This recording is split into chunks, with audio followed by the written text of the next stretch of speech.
Just hit me up whenever you're, ready and able. Okay. Yeah. Just try to rest quickly. Can you do that? Is that an option? I mean, resting's always quick for me because I close my eyes, I go to sleep, and then when I open my eyes, I'm done resting. So for me, it's quick. Okay, good. That's very excellent. Hearts on fire. All right then. Then I will accept your I happen to be quick resting statement, and I'll keep an eye on you. Not really, I can't sleep. Sorry, man. You're shit out of luck, boy.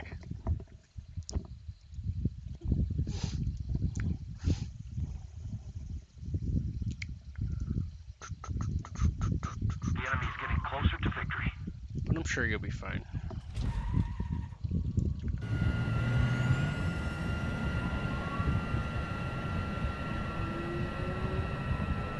So you gonna go lay down now or later?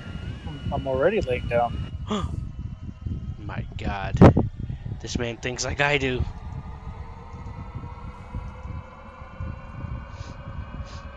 I do that too sometimes. I'll be honest with you.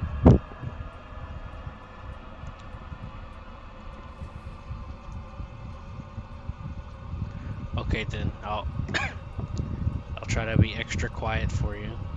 And all of a sudden you hear like a freaking band in the background, people screaming. Mariachi band. Yeah, fucking mariachi band, all kinds of shit. Then you hear a whole zoo screaming off at all the animals.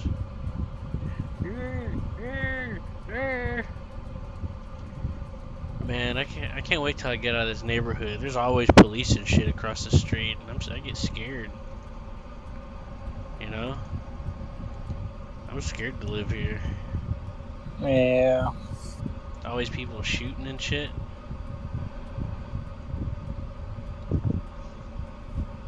Maybe during September. Maybe I'll move in September.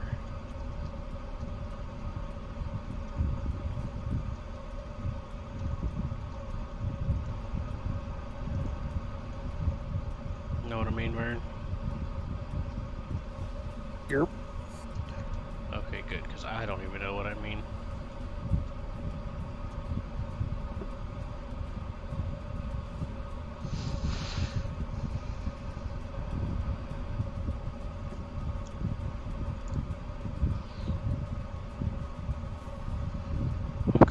I'm gonna fly a little bit of bartender while I do some work.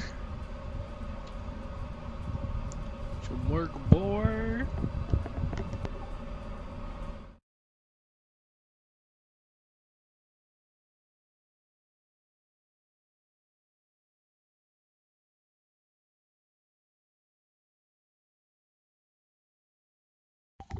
Did you like those P63 skins I sent you? I Man. sent you the whole search list. I just sent those to you just to joke with you. But be honest, you can't help but love Megamine. I mean, you might want to choke her, but who cares about all that, right?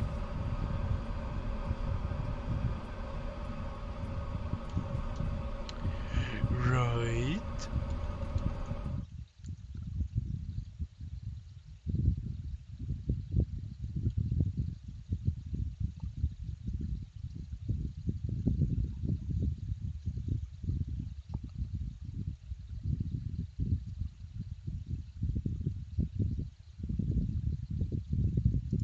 In 1943, a 25 mission tour book called Damn Lucky by friend of the channel Kevin Maurer. I recently had the opportunity for a virtual sit down with Lucky, who is now 100 years old. His experiences as a B 17 pilot are both harrowing and heroic, and in his story live details that will make those interested in the history of World War II realize that for all the books and documentaries and movies on the subject, there's still a lot more to be told about the service and sacrifice of these brave aviators and the ground crews who supported them. So let's talk to Lucky. So what was the training pipeline for the Army Air Corps when you're going the bomber route? What airplanes did you fly along the way? Well, during our training, of course, I flew up first and learned to fly and got my solo license on the PT-17, the Boeing Stearman Yellow Peril, as we called it. And then when we had proceeded to advance, we flew the BT-13, the Vultee Vibrator, as we call that.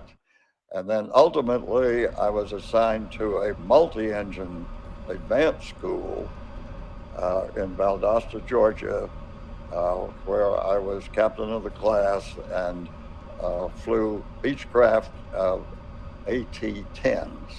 And it so happened that they selected 40 of my graduating class to go to this one heavy bomber group, a B-17 group, then stationed in Kearney, Nebraska, which was about to go to overseas. They had already gone through the pre-combat training as crews and as a group. And they pulled out all of the co-pilots and stuck 40 of us, brand new second lieutenants, who'd never been in a B-17, into the right seat. Just prior to being sent overseas. This happened in no other group in the 8th Air Force, but it did happen to my group.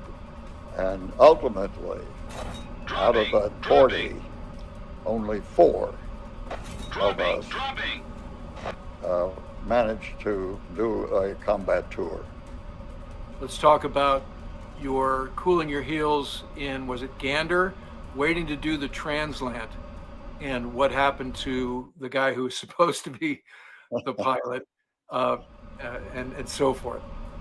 What happened was that since we were stuck in, we were replacing the regular co-pilots who were then checked out as first pilots and given crews and sent to other replacement groups and went overseas individually with other outfits. But we had no benefit of any pre-training and certainly had no familiarity at all with the heavy bombers, the B-17s, 4 engines, for goodness sake. And the most we had ever contended with were twin-engine trainers.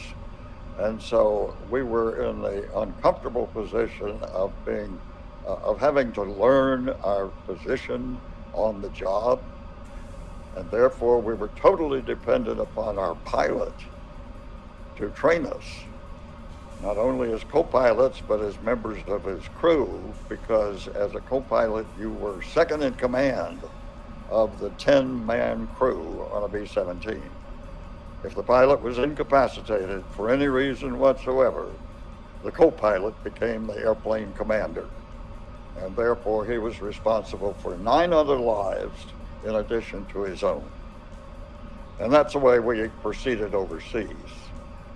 Arriving at Newfoundland, Gander Lake, Newfoundland, in brand new aircraft with extra fuel tanks, we had to await a favorable tailwind in order to make the long hop from Gander Lake to Prestwick, Scotland, nonstop, all over water.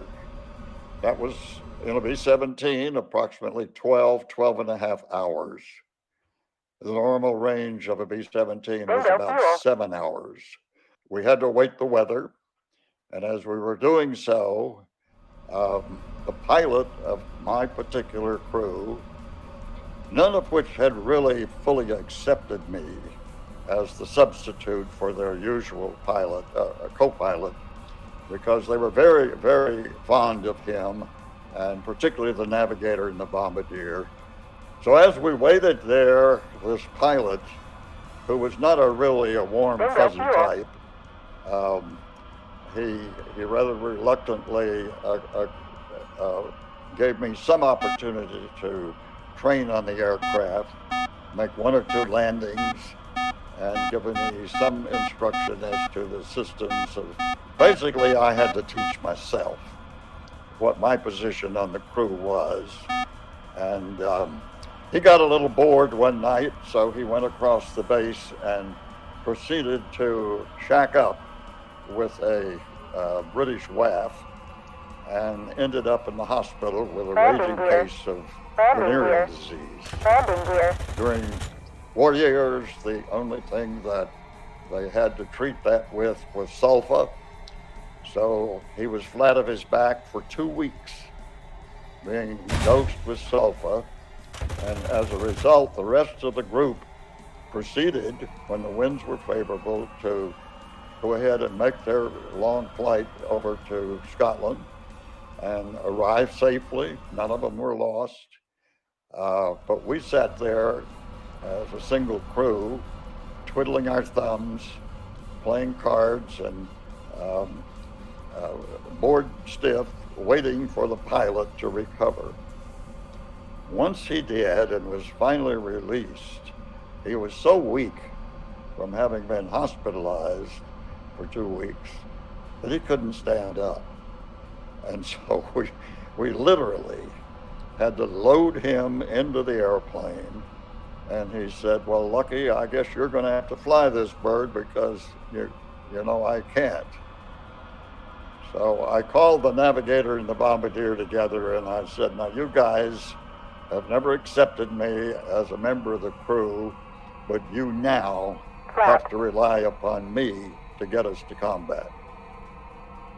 And so I told the navigator, who was the chief instigator of my miseries, did everything in his power, as well as the bombardier, to try and discourage me from remaining on the crew, trying to force me to get a belly full of it and ask for a transfer, which I did not do. I was determined to stick it out. And so I told him that he had to navigate and he had to hit the landfall on the nose, or I would personally throw his butt out of the airplane without a parachute. So that tended to level the playing field slightly. But Yeah, I'll bet. it was only in the course of that flight that I think they very gradually gained any respect for my ability to meet the challenge. And when we finally arrived in England and went then to the base at Thorpe Abbotts, where we were quartered, and began flying missions immediately, because the pilot was humiliated and embarrassed and swore that he was going to fly the fastest tour in a European theater and go home. And so he volunteered us for every mission. And consequently, he did succeed in flying the fastest tour, which was over a course of 89 days. So let's talk about your first mission. As you mentioned, this guy was very aggressive, and your pilot in command was very aggressive in volunteering for missions. So the first one was going against a U-boat facility in France, and you met pretty stiff air resistance, which led to you guys getting with Boeing and going, we got to change this airplane in terms of its ability to survive a forward quarter attack. So talk to us about that. Well, of course, we realized instantly, going against the Luftwaffe, the German Air Force, that we were up against professionals. We were all just citizen soldiers. And here we're being thrown into combat against an enemy who had been fighting for nearly 4 years. The Russians on the Eastern Front, they went through the Battle of Britain against the United Kingdom, and they were pros. Also, we were confronted with an enemy, the fact that the Nazi regime had completely occupied continental Europe. When we arrived in England as a group, Axis Sally came on the radio. They had a powerful radio beam out of Berlin, that was voiced by a woman who was known as Axis Sally. And she welcomed us by name, named our commanding officer and the squadron commanders that had accompanied us and said, "You've made the biggest mistake in your lives. This is not your war. You don't have any business being here. But now that you are, we're going to teach you a lesson." Believe me, they did. Let's quickly review for the viewers the various positions in the B-17. Obviously, pilot, co-pilot, you've mentioned the navigator. Where are the other folks in the airplane? Okay, there are 10 members of a crew in a heavy bomber, pilot and co-pilot. In the nose was a bombardier with the Norden bomb sight. Behind him was the navigator. Behind the co-pilot and pilot in the cockpit was a top turret gunner who was the crew chief of the enlisted portion of the crew, which consisted of a radio operator gunner aft of the bomb bay, consisted of a ball turret gunner who sat in a little ball turret under the belly of the airplane with his knees up under his chin, and 2 waist gunners standing in open windows firing single 50 caliber machine guns, and a tail gunner who had twin 50s. What Curtis LeMay discovered in his doctrinal methodology was to fly in formation, stay in formation. So what did that formation look like? How did the pilots learn to fly these formations? And how did the Germans exploit breaking these formations up? The formations that we used for high altitude, which was between 25 and 29,000 feet, which simply meant that in order to survive above 10,000 feet, we had to have an oxygen mask clasped over our face and have supplemental oxygen. We also had to have the engine supercharged in order to force additional air into the carburetors for the efficient burning of the fuel. And we were operating in an alien environment. The formations that we utilized were groups of 18 aircraft, 3 squadrons of 6 aircraft each, in 2 elements. We had a lead plane and a high and a low wingman in each element, had 2 elements to each squadron, and 3 squadrons in the group. And the purpose of flying in formation was mutual protection. Guide on me. The aircraft were staggered. One wingman was fly high, and the next wingman would fly at a lower altitude. But still, you tried to fly as close to your leader as you possibly could in order for mutual protection. Damn fucking video relay. This had the added danger, however, of the gunners misfiring and actually stitching one of their wingmen with friendly fire.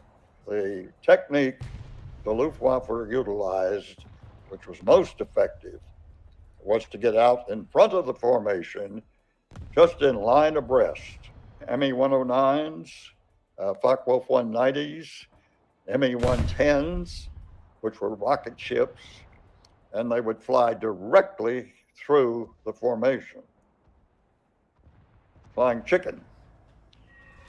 And the reason they attack us from that vantage point was that there was a void directly at level altitude where the top turret guns could not come down below and the ball turret guns could not come above a certain level. So in that void, they attempted to get into that slot and just fly directly through the formation, fishtailing as they did, and spraying our entire formation with machine guns, 20 millimeter cannons, and rockets. there was only 4 seconds when their guns literally bore on us and our guns would bear on them. They were so devastating, however, in perfecting that technique, and our losses were so enormously heavy that we appealed to the Boeing factory to rectify that shortcoming. And then the original aircraft that we flew across, the Model F, became a Model G, and they installed a chin turret that fired forward twin 50s that were remotely controlled by the bombardier. So that's a good example of industry reacting to a tactical need as the war went on. As we talk about our procurement cycles these days and how long it takes to field something, it jumped out at me how quickly Boeing responded and created the G. But in the meantime, you still had Fs that you had to fly. And so you guys were hung out there. As you mentioned, the Focke-Wulf 190 particularly was designed to go after our heavy bombers. As you also mentioned, these Luftwaffe pilots were veterans. They had been at war for some years by the time you guys showed up, and they knew how to go after, so a forward quarter slashing attack was something that they were very good at. You did this first mission against that submarine dock facility. All the airplanes survived. You get back. Was the feeling elation, or what did you realize when you got back on deck in terms of your approach to the next 24 missions? That was, of course, our baptism of fire, our first encounter with these professionals who knew what they were doing. They were very adept at adapting new techniques in order to exploit our vulnerabilities. And because we were having to go out without any fighter escort or opposition to them in dogfighting, they relied upon their anti-aircraft, particularly near the target, to damage us sufficiently to force us out of formation. And then they, as we came off the target, they would dive on us and pick us off at leisure. So they were just darn good at what they did. They were excellently equipped and experienced, and they were fighting for their lives because they were protecting their homeland. So we knew we were playing in the big leagues, and we certainly blessed ourselves for every mission that we were able to survive, because it was basically, bottom line, just a matter of luck if you did. So we'll just mention that the time frame we're talking about here, to your point about the Luftwaffe's capabilities, is summer 1943 and beyond, because sort of after your time in the war, the Luftwaffe was kind of destroyed, and we had more dominion than we did during your tour. You were there sort of the worst possible time with respect to the Luftwaffe's capability and this defense in depth, right? As you mentioned, you'd go through the first wave of fighters, they'd go away, and maybe you would think, oh, we're good to go. But that was the beginning of the bad part, which was now it's ack until you get over the target, and then on the way back out, now you're going against fighters again. So like 3 phases of the mission that were, basically a game of survival. So the other thing that jumped out at me as I was reading some of the details of these missions was Curtis LeMay's guidance about how to deal with ACAC. And basically his message was just suck it up, fly straight and level, because if you try to do other than that, the losses are going to be heavier than they would if you just gut it out. And we want more accuracy, because if we don't hit the targets, we're going to wind up going back again. It's all about outcomes here. And so that struck me as sort of, and oh, by the way, he led by example. He wasn't just making these orders from headquarters. He led these missions to prove his point. Exactly. He was one of the best air war strategists that we had in the 8th Air Force, if not the best. I think he was underestimated and underrated, and it was not until the European War was over and he got sent to the Pacific as the commander of the 20th Air Force of B-29s that he really excelled and showed his abilities to the maximum. But he analyzed the attacks that the Luftwaffe made and determined, as you mentioned, that as far as the anti-aircraft was concerned, that we had no defense, no effective defense against it. If we attempted to take evasive action, we had the limitations of still having to remain in formation and not impact our wingman or people flying in our same formation. So that was so minimal that it was totally ineffective.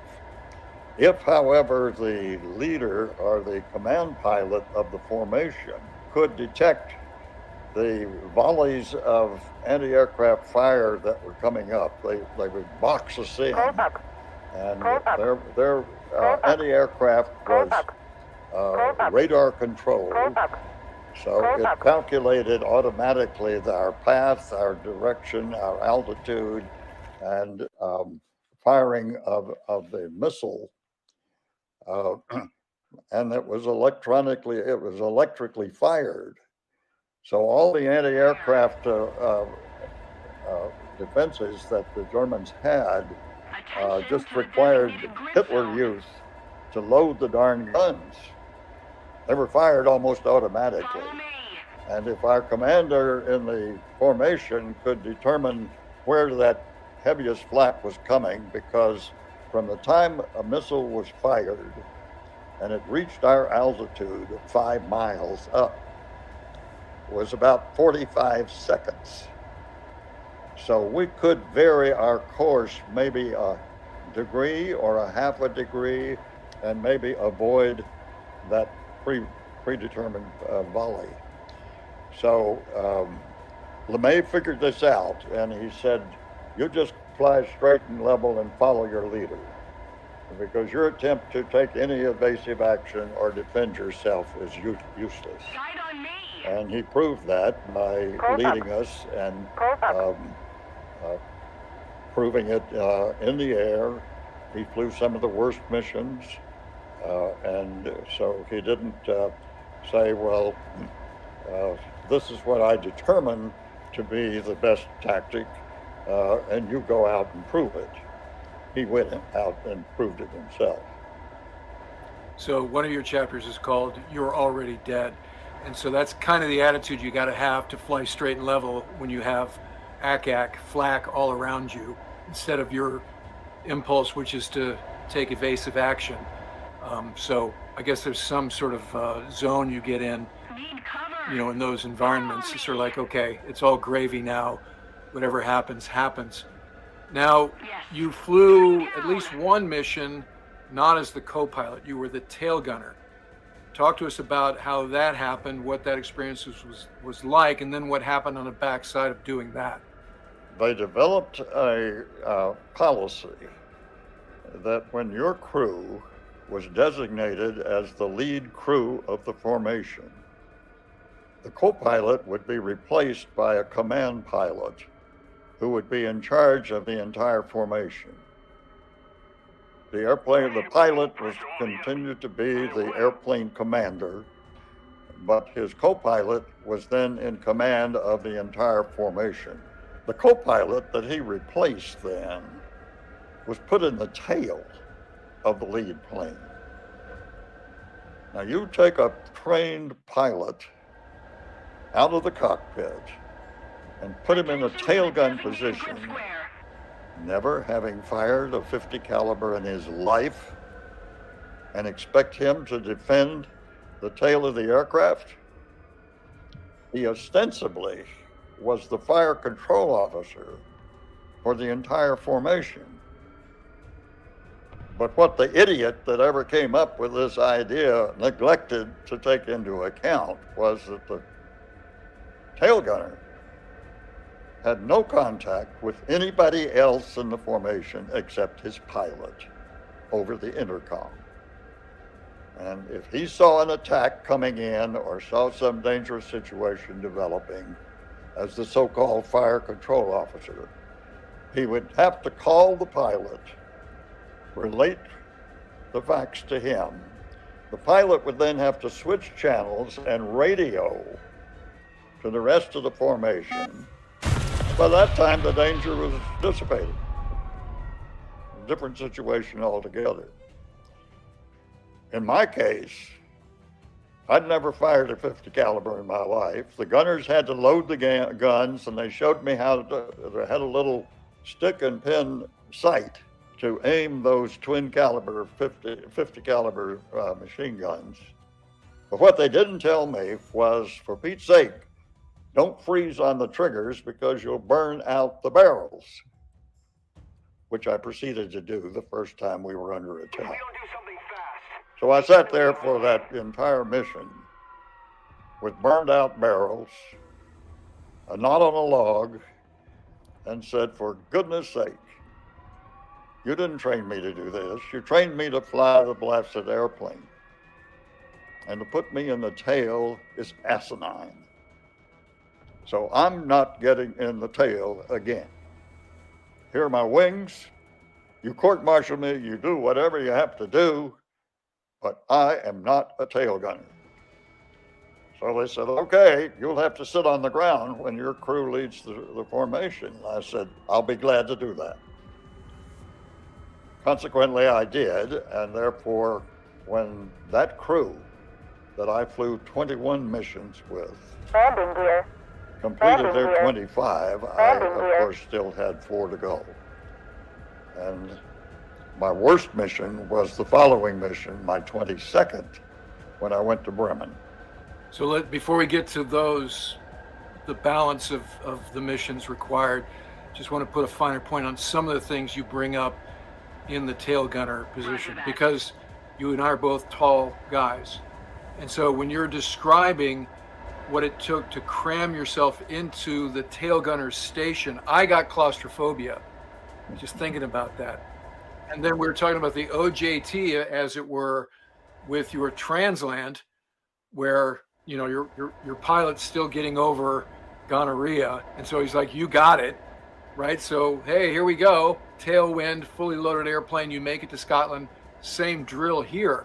You've never actually fired the gun in the tail gunner's station until you're actually clearing your guns during the actual mission, right? So you're going gimbal to gimbal, make sure you don't shoot anybody down in the process. And you're just like, oh, okay. And so this is all first time stuff, which is amazing as we talk about the risk averse military we have now, right? So the contrast between how you guys were doing business in the greatest conflict of all times and what we do now, it just blew me away. Also, I think you and I are kindred spirits with respect to our sort of, let's say, dogged points of view, right? So you're like, hey, guess what? I'm not doing that again, right? They're like, okay, then you're going to fall behind on the missions. You're like, okay, that's the way it is. Now, I know you didn't have a fun time sitting on the ground waiting for your crew to get back. Those are very nerve-wracking moments, as you described. And then the way this nets out is now you're 4 missions behind, so your crew that you've been with for the first 21 flights in the mission, that you've trained with, survived with, now your unit, they're out of there. So let's pick it up with, as you mentioned, mission 22. The other thing I want to talk about is, and I can relate to this as a my time in the Tomcat, certain bureau numbers had personalities, right? So you guys named the airplanes.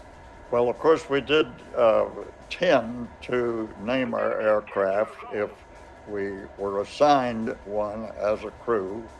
Not all crews were assigned a specific aircraft. Not all aircraft were named. Some never got names and simply went by their serial numbers.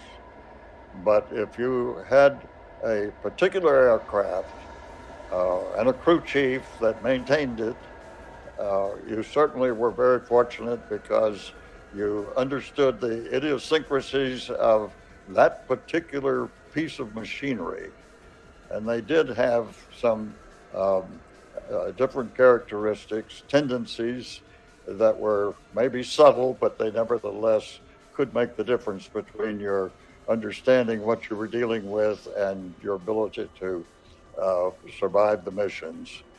But the original aircraft that we flew overseas was named Sunny, Sunny, for the pilot's son. And on one mission, I don't recall the circumstances, but the aircraft was flyable, but we weren't. And therefore, another crew flew our aircraft and got shot down. So it didn't come back, and therefore we got another airplane assigned, and we named it Sunny 2. That was about halfway through our combat tour that occurred. But as I've previously mentioned, because I had refused to fly as a tail gunner, I was not flying every mission with my original crew. And also, due to the fact that on one mission, we had a small hole knocked out of the plexiglass nose that resulted in this very extreme cold jet stream of air directed directly on my feet, frostbit my toes. And I was in sheer agony for 5.5 hours on that particular mission. And when we landed, I had to be hospitalized and my feet thawed out, and I missed some missions in flying with my original crew as well. There was also one of the gunners, one of the waist gunners, who, due to illness, missed some missions, one mission, and he did not finish up with the original 10 men. But on the 22nd mission, the first mission I was to fly after the original crew finished up and were returned to the States, I was still a second lieutenant, same rank as I was when I graduated from flying school. And I was designated as an instructor pilot for a new crew that only had a very few missions. And we went on this mission that was briefed to Bremen, which was almost as deep into Germany as Berlin. And I was flying in the second element of the low squadron of the low group, otherwise known as the Purple Heart Corner, because that was closest to the anti-aircraft fire and was on the fringe of the formation and was subject to most of the attempts to knock us out of the formation. As we approached the target, we were under attack from the time we crossed the enemy coast. This was on October the 8th of 1943, and I was now on my 22nd mission. The other gunner from my original crew, who did not finish up with the original crew, was flying as a substitute in the plane directly ahead of me, which was leading my squadron. Aboard that plane was a pilot who was flying his 24th mission, and his co-pilot was the squadron operations officer, who is second in command of the squadron as a command pilot. So his co-pilot was in the tail of that airplane, and I was formed right on them, just underneath them, slightly as we approached the target. Normally, when our formation would approach the initial point, which would be a turning point to start on the bomb run, the enemy fighters would normally hold back and allow the anti-aircraft fire to inflict whatever damage it could in an attempt to disable us and force us out of the formation. And then they would pick us off as we came off the target. But on this particular mission, they kept flying through their own flak. That had never happened before. We'd never seen that before. They were just as much in danger of being knocked down by their own fire as we were, because they were pressing their attack so aggressively. The night before, Hermann Goering, we found out later, had threatened them. He said, you cannot permit the heavy bombers to continue these daylight flights. And if you do, I'm going to send you to the infantry because you're not doing your duty. So of course they were desperate to prove to him wrong, that they were doing everything they could to knock us out of the sky. And as a result, they were pressing their attacks so aggressively that some of them ran out of ammunition. So instead of turning and going back and rearming, they flew kamikaze missions and attempted to cut the tails off of the airplane with their wings while on the bomb run. Now, when a B-17 or a heavy bomber is on the bomb run, the pilot and the co-pilot are sitting there with their arms crossed because they've turned the airplane over to the bombardier, who is literally flying the airplane through the automatic pilot attached to the bomb site in an attempt to create a level platform for the release of the bombs. He has full control of the aircraft through his bomb site. That's sheer terror. When you're sitting there and you're seeing all hell break loose and fighters are coming through the formation and the ACAC is coming up and it's total chaos.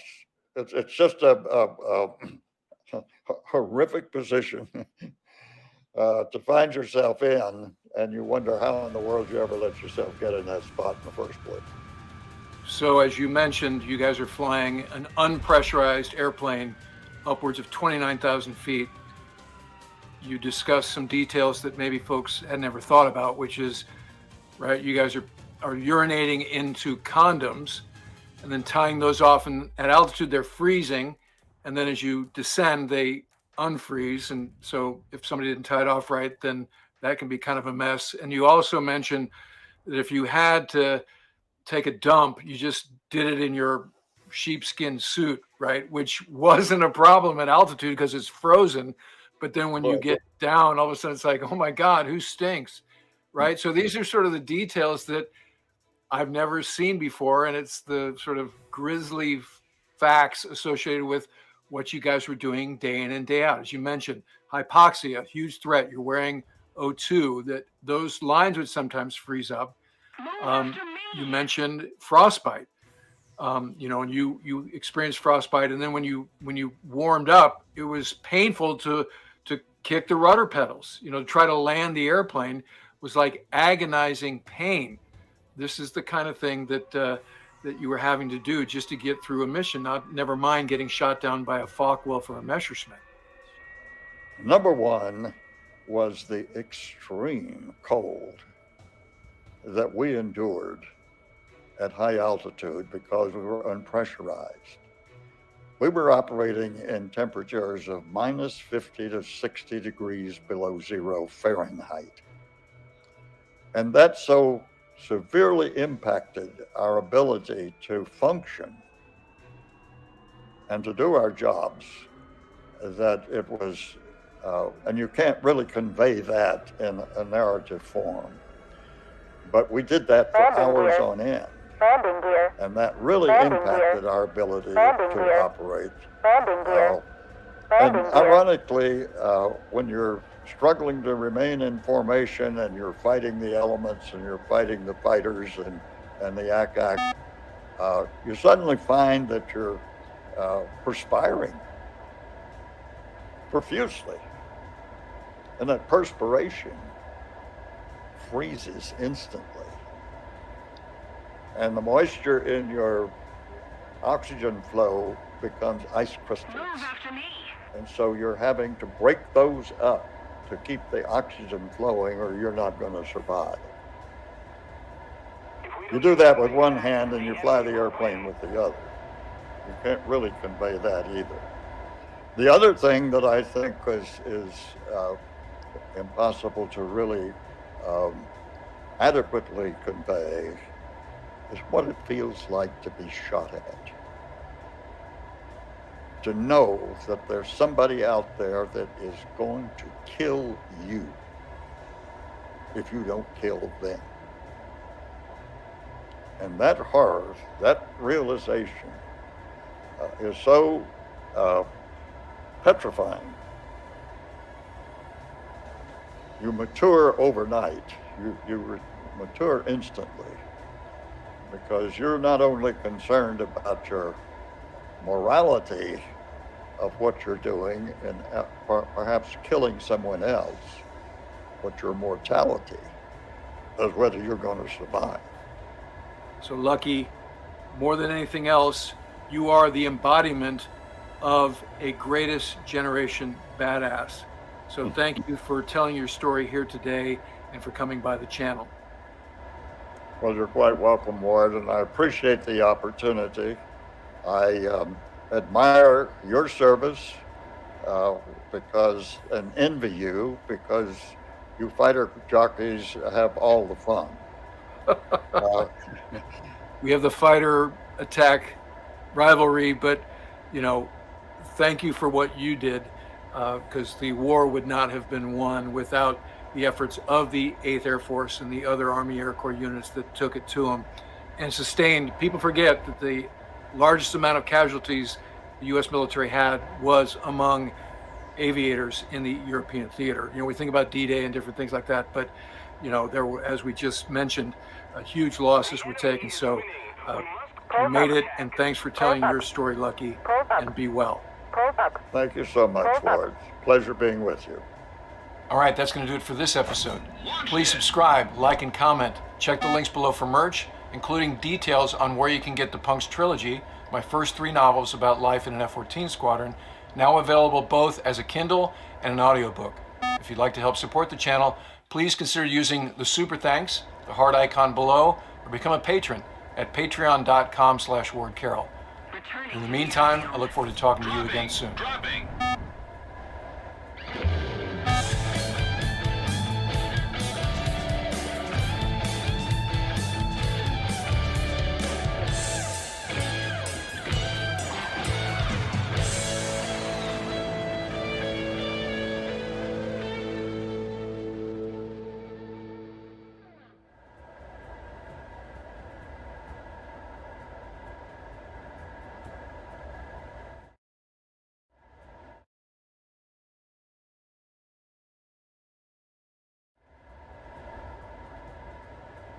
Need backup. Our guest this week on Veterans Chronicles is retired U.S. Army Command Sergeant Major Gary Luttrell. He is also a veteran of the Vietnam War and a recipient of the Congressional Medal of Honor. Gary, thank you very much for your time today. Oh, it's great to be here.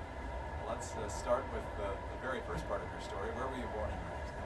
I was born in Henderson, Kentucky. At the age of 9, I went down to Fort Campbell, Kentucky, and I seen paratroopers jumping out of airplanes, which I had no idea such thing existed. And at the age of 9, I remember looking up and saying, that's got to be me. And so I joined the Army on my 17th birthday with a contract with the Air Force. And I fell in love with the Army. I fell in love with the culture, the camaraderie, and I spent 22 years. And finally decided that it's time for me to turn it over to the young kids. So when you joined at 17, what did you do first? I first went to basic training, Fort Ord, California, and then fulfilled my contract, went to Fort Benning to airborne school. And then my first assignment was in Okinawa with what is now the 173rd Airborne Brigade. Back then it was the 503rd Battle Group. Operation failed. Return to base. Served 3.5 years. Met my wife now of 53 years there in Okinawa. And had a wonderful career. So once you came home from that assignment, what came next? I come home, went to the 82nd Airborne Division at Fort Bragg, North Carolina. Was fortunate enough to get an allocation to go to Army Ranger School. And as a young sergeant, that's very, very difficult. But it was, the class started in November and graduated in February. And not too many people want to go to Ranger School in the wintertime. So fortunately, as a young Sergeant E5, I got an allocation to go to Ranger School. And done very well in Ranger School, and was asked to come back as an instructor. So I instructed in the mountaineering phase of Ranger School for 3.5 years, then went to Vietnam as an advisor to the Vietnam Rangers, and that's where I received the Medal of Honor. Come back, went to the 101st Airborne Division, was fortunate enough to be selected as the initial cadre of the Air Assault School, and stayed at Fort Campbell until 1977, and I'd had several phone calls from the assignments branch saying we formed a new battalion, the 1st and 75th Ranger Battalion. So in February of 1977, I said, you know, I've got to get back with the Rangers. And so I joined the 1st and 75th Ranger Battalion. And I left there, went to the Sergeant Major's Academy. And then one of the best assignments, after the Sergeant Major's Academy, I went to Panama. And both of my sons was able to spend their high school years in Panama and graduate.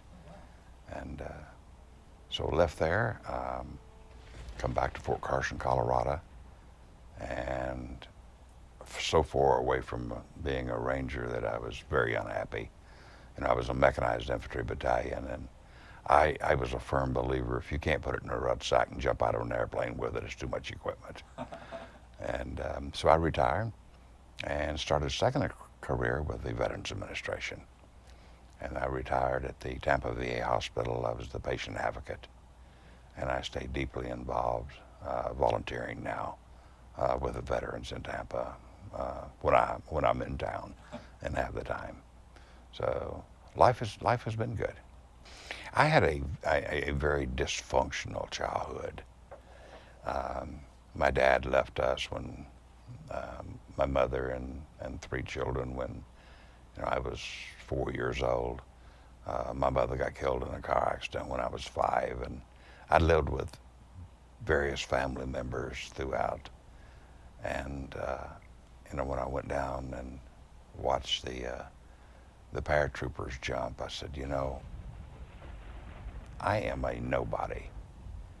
If I can be a paratrooper for the first time in my life, I can be somebody. And when I got to Okinawa, I had a young sergeant named Sawyer. Unfortunately, he got killed in Vietnam. And he was a young Sergeant E5, and he was wearing the Army Ranger tab. And he was the absolute best non-commissioned officer I'd ever seen. And it's like, I have to be like Sergeant Sawyer. And then I guess it just got in my blood. When you serve with the best, you want to stay with the best. And so I strive to go to every school I possibly could to become a better non-commissioned officer. And serving with the 1st 75th Ranger Battalion was just such a joy. The world was our training ground. We only had 1 battalion. Now they have 4 battalions. We only had 1 battalion. This was in the 70s when money was tough for the military. But the world was our training ground. We had all the money we needed to train. And my young Rangers were razor sharp. When they were called upon to battle, they were ready. Well, when I was in 82nd, we had a so-called combat tour. The 82nd was deployed in 1965 to the Dominican Republic. So I had a year of a so-called combat tour in Dominican Republic. I got a combat badge, CIB.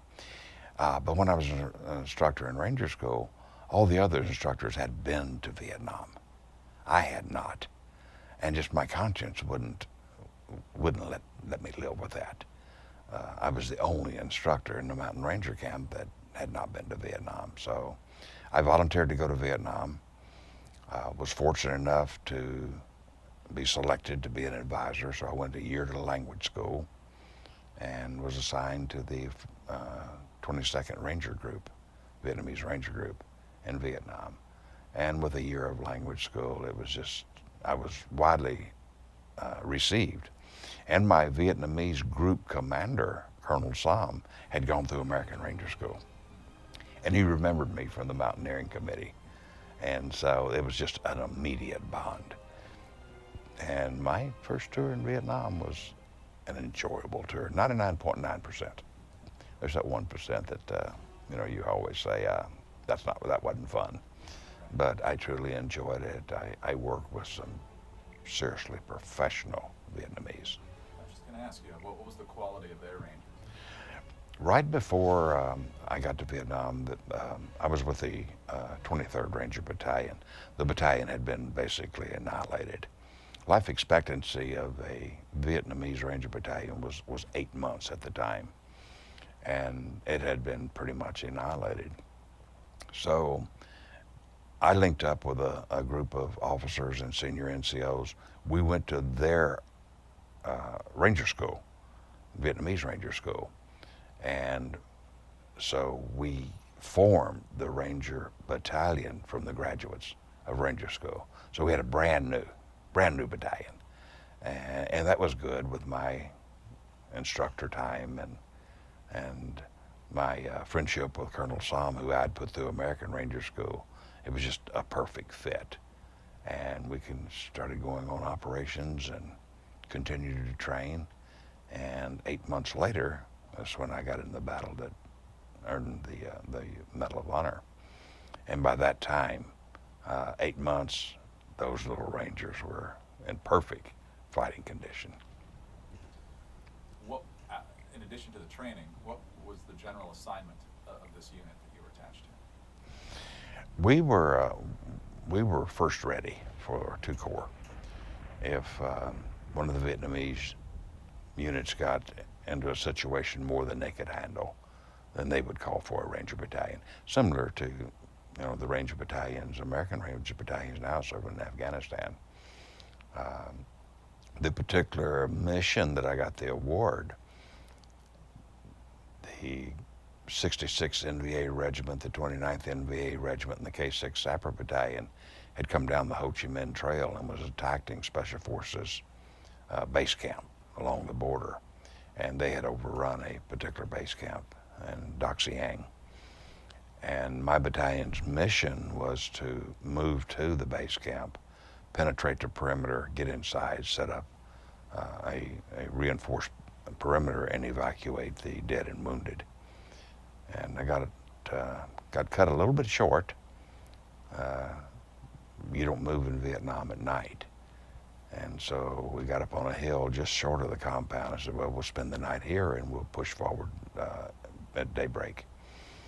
And fortunate for the Special Forces base camp, when the 2 regiments and the sniper battalion realized that they had a Ranger battalion up on a hill, they withdrew from the Special Forces base camp and surrounded our hill. So they had us pretty much outnumbered. It was the 66th NVA Regiment, the 29th, and the K6 Sapper Battalion, which was approximately 5,000. And I had 4 advisors and 473 Vietnamese Rangers on the hill. You're outnumbered. And outnumbered, but the odds were about the same. It was an even fight, in my opinion. We had the high ground. I had American artillery and fast movers from Road, Thailand, helicopter support. When you have the high ground and you have the support, you have the advantage. We got up on the hill, and I had been in country 8 months. I was a Sergeant First Class E7, and I had 2 young lieutenants and a young Sergeant E5, and both of them were relatively new in country. And with my 8 months in country, you develop a sixth sense. Things were not right on that hill. And I'm thinking, I'm not hearing noises. I'm not hearing the monkeys. I'm not hearing the birds. If you're not hearing jungle noises, that means there's people out there. And so I looked at the two lieutenants and Sergeant E5, and I said, we need to dig a fighting position. It's kind of like rough. You can't dig a foxhole. I mean, it was really rough, rocky terrain. But I said, we need to at least dig us a fighting position. I says, I just don't feel comfortable about tonight. And then they were complaining. Listen to the old man. They referred to me as the old man because, they were young. I was 24 years old and I was the old man. So I said, I'm gonna fall off the side of the hill and blow us a landing zone because I just have a feeling we may need some chopper support before daylight. And I had just blown the LZ, and before I left the hill, they was complaining about should we or should we not dig a fighting position, and I said, you guys do whatever you want to do. And I turned to my two, I refer to them as cowboys. The Vietnamese issued each of us two individuals, bodyguards, comfort, foxhole diggers, whatever, that I needed. And I told my two cowboys, I said, you dig a hole big enough for the three of us. And if the others didn't want a hole, that's fine. And so I fell off the side of the hill, and I'd just blown a LZ. And I heard an old hollow thump. And it was thump, thump, thump. And I said, oh, that don't sound good. That sounds like 60 millimeter mortar. And then I heard three more, and three more. And I said, there are 12 mortars in the air. And I said, I bet they've got this hill zeroed. So my first thought was, run as hard and fast as you can. Hopefully the two cowboys have got got you a fighting position, hopefully even a foxhole. And they had done a real good job. When I got there, the battalion commander, his RTO, and Lieutenant Green was in the only foxhole that was dug, that was mine. I wasn't too happy about that. And at the age of 24, I didn't want any shrapnel in my face. I thought I had the cutest little face in the world, and I didn't want it messed up with shrapnel.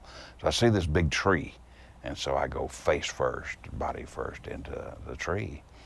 And I said, if I'm gonna get shrapnel, I'm gonna get it in the back. And so I started counting the impacts, and I counted 12. And I'm thinking, I didn't feel the sting, so if I've got shrapnel, it's not much. I can smell the burned eggs.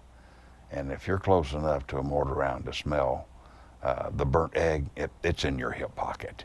So I knew it was very, very close. So I said, I'm gonna get up and walk over and talk to battalion commander, Lieutenant Green, about being in my foxhole. And I walked over, and one of the 12 rounds had gone in that foxhole. Hit Lieutenant Green in the chest, and the battalion commander and his RTO was killed from concussion. And so I fortunately got a chopper in, and I told him, I said, bring just as much ammo as you can. And I need to get, Lieutenant Humphreys, Sergeant Dykes, and the battalion commander's body, Lieutenant Green's body out. And we were fortunate enough to do that, and that was the last chopper. The battle started, and it was just, they attempted to breach the hill, massive wave after wave after wave, and our little Vietnamese Rangers fought them off. And the battle went 4 days and 4 nights. And about 2 o'clock in the morning on day 4, I'm crawling around the perimeter trying to readjust ammunition and treat the wounded the best I can. The battalion sergeant and I were the only two that wasn't wounded, and so we were taking care of the ones that we could, the seriously wounded, and come to the realization that we were out of ammo. We had used everything that we had. And it was like 2 o'clock in the morning. I remember leaning up against a tree and I'm saying, the next wave, it's going to be hand-to-hand combat. And our chances of seeing the sun rise is very small. And a very quiet, tranquil feeling come over me, Lord, if you want me, take me. I'm not ready. I've got a wife and 2 kids at home, but I understand. Battle's battle. But the next wave never come. Apparently we had beaten them down to the point that they were out of ammunition also. And so that morning, right after sunrise, we was given the order to withdraw. And I had approximately 8 kilometers to move. And again, we were completely out of ammunition. But fortunately, and I asked for air support to escort us off the hill. And I was told that, there was no support available because we wasn't in direct contact and we had troops in direct contact. So all of the support was going, and rightly so, to the ones that was in direct contact. But the people that had been supporting me over that 4 days and 4 nights come up on the radio and said, if we get a diverted mission, give us your location and we'll do the best we can to support you. And they did. We had enough diverted missions that they pretty much leapfrogged me off of the hill. The helicopter gunships would cover our flanks, and we got a few fast movers that got missions diverted, and they can only stay on station about 10 to 15 minutes. They didn't want to go back to Thailand with a belly full of bombs.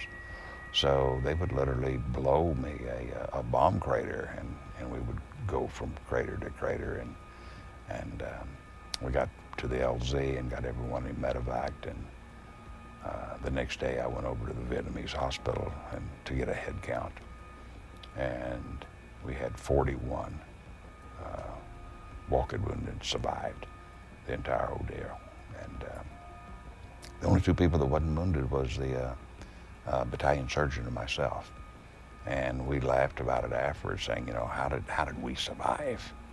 Because we were everywhere. And I remember him saying, well, at Trung Chi Latrell, we never stayed in one spot long enough to get hit. And so I guess that was a good way of looking at it, but very, very fortunate. The only 2 that wasn't wounded. So I went up on the hill with 473 and 4 advisors, and myself and 41 walking wounded come off the hill 4 days later.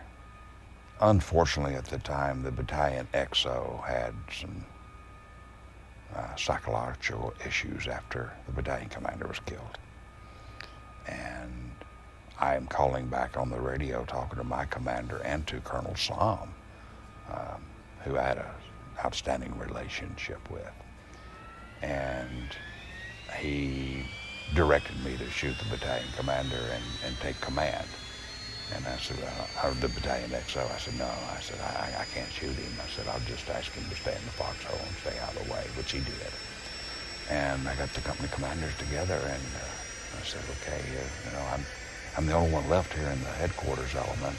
And of course, they loved me, and they loved that American radio. Without that American radio, they had no support.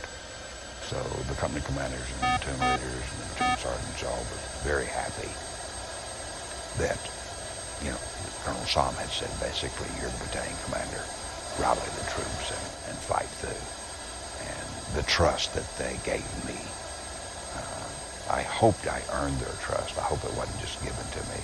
I hope the 8 months that I had worked with them and going through Ranger School with them, I think was a great help, their Ranger School.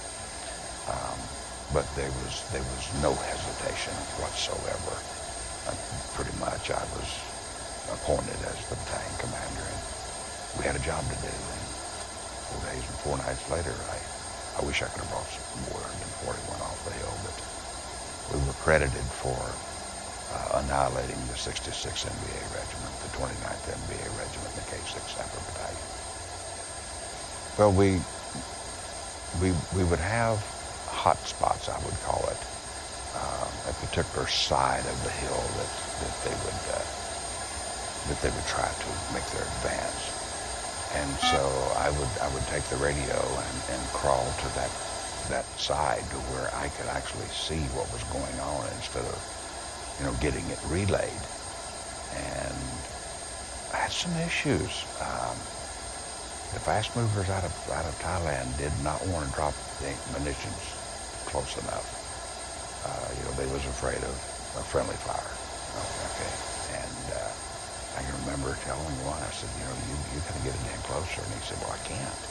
He said, I'm danger close now. I can't bring it in any closer. I said, we don't have a choice. You're dropping it behind them. They're literally on our doorstep. So you've got to walk it in. And he said, well, I can't. And I said, okay, I'll withdraw. How many meters back did you made it move? And about 10 minutes later, we didn't move. But about 10 minutes later, I said, okay, I've withdrawn to a safe element. Let's bring it on in. And it was interesting. Napalm sucks all the air, the oxygen out of the air. And you put it in your hip pocket. You have difficulty breathing for a while. But, you have to do what you had to do. When they're on your doorstep, you've got to bring it in. Artillery was the challenge because it was the rainy season, and we was getting 81 millimeter mortar. And in the rainy season, every time a mortar fires, their base plate will shrink a little bit. And I was getting some pretty radical fire, a little to the right, a little bit to the left. A couple of rounds went over our head. And I said, I might shut you guys down. I can't use you. And thankfully, with helicopter gunships and the fast movers would get, the gunships were fantastic. They would put it, of course, they could be low enough that they could see the battle, and they would put it exactly where I wanted. I didn't have any issue about danger close with them. They'd bring it in within 50 meters, and that's exactly where I needed it. I moved to the critical part of the perimeter, just constantly. So I don't think there'd be a number of me moving, but I don't think it exposing myself. The one time that I said I can't do this anymore was we had a C-130 gunship overhead, and he was illuminating the battlefield for us. He had the spotlights, and he lost position, and I would have to literally stand there with a strobe light and identify the position, and so he could. At night, they would. That was before GPS was really the level that it is now. Now with GPS, it's pinpoint accurate, but then, they would drift off and okay, I've lost your location. I'm not sure where you are. And after about 3 times of turning that strobe light on, every time I turn that strobe light on, people try to shoot it out. And I remember making the comment, I said, look, I'm not standing up here being the Statue of Liberty if you know damn more. I said, you have to find us. Look for red tracers instead of green tracers. Green tracers, the enemy. Red tracers is us. So keep us lit up. But every time I turn that strobe light on, people tried to put it out. So I quit turning the strobe light on. But that's the only time I would consider exposing myself. That was not a good feeling to put my strobe light on. I think the key was you be there with them instead of hiding back in a foxhole on top of the hill. You actually get out and go from hole to hole. I had earned their respect. Most of them, again, I put through their ranger school. And with my ranger school experience in the States, I helped with the instruction, and I had worked with them again for 8 months. And so for me to rally the troops, that was easy. I had earned their respect, and it was just, we got to do it. We are Rangers. There's no saying. And one of the phrases I kept repeating over and over, bit down chop, and it's like, Rangers kill. Rangers kill. In other words, you don't get killed. And so I in their language, I kept getting, Rangers kill, let's go, Rangers kill. And that was a rallying call. Rangers kill. Any food or water? No, oh no. We carried a basic amount of rice with us, but we ran completely out of water. That was a scary part. And I did get one resupply of water in.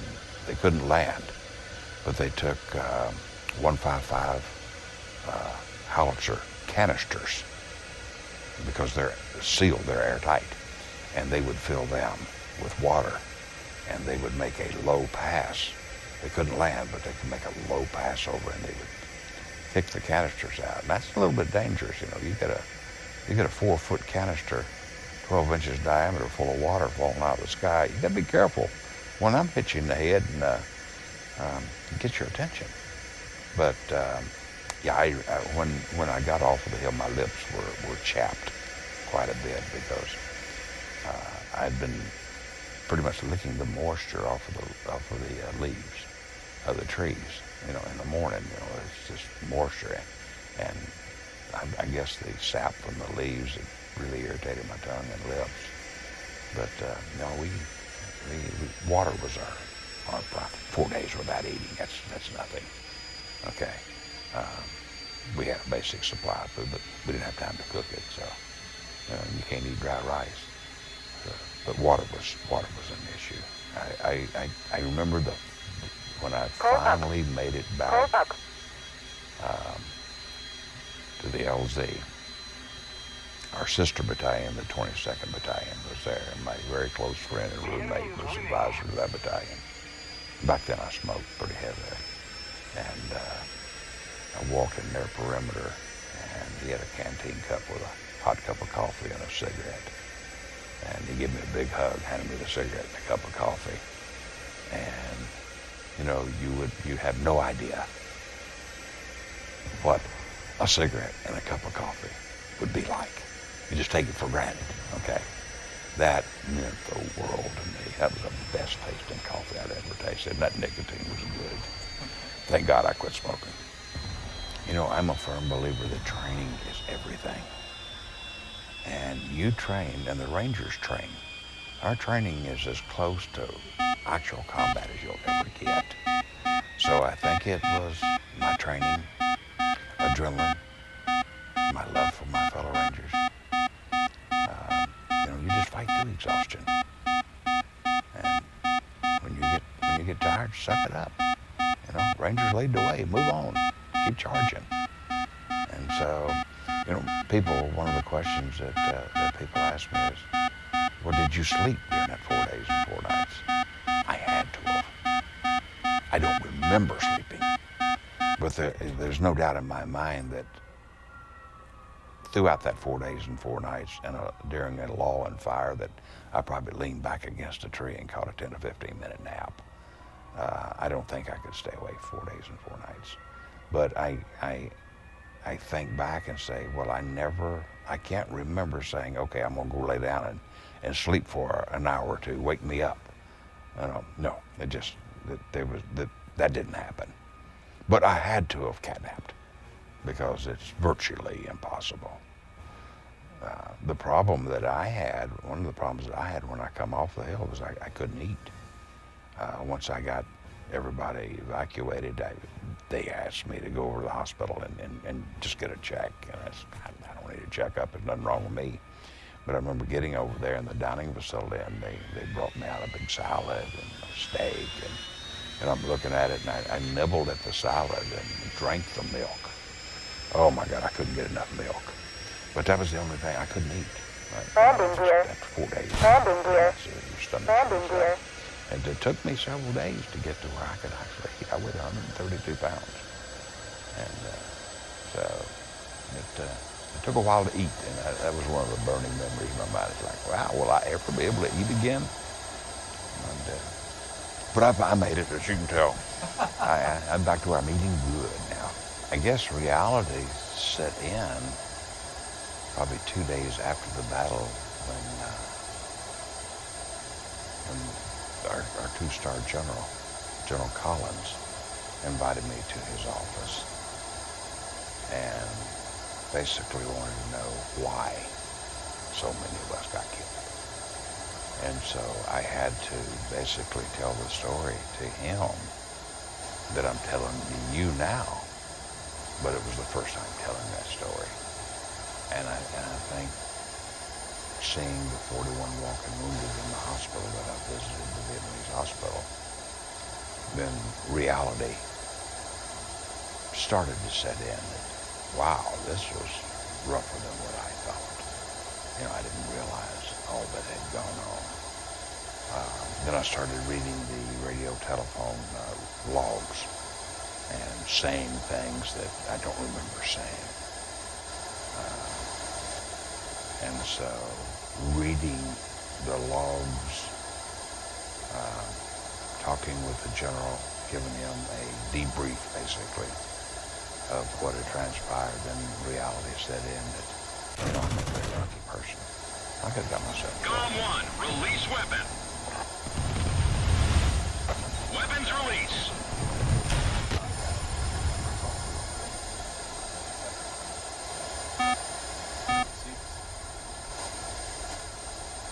When I was in my going away party, Close up. 4 months after Close the up. action, Close up. Close up. Dropping. Close up. my little advisory team threw me a beautiful going away party. And my colonel at the time come up and put his arm around my neck and he says, "Hey, you know that battle you got in there 4 or 5 months ago on that hill?" He says, "I think we're going to put you in for the Medal of Honor." Oh, okay. I didn't take it serious. So I went back to the 101st Airborne Division, and I went back as an instructor in Ranger School, and I got another set of orders to go back to Vietnam. And I said, well, this is odd because I had been told if you was recommended for the Medal of Honor, that they would let you get back in combat. And so I pulled that tour in Vietnam. I was there for the ceasefire. It was an 8-month tour. And I left there and went back to Fort Campbell, Kentucky. And Master Sergeant Morris, Medal of Honor recipient from the 101st, was at the library. And I said, I'd do anything to meet a Medal of Honor recipient. So during my lunch break, I stood in line for an hour to, just to shake his hand. And while I was at the library, I said, I'm going to get a book on prerequisites for the Medal of Honor, just out of curiosity, and read it. And one of the things I read said, traditionally you would not be allowed to go back into combat, and that the medal should be presented within 3 years. Well, it'd been just a little over 3 years, so I said, well, that's, I guess, the hill's history. And I was okay with that because, no one goes into battle looking for awards. And 3.5 years later, I was in Division G3. I was the training NCO for the division, and I made a lot of training inspections. And we had a colonel by the name of Honeycutt. And every time that I would give him an unsatisfactory in his brigade, he would be in the general's office. The general would call me down, and Honeycutt would call me every name in the book and tell the general, keep this sorry, no-count rascal out of my brigade. I don't need any more of his inspections. I know how to train my troops. It was fun. So I had just failed one of their companies on training, and I knew I'd be down and see the general and be called every name in the book by Honeycutt again. And so I had word that, General Sidney B. Berry, my idol, I said, wanted to see me at 1700 hours. I said, oh boy, this is going to be interesting. So I go down, knock on the door, go in, report, and I'm looking for Honeycutt, and he's not there. And General Berry says, come on in, sit down on the couch, and let's talk. So he makes small talk for 5 to 10 minutes, and I'm waiting for Honeycutt to break through the door anytime. I thought he was just running late, and kind of, why is he sitting me down on the couch? And then he said, we just got the word that President Nixon wants to see you in the White House in about 6 weeks to present you the Medal of Honor. And so I was caught completely off guard. I never expected it. And so the next about 6 weeks, getting mentally and physically prepared to go to the White House, and was able to take all of my family, my immediate family, my wife, my children, my father and stepmother, and brothers and sisters. I was all invited to the White House. We spent 5 days there total sightseeing, and so my presentation was by President Nixon, and it was in between Watergate and goodbye. He come in the room. There was a total of 9 of us. He came in the room, shook our hand, put the medal around our neck, muttered something, and moved on. He was in the room probably every bit of 10 minutes, presenting 9 of us the award, and moved out. He had, I've made the comment before, he had bigger fish to fry that day than Medal of Honor presentations. He was getting ready to resign. And but we spent 5 days. Press Secretary Ziegler took us all through the White House, other than the private living quarters. We got a complete tour, a fantastic tour. And then we spent 5 days just sightseeing, trip over to the Pentagon to see the Hall of Heroes, and then back to work.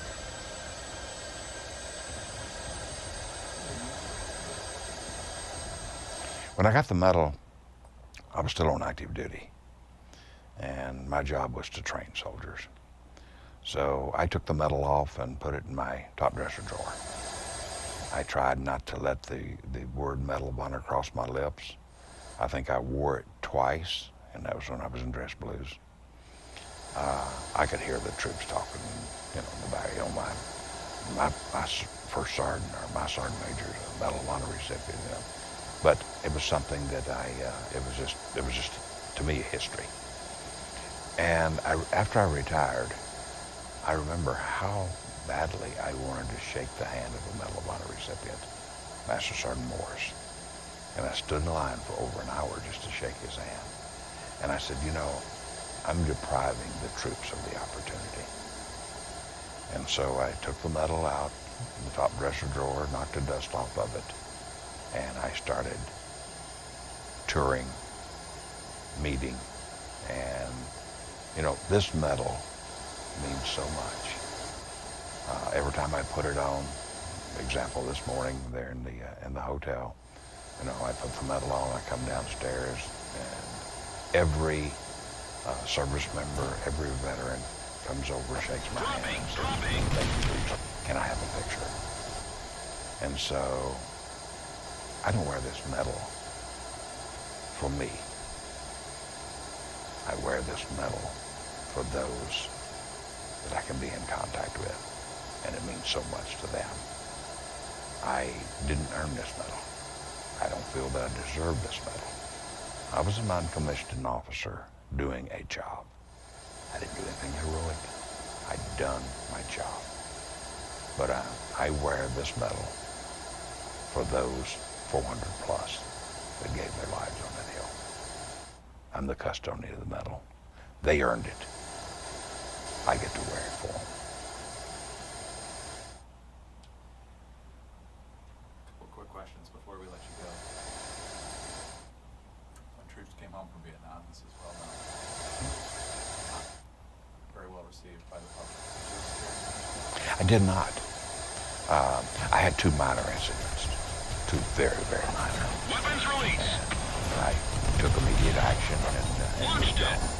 But fortunately for me, I stayed on active duty. I went back to Fort Campbell, Kentucky, started training troops, okay, lived on base. And so I didn't have the issues that, out of that group of 9 Weapons release. 2 of them had severe issues when they come back. Adjustment. One tried to go to college and couldn't, ended up moving up in the National Forest, living in a cave. One, Kenneth Case, went out in the greenhouse, put a rope around his neck and jumped. But I didn't have started training troops, okay, lived on base. And so I didn't have the issues that, out of that group of 9 Medal of Honor recipients, 2 of them had severe issues when they come back. Adjustment.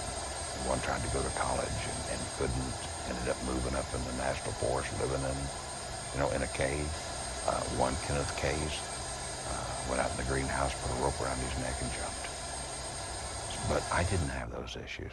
Some of my fellow recipients that we were awarded at the same time did have issues. So when you hear the horror stories about being spit on in the airport and all that, I didn't witness any of that.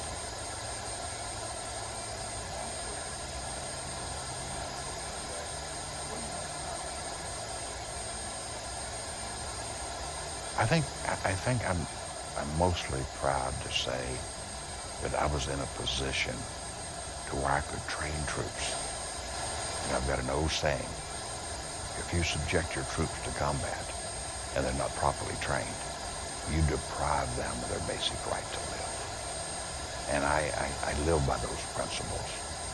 And I think the proudest of my 22 years in the military, that I was able to train young Rangers and young soldiers to where if they were subjected to combat, they were trained to where they could survive. And that's the proudest part. There's no particular incident.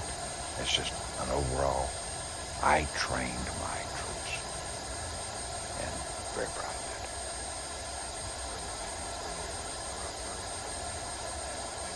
The enemy is winning. We must counter It's good to be here. Gary Luttrell, Vietnam veteran, also a recipient of the Congressional Medal of Honor. I'm Greg Columbus. This is Veterans Chronicles.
up. Pulse up. Pulse up. Pulse up. Pulse up. Pulse up.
Landing gear. Landing gear. Landing gear.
Dropping.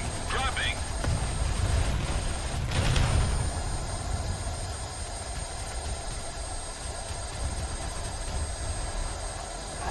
Weapons release.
We need to put more pressure on the enemy. They're winning.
Landing gear. Landing gear. Landing gear. Landing gear. Landing gear.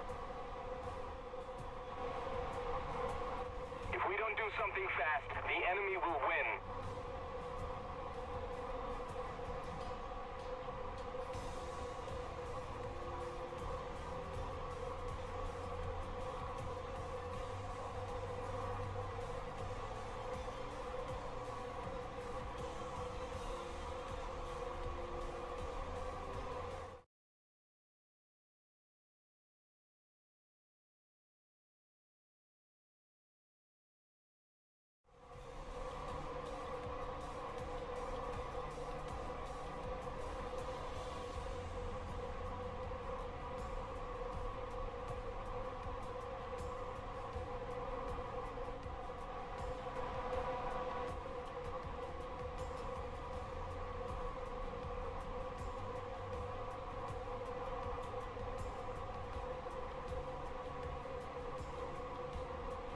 Bingo fuel.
on the enemy.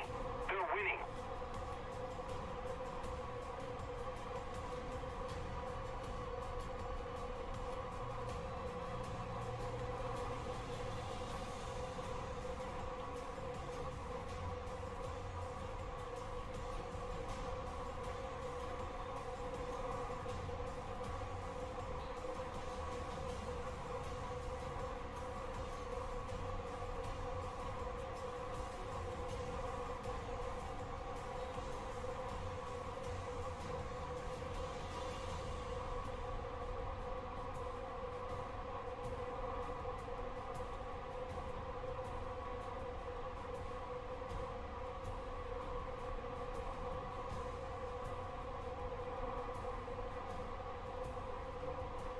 Bingo fuel.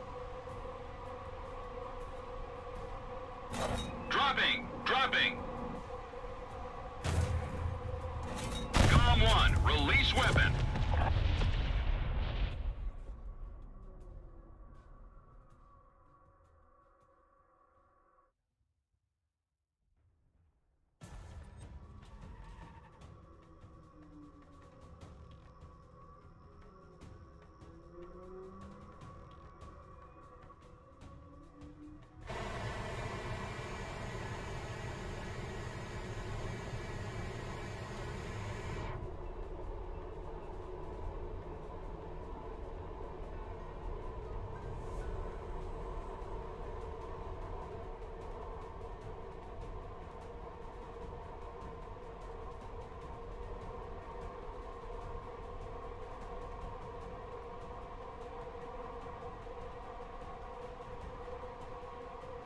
Landing gear. Landing gear. Landing gear. Landing gear. Landing gear.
Bingo fuel.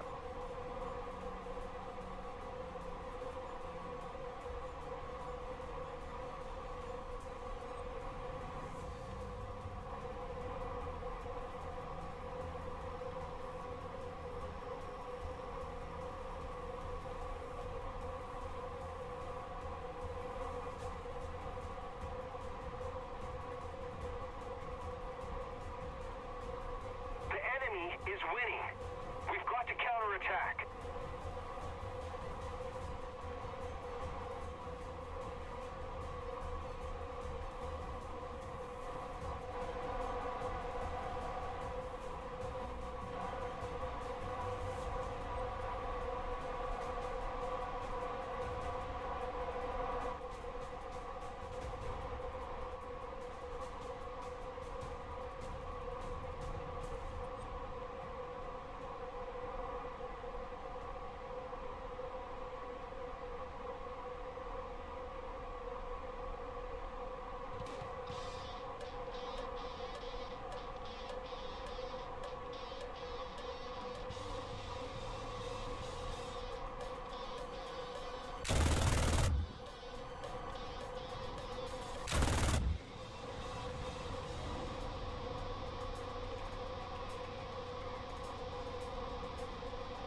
Bingo fuel.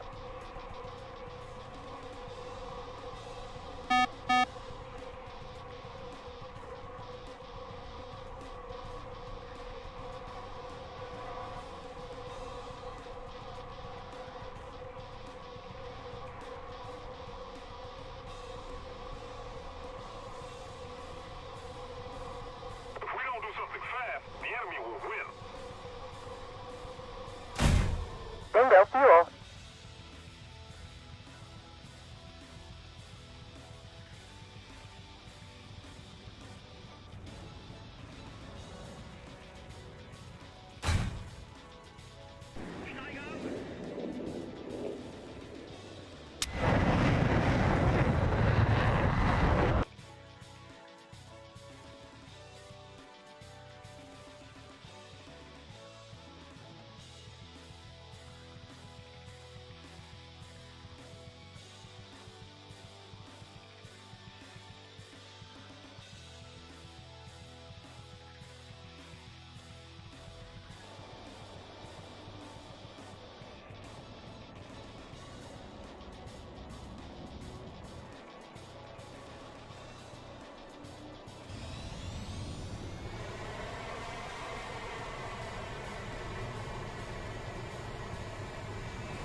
Landing gear.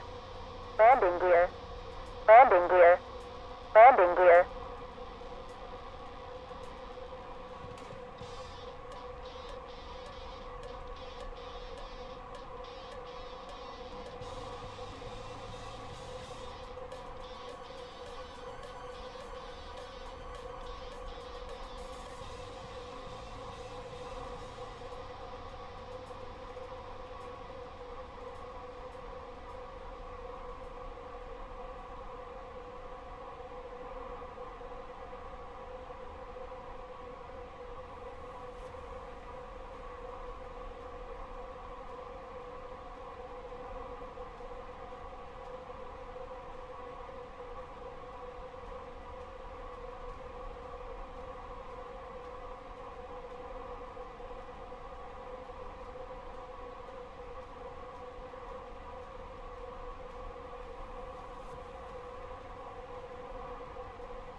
Zero G.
Bravo!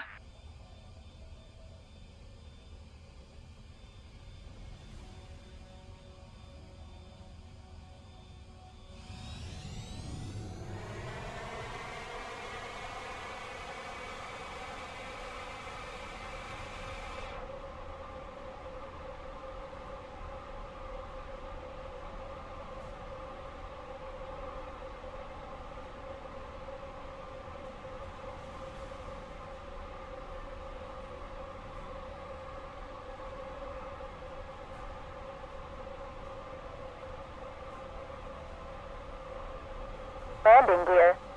Landing gear. Landing gear. Landing gear.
Bingo fuel.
Pulls up. Pulls up. Pulls up. Pulls up. Pulls up. Pulls up. Pulls up. Pulls up. Weapons release.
Bingo fuel.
Landing gear.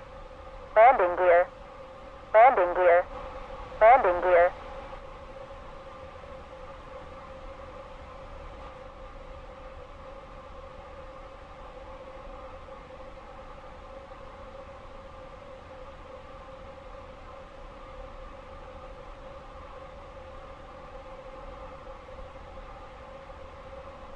Guide on me.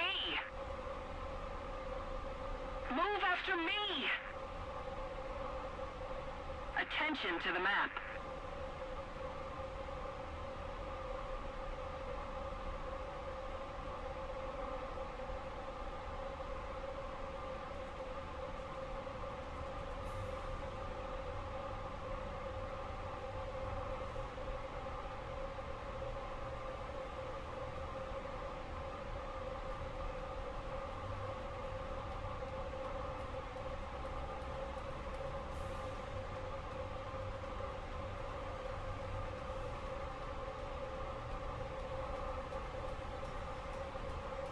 Bingo fuel.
Guide on me. Bingo fuel.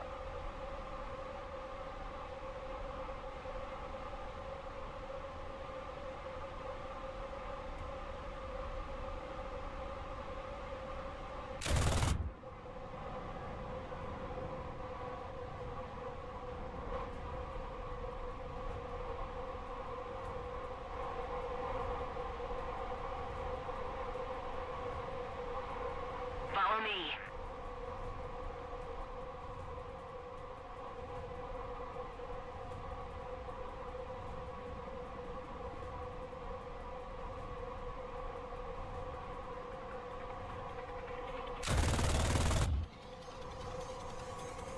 Close up.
Bingo fuel.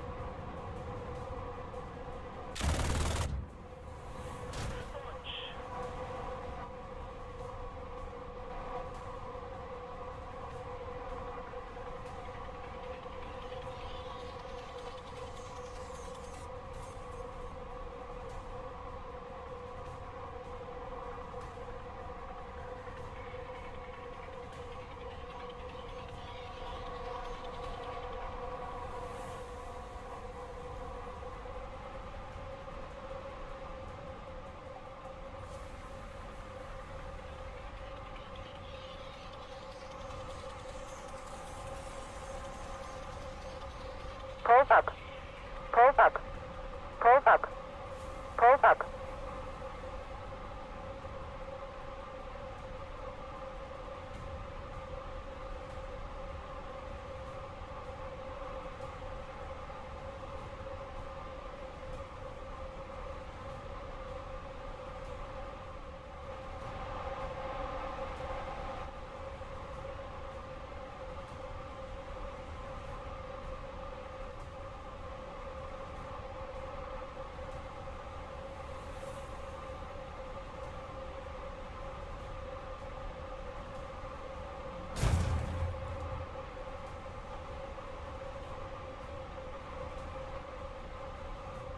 Pulls up. Pulls up. Pulls up. Pulls up. Pulls up. Pulls up. Pulls up.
Landing gear.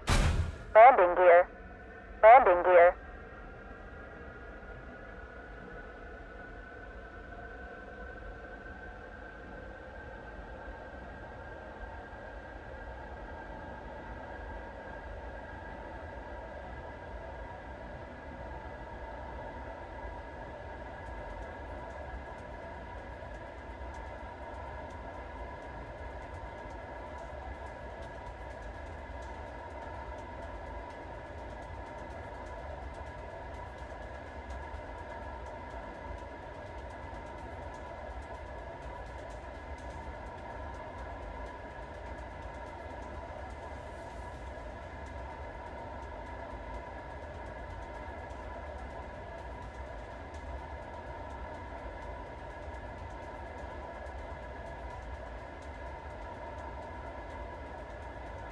Attention to the map!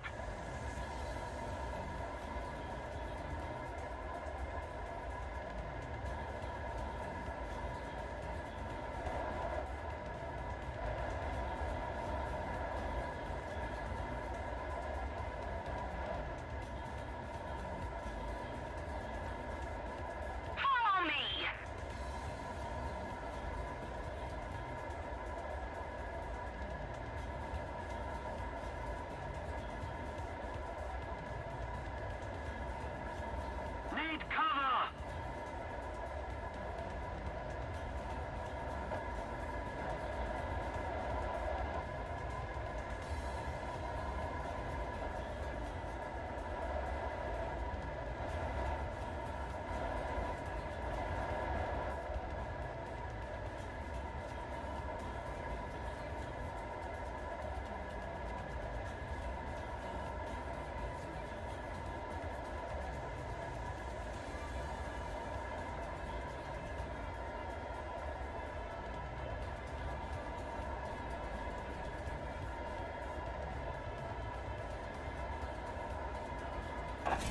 Weapons release.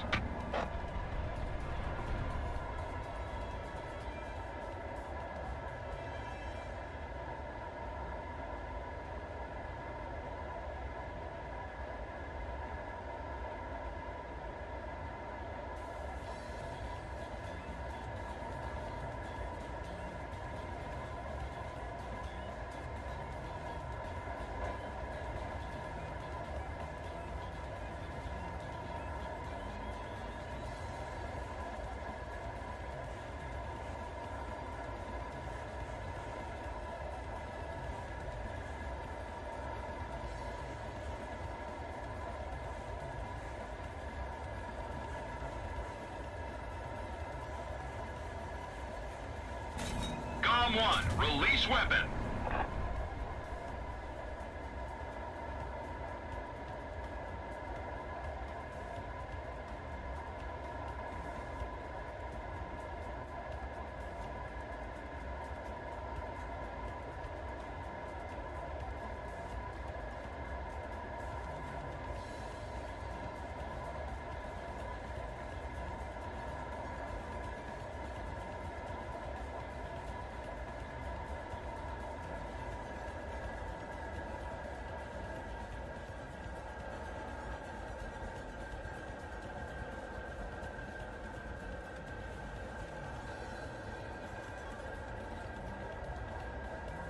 Pulse up.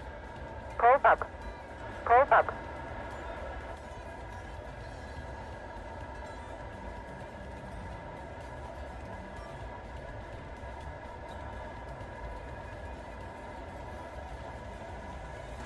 Dropping. Dropping.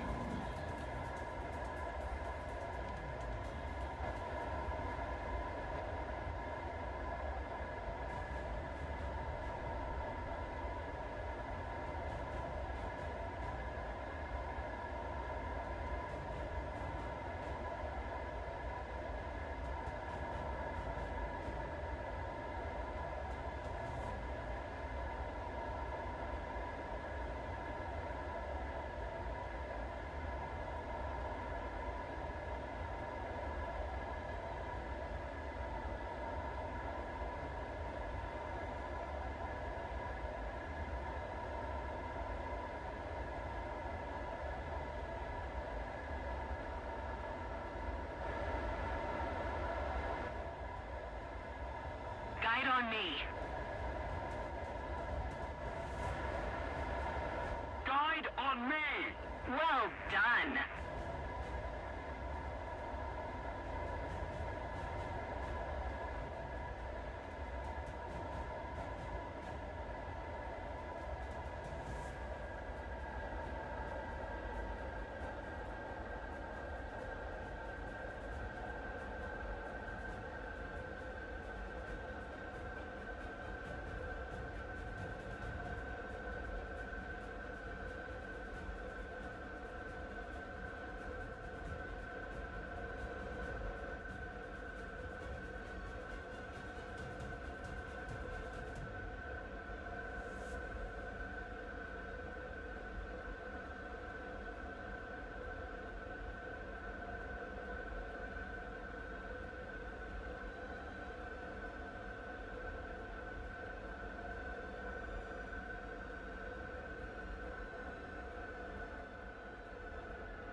Landing gear.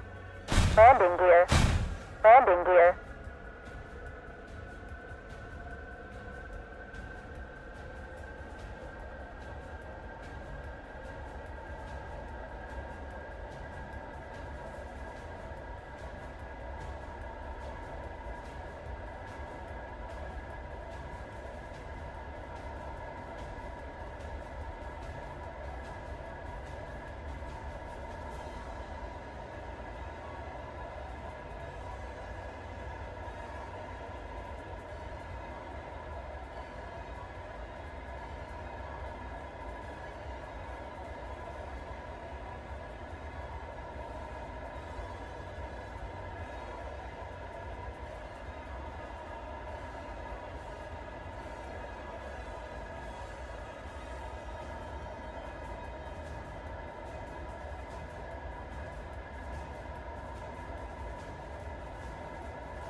We need to put more pressure on the enemy. They're winning.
Guide on me.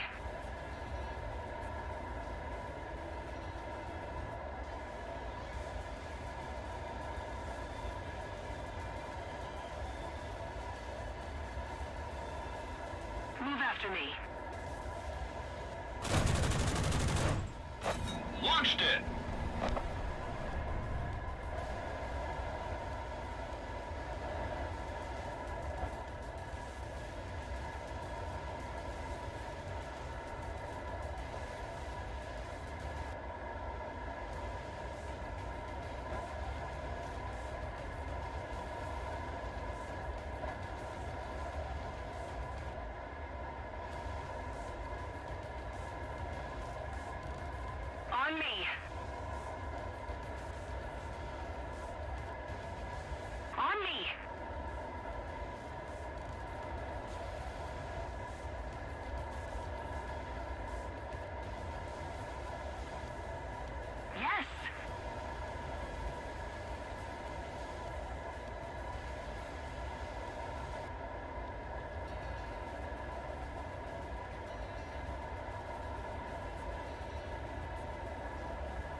Dropping. Dropping.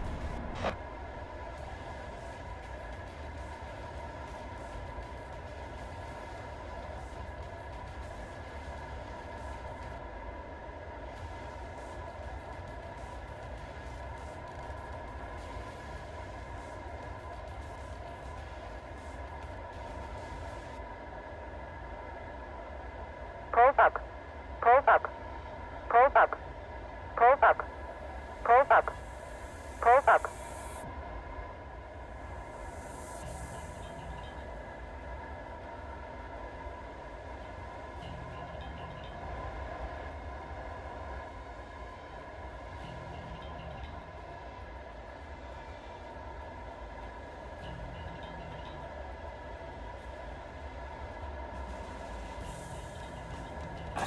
Weapons release.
Need cover. We need to put more pressure on the enemy. They're winning. Move after me. On me!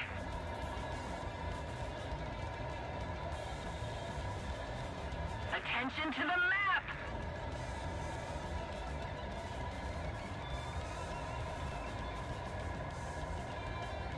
Pulls up. Pulls up. Pulls up. Pulls up. Pulls up. Pulls up. Cover me!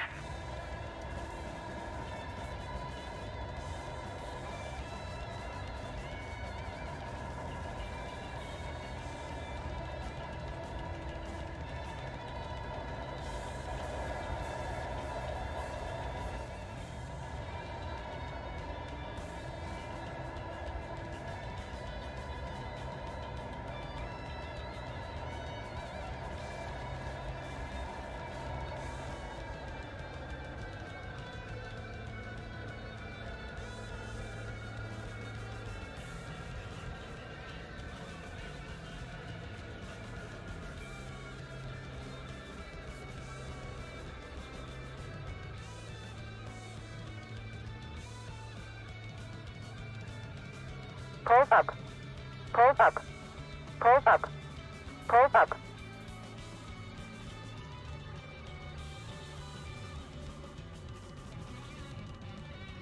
Landing gear. Landing gear. Landing gear. Landing gear. Landing gear. Landing gear.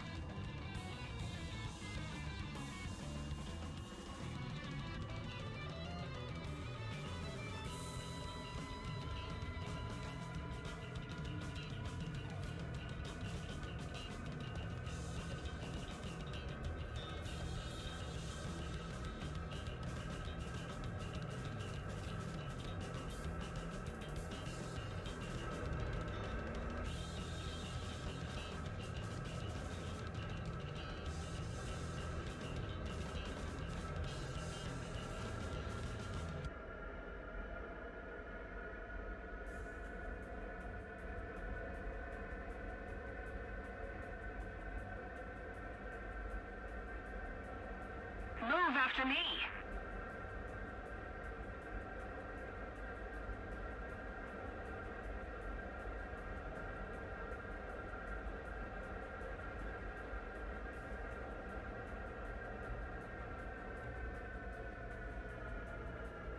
Landing gear. Landing gear. Landing gear. Landing gear. Landing gear.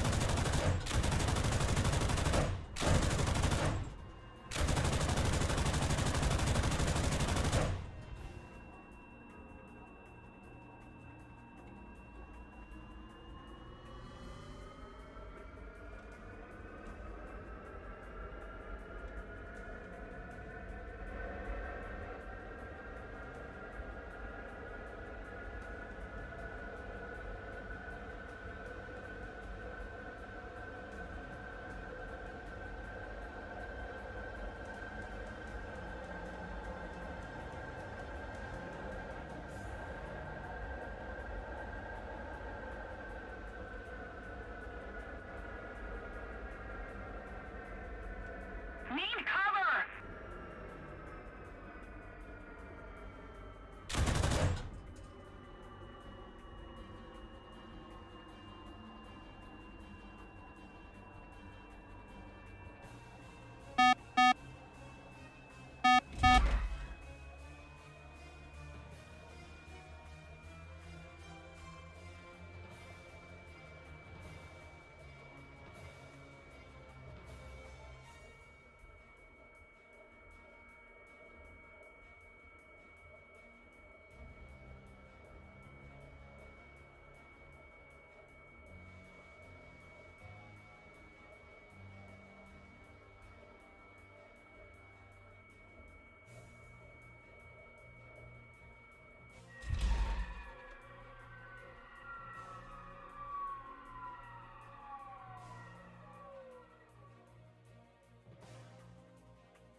If we don't do something fast, the enemy will win.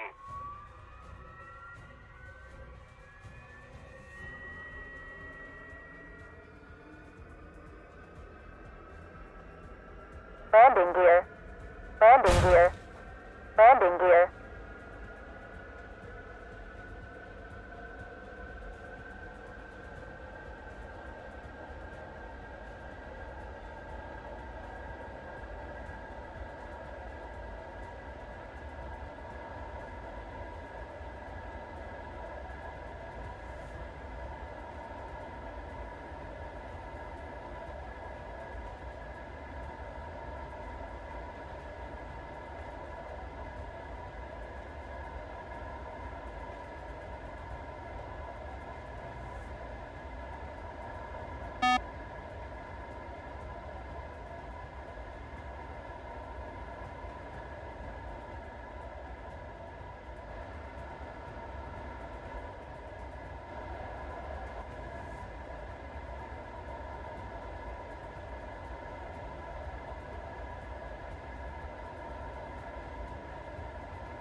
Launched it.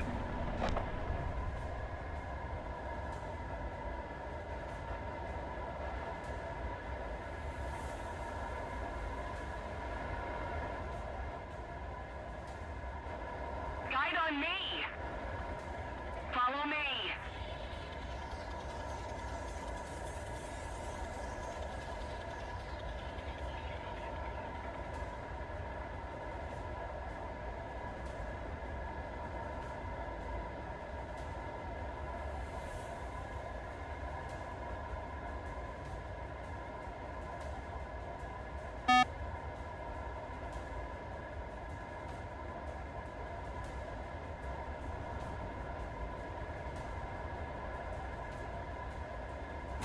Dropping. Dropping.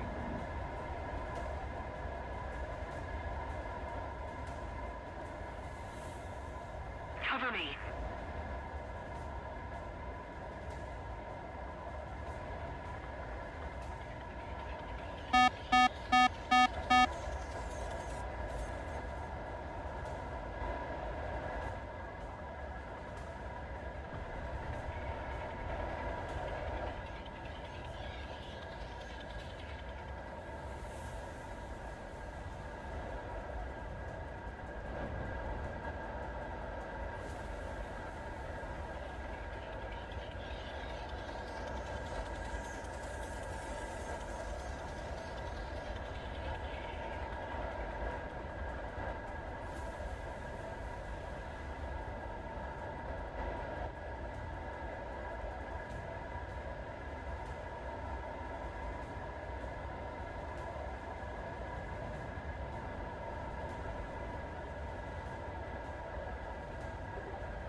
Move after me! Move after me! Column 1, release weapon.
Need cover!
User entered your channel. The enemy is winning. We must counterattack.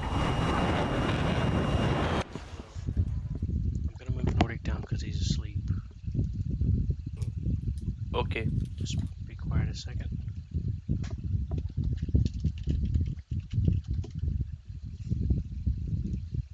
Channel created. Channel moved. Channel moved. User was moved out of your channel. There we go. Look, take it that I made a channel just for him. Just for him. I see.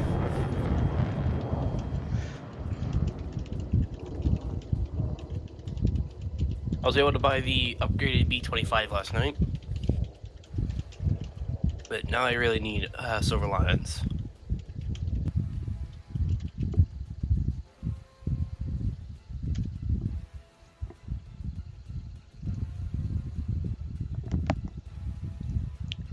How much do you need? Lots. For the B17 to unlock, or? Enough to have fallback stuff, and to be able to buy the B26 once I unlock it. There's 4 Wyrens in my match. I'm not gonna be able to bomb anything. Hit any bomb points.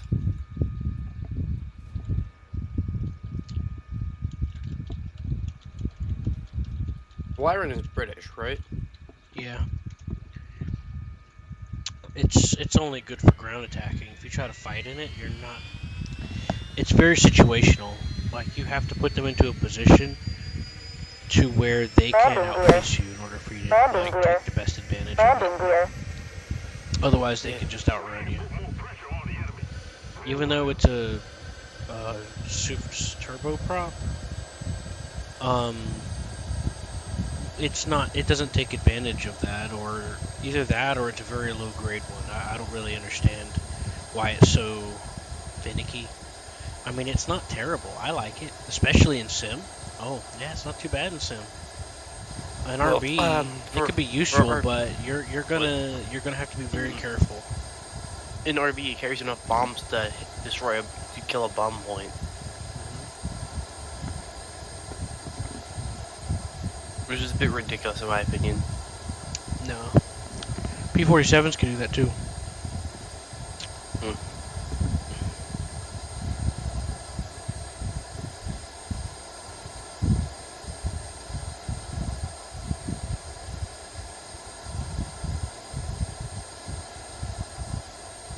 Hopefully these bomb points respawn. If they don't, I'm gonna try and hit their airfield.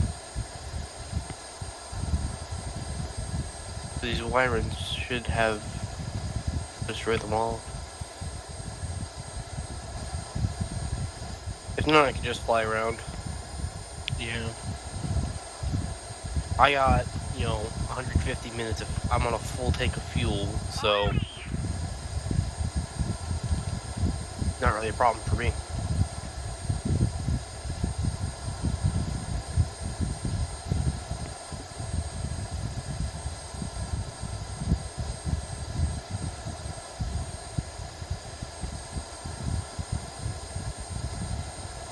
Yeah, I'm thinking I might just fly around. The Wyrens failed to kill the far 2 bomb points, but killed the 2 on the side that I'm on.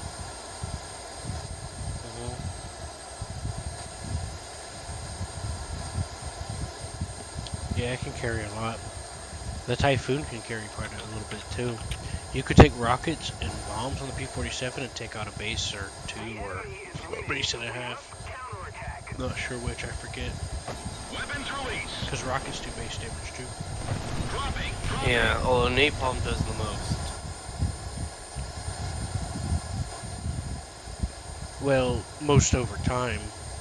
It's not like an immediate. Yeah, I know. But, yeah, in theory, but it's better off just sticking to bombs. Dropping. Because there's a lot of. You gotta do a lot of experimenting with the napalm. Well, somebody did some experimenting. He tested a 500-pound napalm bomb versus a 500-pound regular bomb.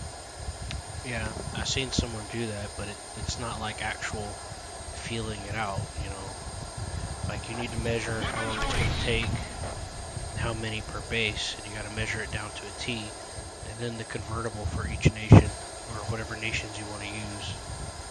Fair. So, as far as it goes for you, in America, what you'll have to do is go into a custom battle, and then just go and throw some shit at the bases and see what it does. Yeah.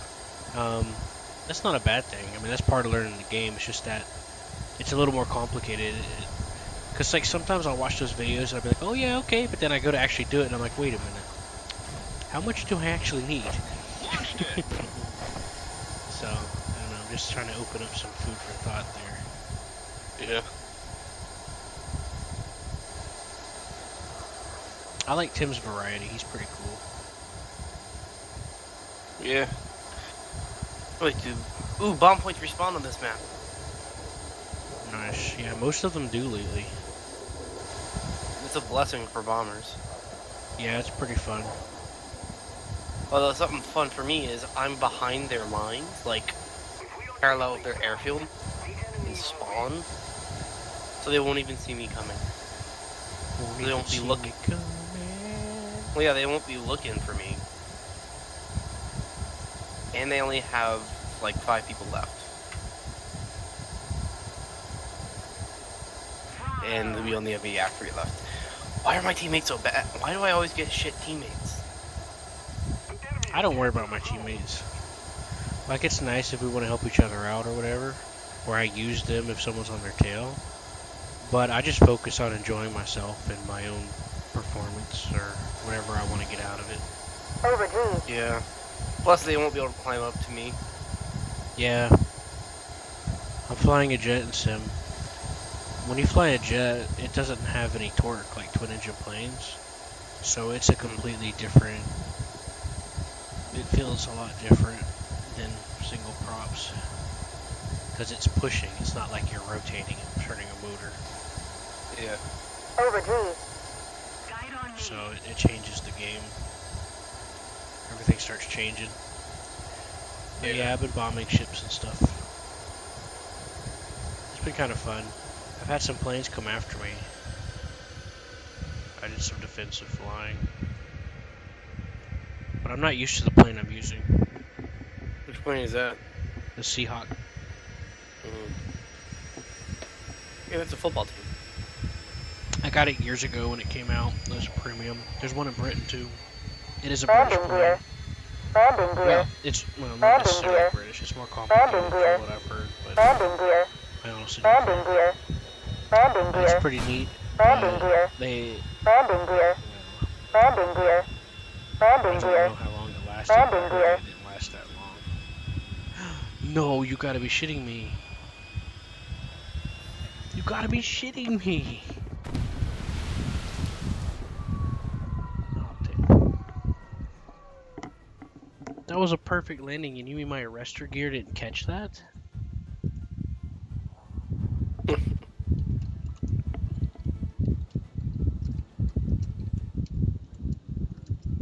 Well, I blew up the base, so I'm guaranteed to be fine for, you know, Silver Lions for a little bit. That comes down to if they shoot me down. Again, they can't. It's gonna be hard to climb to my height, and I have cloud cover. Yeah.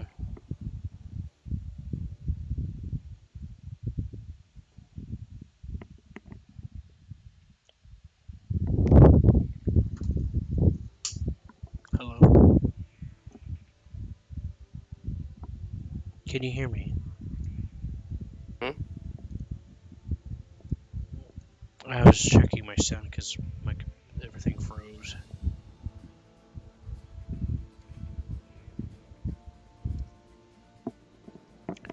I was about to fly out in the ME262. Nice. I'm doing 9.3, 9.0 sim.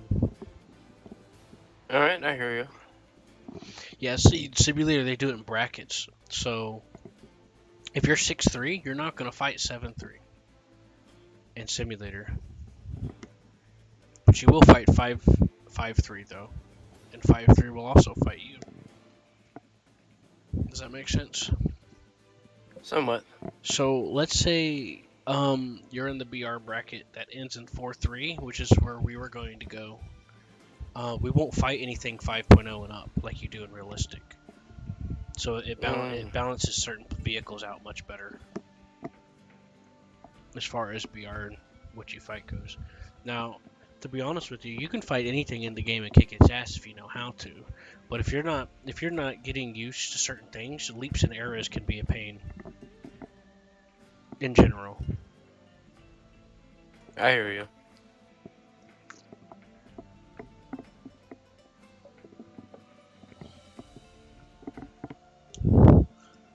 So rank 3 is like 4.3, 4.7 down to like 3.7 or something like that.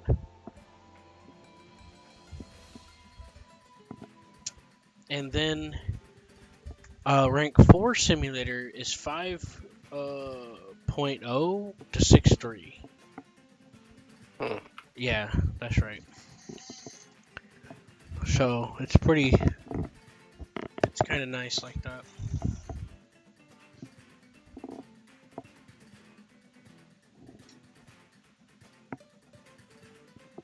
So some planes, even though they're a 0.3 BR higher in sim, it's not going to change much because they'll still fight the same thing. Compared to RB, where it's basically changing the ball game. Yeah, to some degree. Like if I play my ME262 that is 8.0, I'm going to be fighting, yeah, I'll be able to fight 9.0 in RB. But certain planes are moved around differently in simulator because they've been working on rebalancing certain vehicles. Sometimes the reason why they bounce a BR around a little bit is to increase or to increase its gains or something like that, you know. Sometimes they'll go up a few points to make the what you get out of it, your earnings, to be increased.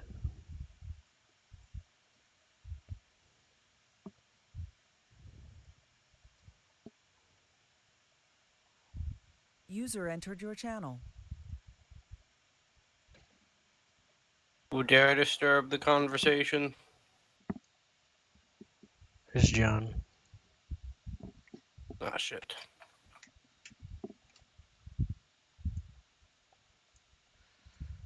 Yeah.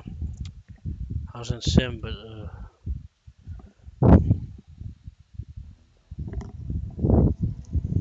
thing froze.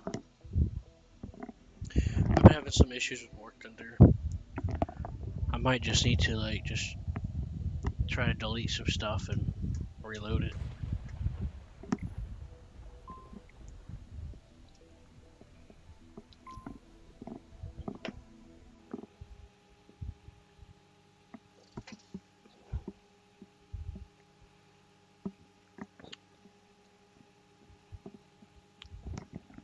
I think there's something. I think I might have some corrupted textures or something.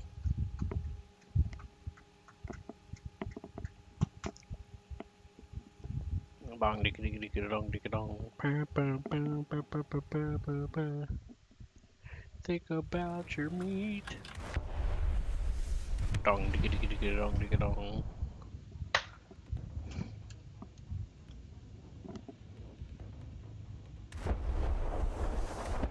Oh shit. I botched the landing. Water landing engage. That was a good water landing. The enemy's getting closer to victory. Oh well.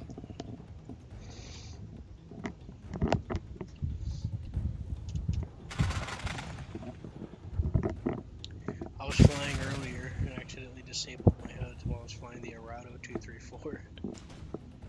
Huh. But yeah, I've got 8 naval targets destroyed and I got 3 air targets. I got onto this one jet that has like this missile. And it's proxy fuse and you can manually steer it. Oh, nice. And I fucked up some bombers. Yeah. because it just goes straight, when you fire it. Yeah. Operation failed. Return to base. And you can steer it. It's called MCLOS, Manual Control Line of Sight. That's what that type of missile's called. Mm. Oh god.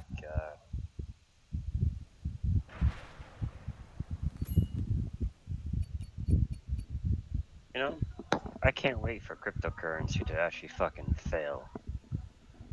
It's going to Tsunami. fucking fail. Yeah, I got a Tsunami Award. Destroyed the most AI like, water in the short units. run, I got okay, 7,500 money Long out of run, it. it's gonna all fucking crash when fucking society crashes. Yeah. John, listen to this. Tsunami destroyed the most AI water units. 7,500. And I made 200,000. Tsunami. Wow, I made almost 200,000. Tsunami. I got this decal that says caution, trees don't move. Bay. That is funny. Yeah, I got it I'll from make the that decal. event. That's what a tsunami is, a wave in the bay.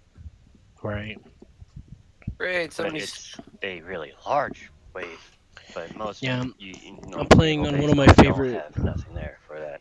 I'm playing on one of my favorite simulator maps, Port Moresby. Yeah. I'm like, oh, that's interesting. People really need to learn, like the standard and manner sort of stuff that you talk about in War Thunder. Who, me? Like, marking your bomb target, letting your bombers get their bombs off, that sort of shit. Yeah, that goes way back into the game. I learned that from someone else, who also got that from someone else. That's kind of what. See, us veterans, we used to teach people this stuff. Like in ground battles, it's customary to hold the point and let the team cap together whenever it's one of those capture points that are next to the spawn, instead of just rushing ahead and being selfish, because it benefits the team. If someone dies right away afterwards, they'll get another spawn. They won't be stuck with a spay or no spawn. Or sometimes they get a plane out of it. It benefits the whole team. Whenever I played the game back then, everybody knew this stuff. It was like regular knowledge, But no, there's just a bunch of assholes that don't give a fuck. Yeah, it was regular knowledge to do this stuff. And that's because a lot of older players that have been around longer, like me, they stopped taking the time to teach the newer players that were influxing. Because once the wargaming community bullshit started dying down where they were rating the game and a bunch of people were... The game almost became dead. Because of all the harassment. Because of all the harassment these people were doing from the wargaming games to World of Tanks that was rating the game. When that started to die down, there was a surge of newer players coming in, including some of the changes in War Thunder. So as a result, there's kind of a bit of a culture lapse, sort of. And then there's people that have been playing as long as I have who don't understand some of the stuff I talk about or don't believe me, and they fall into that trap of convincing themselves that stuff I try to warn you about. Like that review, I sent you a picture of it, by the way. I thought it might be a good case study for you to kind of get an idea, because look at those broad sweeping statements he's making. They're greedy. They force people to pay money and scare away veteran players. And it's like, no, you don't. Have you played any games that... I played a lot of games that do that. And that's why I don't play them. I played a lot of games that were so grind heavy, and I can't stand that stuff. And they make you like, this game. This is one of my favorite games ever, because it's a game first, and there's a lot of skill involved. I've been a free to play player up until just a few years ago. All the plays that I have unlocked, I did it while I was free to play, except for some of the recent American ones. And most of my shit is all free to play. Whenever I told you I unlocked the entire Japanese tree, I did that as free to play. Because I didn't believe on putting money on games that were X and Y. But I started learning more and more and loving more and more. And I'm like, you know what? I put in like 5 years in this game and I ain't put nothing in it. Now, I did get some premium stuff for free, not premium time, but just premium vehicles with Golden Eagles by doing surveys and stuff.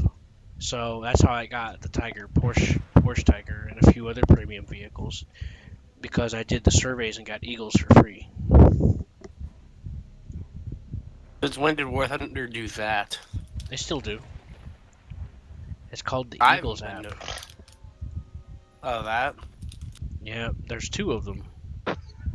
And I alternated between both of them. And you can use those Eagles to get premium time or premium vehicles. And I got premium vehicles because that's a better investment. Yeah, it is.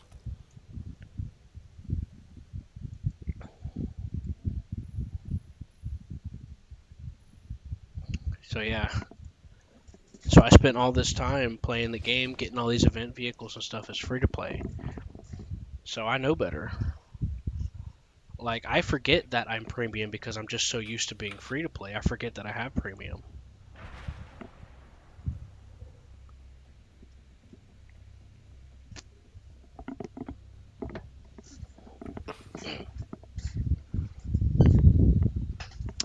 Another thing some people do is they'll unlock event vehicles and then sell them on the marketplace after a few months or a year, and then use the money on their War Thunder account. Use the money to get vehicles that'll actually help them. Well, it depends. Because to me, I used to collect them. I used to love getting event vehicles. I still do somewhat. Like, I have this special Panther. It's a Panther G, but it's modified to try to look like an M10. And I unlocked it just before I left Georgia to come to Florida. So as a result, it was a premium. Not all event vehicles are non-premium. In fact, I think event vehicles are more often premium now than they were back in the brutal event days. So you've heard of the Christmas 262, right? The Sternvogel? No, I've not heard of that one. Okay, so it's a 262 with 2 less guns on the nose, Mm-hmm. but it gets the option to carry some small anti-air rockets. You know, they're just little rockets. Or a 500 kilogram bomb or 2 250s. Which is about 1,000 pounds for 500 kilograms. And it's not a premium plane. But that was one of the last events. I was talking to Eagle about this last night before I went to bed when you got off. Those events back then were incredibly brutal. They were a lot. Like, you think getting some points is for bad. Well, getting the points thing is actually easy. That's a cakewalk to me. And you get 2 days to do it, you know. Like, that's great. Back then, you either made it or you didn't. And it was like, okay, so you'd have to go to the events tab. And you could only use the vehicles they'd let you use in those particular battles that there were for the event. So for the event for the Christmas 262, it was a ground battle event. You could only bring certain planes and certain tanks. I worked so hard at that event. I busted my ass. I became a well-oiled machine. I would join in a tank, capture a point, do what I gotta do, spawn as a plane. I would sometimes even force myself to spawn as a plane to try to meet the requirements of the event, etc., etc. And I would spawn in the Focke-Wulf A5 and use those rockets. And I would get a tank killer too, doing that, and then do whatever, and then switch back to a tank and finish it every match. And that's how I got the Christmas 262.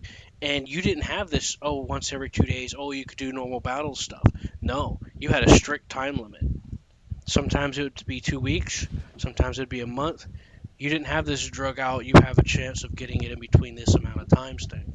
Or you could potentially just unlock it. There was no marketplace back then either.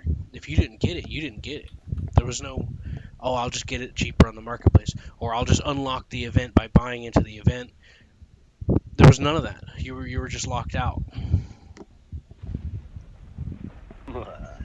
for the most part. Yeah. Oh, cool. Was a German 9 for tanks. So I'm proud of Apparently a I'm lot proud of ranked this fucking wars 262. to be I researched. fucking I broke my I worked real hard for it. It was not easy. The events back Oh, then shit. were insane, but then they started adding in the choice stuff. Oh, you could do this task. You could do this task out of 5 or 6 optionally, and you could do them in random battles, and you get 2 days to do it. And ever since then, it's been a whole lot more convenient, you know.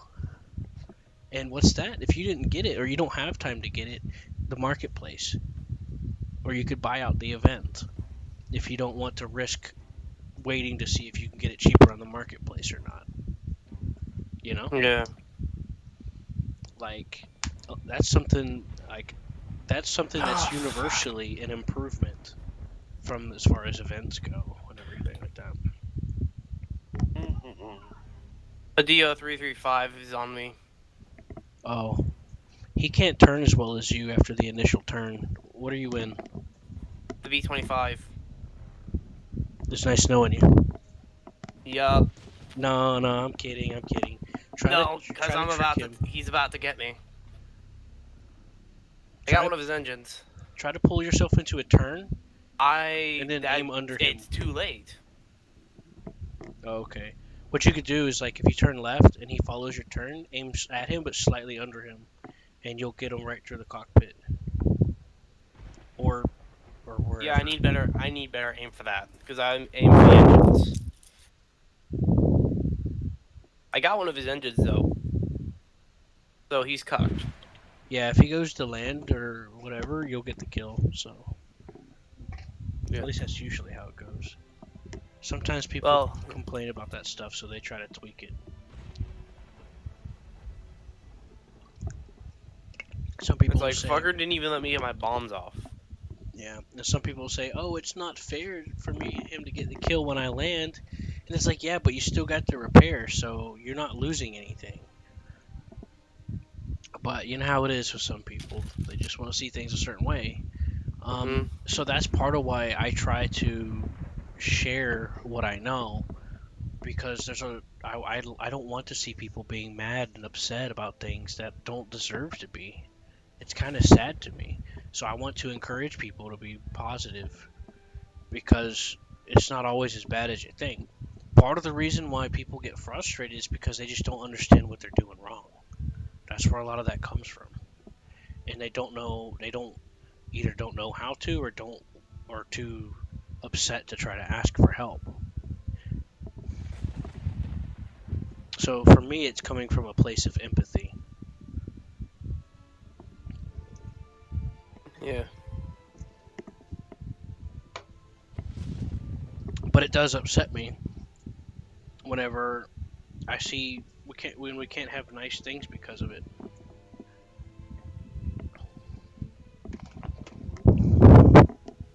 Now that makes me sad. Yeah.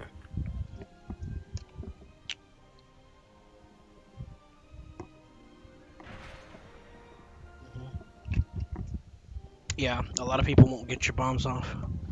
That's why I've developed the sneaky sneak route or the go around technique. It doesn't always work, but I try to go the way that I think would have the least traveled path. Yeah. And ideally, when there's a path that you won't fight, a DEO 335. Right. Yeah. Because trying to fly and shoot at the same time is not fun. It can be hard. But what I prefer going low, because if there are climbers looking for bombers, they won't see you unless they actually look down or get close to you on the ground to find you, and they won't do that. Yeah, I just maintain what I currently have for the first run. Then for the second run, I hit the deck. Because in the second run, that's when they're actually not going to be distracted by the big fight. Although it doesn't appear I have to worry about a DO335 anymore, because they just got shot down. There is truth to that. However, at the beginning of the match, they have more time to seek bombers too, so that's also another thing because the fight hasn't started yet. Yeah. Although it depends on the map on when the fight actually starts. Yeah, there's a lot of factors to that. That's why I was being vague. But I'm just saying that's something to consider. If it's a small map, don't even bother going to the ground. Just stay where you spawn in the air because most of them won't. Most of the battle will reach each other. Yeah. Before they get to that point anyway. Except for the interceptors, they'll get air spawns. Which is fine. That makes them competitive to each other. They usually fight each other more than they fight bombers. They fight each other so that they get the chance to strike a bomber. Sometimes, yeah. Yeah, you say that again. I'm one of those bombers that scared the shit out of like life as it is. Every battle. Always on my tippy toes, in my bomber view. I'm always in my gunners, scanning the skies to make sure no one's coming at me.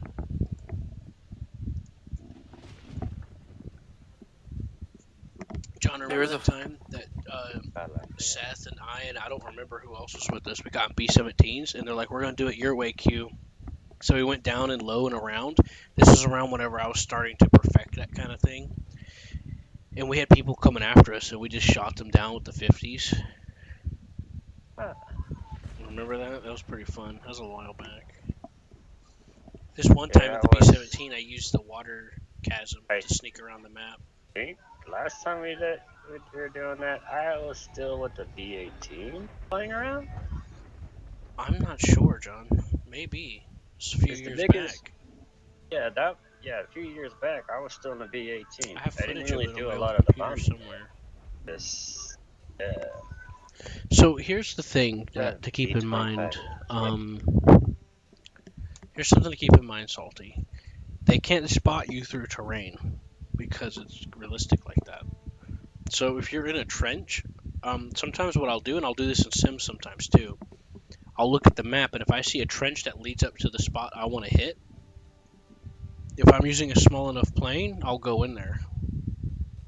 And then I'll pop up, and then I'll do my attack. That makes sense. Mm-hmm. It makes sense. That's what I did with the Japanese bombers. Starting out with. Because I didn't know how to dogfight either. Wait, which bomber do you got, Salty?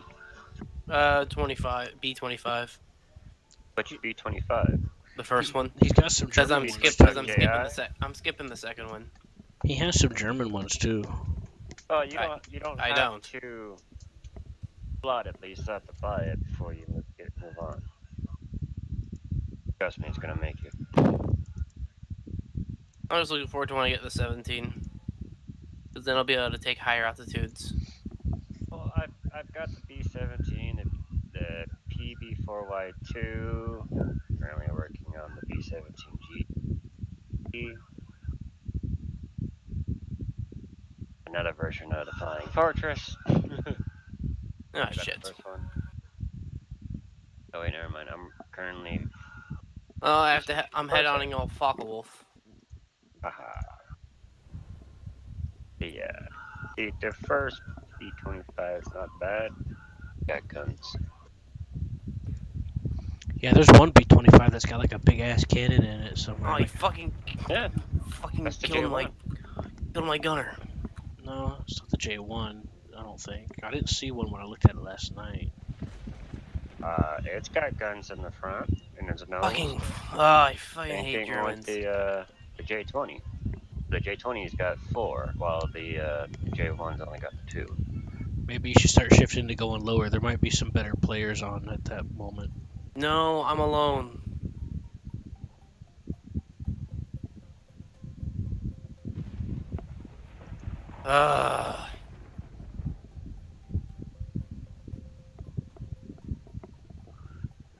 John, you gonna fly the helicopters? Yeah, and a few. I gotta deal with my Huey. I first one. So I looked at the difference. I was looking, and I realized the fact that for the Hueys, they don't have their rocket pods slanted like an attack helicopter. Port helos don't have that slanting. It's straight. I don't know what you're talking about. The pods, the rocket pods that come on the side of the helos. Right, I heard that part. But then you For started the going on attack about for the attack helos, I've noticed they have a slight slanted where the outcome is coming from a little up. While for arcing, yeah. the support helos, the Hueys are straight, not slanted up a bit where they have more range. Yeah, it's probably because they weren't made for that. Exactly. It's a nice little detail, though, ain't it? Yeah, I'm not There's like, so this many is little why details in this fucking Seth's game. had so much problem with it. Right, yeah. Gotta figure out how to fuck. I'm like, well, see, here's something you got to keep in mind, John. With the Huey, your throttle affects the arc of the rocket. So what I'll do in that Japanese one, the UH-1B that only gets the rockets and that's it. What I'll do is I'll cut the throttle down, the collective down to like 72 or 70 as I fly over the target, and I'll go first person, and that makes it a little more on point. But if I do it like full collective, it'll go above my crosshair. And it's because of the pull of the throttle or something.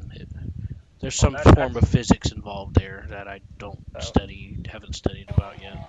Like, if you watch the old videos of Hueys coming in for attack runs, they're always having their nose somewhat slanted downwards, so they rocketing while they're going. Not fully down where they'll fucking crash their asses. But they still got somewhat slanted down because the rocket pods are straight, so they have to have them somewhat slanted. So technically, they're launching before they even get hit, but they know where they're firing because that's that. And where the allies are at. A lot of them have computers too. Mm-hmm. And the whole audio thing, listening to where your allies are at, even worked even better. That's not even including the fucking aircraft coming in with napalm. Guys, get this. There are 3 bombers in my lobby that are fighting over the same bomb point. They're just constantly marking the map on the same bomb point. They all want it. Like, no, I want it. No, it's mine. No, it's mine. It was mine. It's literally like that. At least people here are actually marking their bomb points.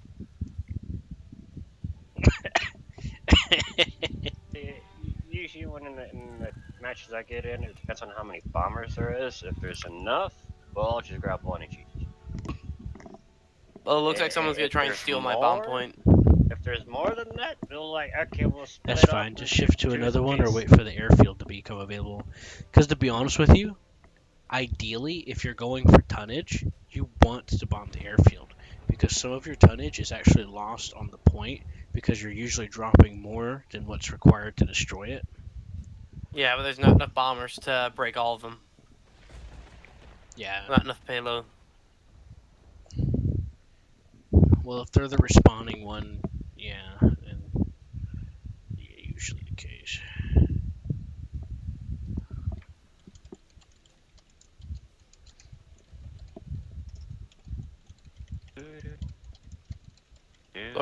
So my goal is mainly for now is mainly just gonna be gaining altitude, and taking and going in slow.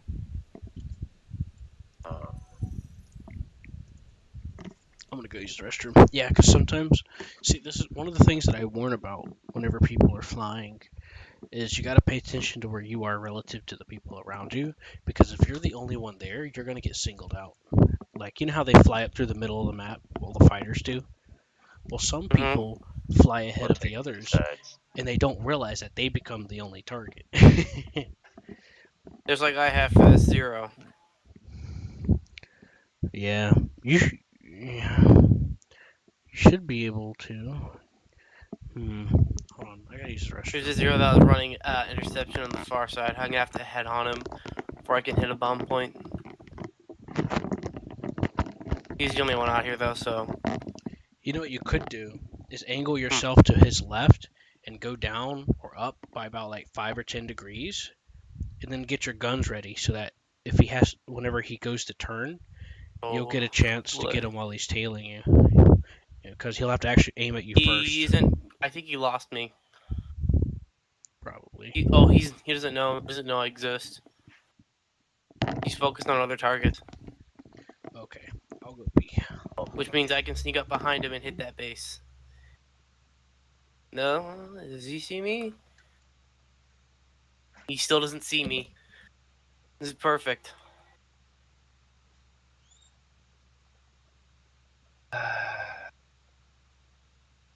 I'm gonna hit this base right under while he's right over it. Oh, this is gonna be perfect.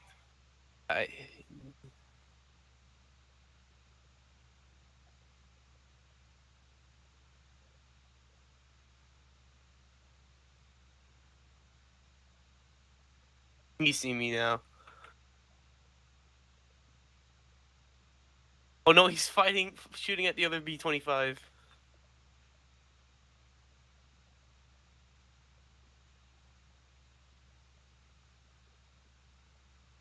Fucker stole my bomb point.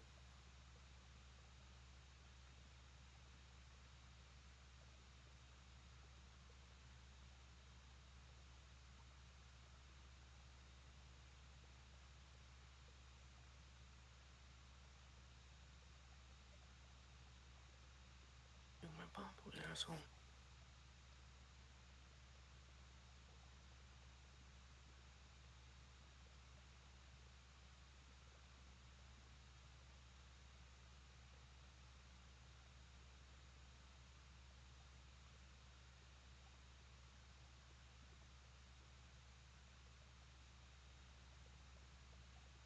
That's interesting.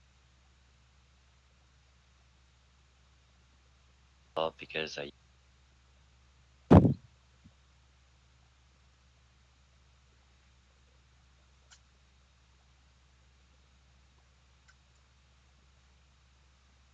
Some asshole stole my bomb point, but I was able to get my bombs off, and I'm now returning to base. Although almost like Karma, he got shot down. I'm about ready to take some scissors and cut my bangs off. Yeah, you know how many times I told my family I want to freak go cut my hair, and they're like, no. You can do it, John. I believe you. If I ask them to take me somewhere, they're like, for what? My haircut. Pretty harsh. I want to get a haircut. I got fucking long ass hair. I mean, my hair is halfway down my fucking back to the crack of my ass, man. My hair's long. My sisters are like, oh, I got longer hair. I'm all like, yeah, but your shit only goes down to your tip. My shit goes past. I'm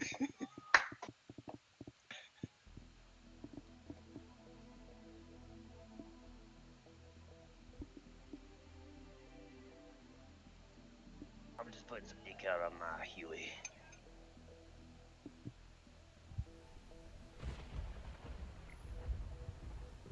You know, I got killed 2 or 3 times in a tank match from one of those Hueys.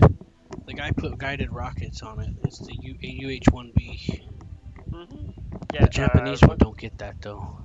Yeah, the Japs don't get more. This one, the 1B actually gets more.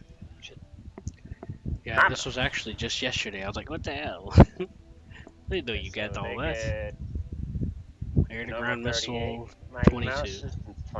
76 Mighty Mouses, then you could do the 2 turrets with 38 Mighty Mouse, or just the 2 turrets, or the AGMs, 6 of them. Right. Can't mix it, but hey.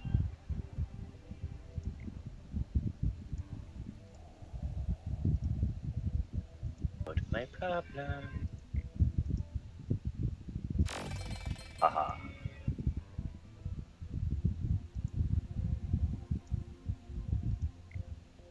Of the army. The reason why a lot of people make fun of the army now these days is because of the fact that recent years since, Vietnam and all that crap, they've got more on the lazy side, you could say. Always coming up on on on the rear.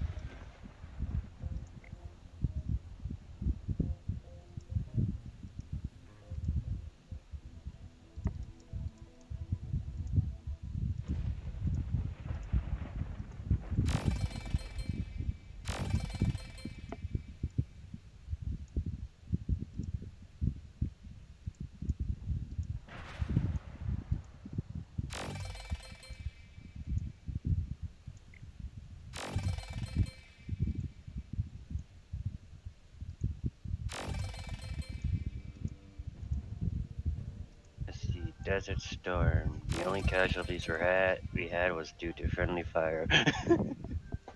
Yeah, damn it, A10.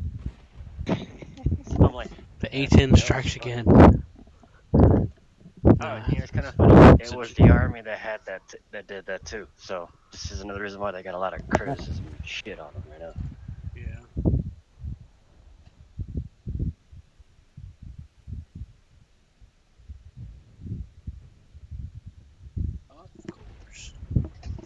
Of course.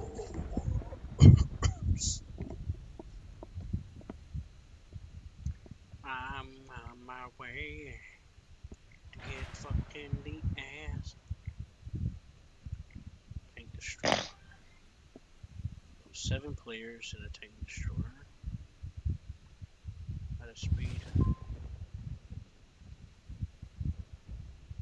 Jeez, that's a bit much.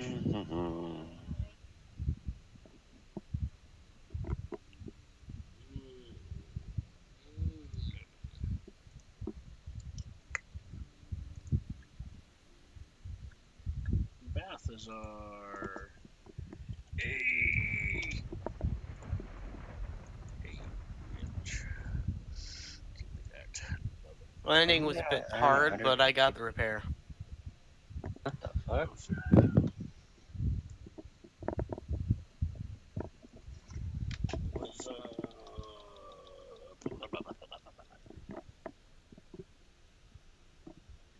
well, I'm glad you're starting to get used to it a little bit salty.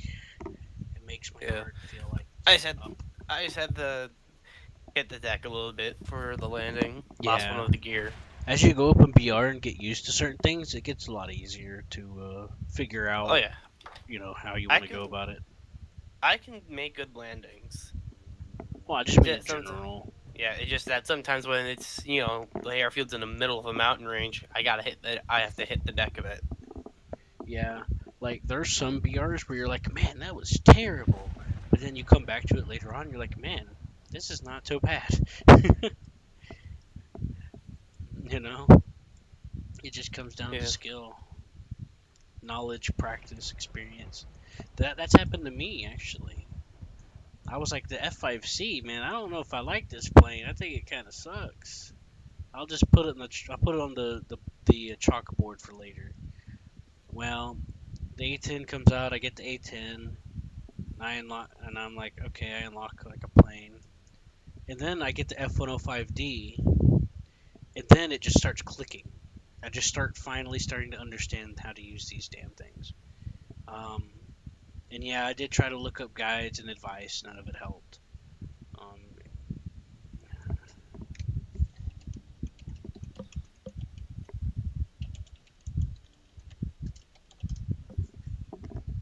Then I came back to the F5C, and I'm like, damn, this thing is great.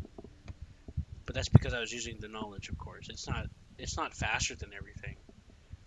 But if you play to the strengths of it being a high speed jet, which is clearly what it's built for with those thin ass wings, yeah, you'll be all right for the most part. And it does have a decent turning circle for a jet too, or high end jet, I should say. I call it high end because they all got afterburners, and it's like a whole nother area than early jets. It's not the same. Yeah, fair.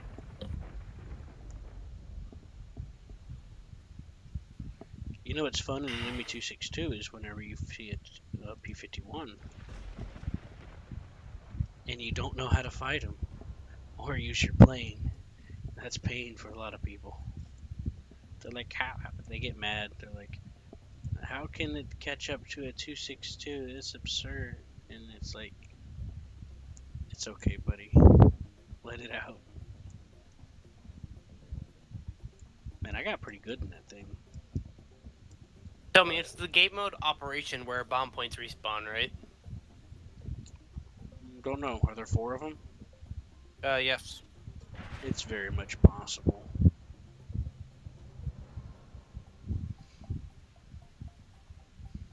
Usually there's not 4 bomb points in matches.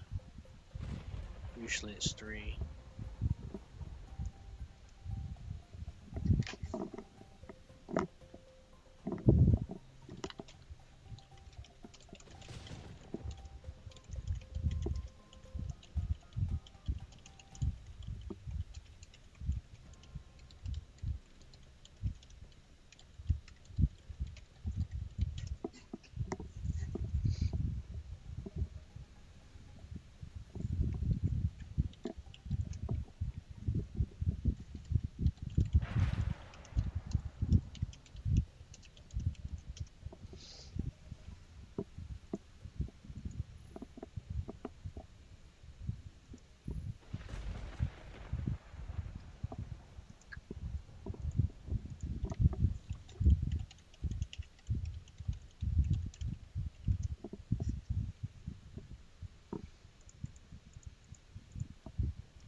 Ah, boy, I made a mistake.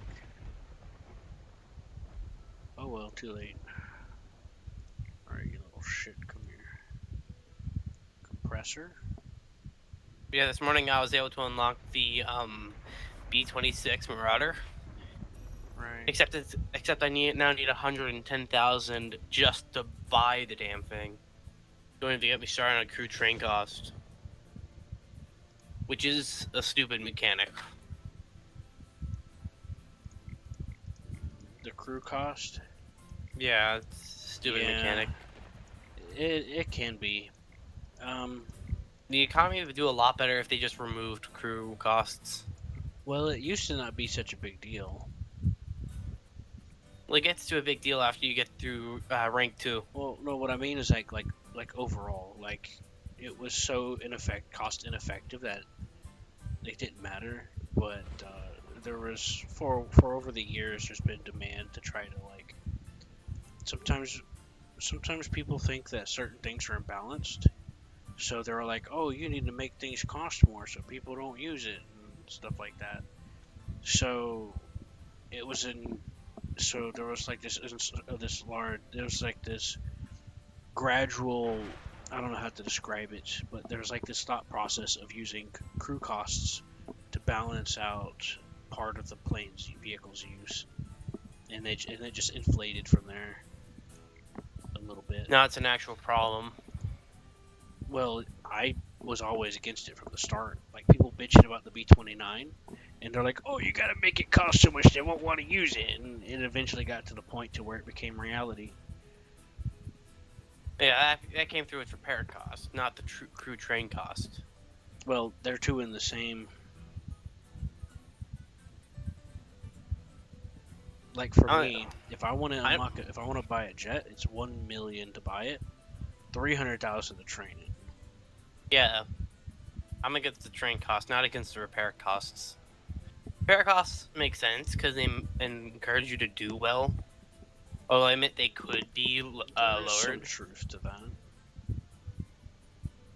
But I do absolutely spite crew train costs.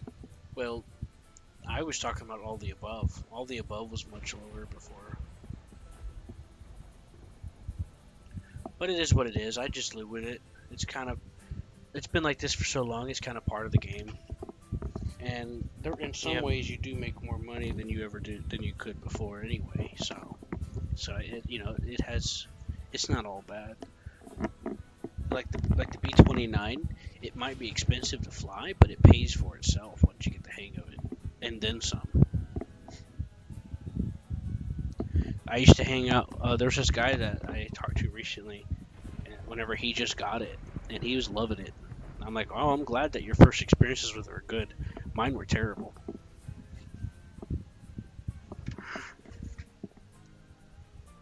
Let's go, fucking guy. My first experience is probably gonna be bad when I take in the multiplayer.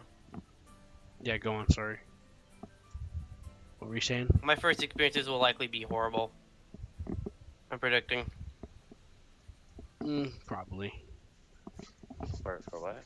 Some people that were flying the B-29 though that were having a hard time. It just kind of has to click with you a little bit. It's hard to explain, but it clicked with me, and I loved it. I was like, wow, this is great. B-25, So much bomb. B-26 and shit like that. They're before fun to then, play I just with. got mad. They're not that hard to fly. I was like, fucking It's hell, when you why'd they get have to bigger raise the bombers. price on it? Is when the difficulty goes up. Because see, not only do you have the stat card bonus of whatever it's paying out, but you also got to consider the different amount that you get for what you're attacking, including the difficulty mode. And there's like these different variables that stack, which affect how much you gain out of something. So it's more than just what the stat card says on the plane or vehicle. It's easy to forget about it. In a lot of cases, depending on the plane, you're usually better off just ground pounding to get more in one go. But in other cases, it's better just to go base bombing because you just can't. It's not so easy to go through all that trouble for maneuverability options. Yeah, especially in a plane that it has doesn't have the best engines. V-25, you're best off hitting bases, simply because it has terrible engines. Yeah, I would. If what I would do is I would take it out in sim and go after tanks on the ground or other targets. And I just you get recommend it markers on against the pounding. map. I just recommend it against ground pounding with this thing. I know. But that's what I would do. That's exactly what I would do, and that's what I did with it. Except for the base. I did do base bombing with it, though. But that was a while back. Bases were worth a little more back then. They gave you more tonnage. The tonnage was different. Actually, no. I think bases are worth more now. But ground pounding was reduced, but it's still worth more in total. Yeah, that's it. So in simulator right now, that's what I like to do. I like to go after ground stuff or anything in the water or whatever.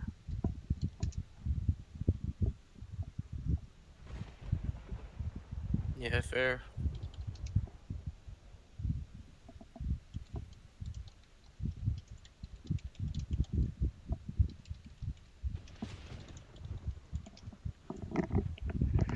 But for the moment, there's nothing wrong with sticking with what works for you. But whenever it comes to ground pounding or going low, trying to do that, depending on your game mode, you either have to time it right or position yourself for it. Yeah, there are different planes that I would take out for ground pounding than I would for base bombing. Yeah, it's still worth a lot either way. Because if you notice, on those reward sheets I was showing you for Sim, they didn't really do any base tonnage.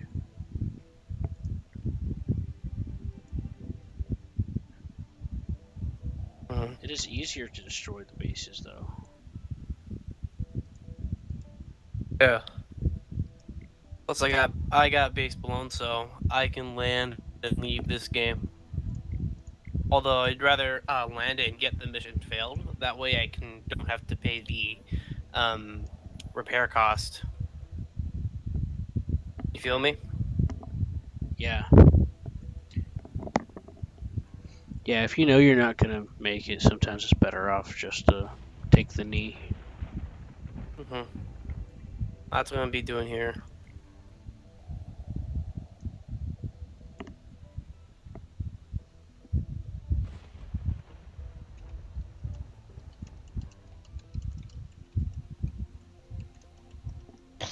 Yeah, I'm gonna get a good landing. I'm gonna let the tickets rain. That way, I don't have to do stuff. Yeah. Sorry, I'm sorry. There's something that I gotta clean up right now.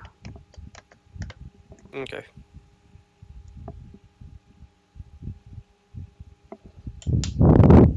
fucking saw a bug. I got annoyed. I'm like, what the fuck? Get out of here. You know? Yeah.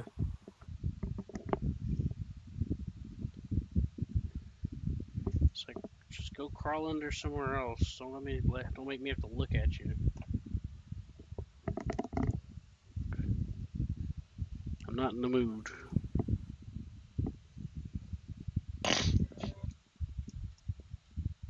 Match isn't ending. I have to take off. We're losing. I'll give them their blind hunt. So I'm gonna swing mega wide.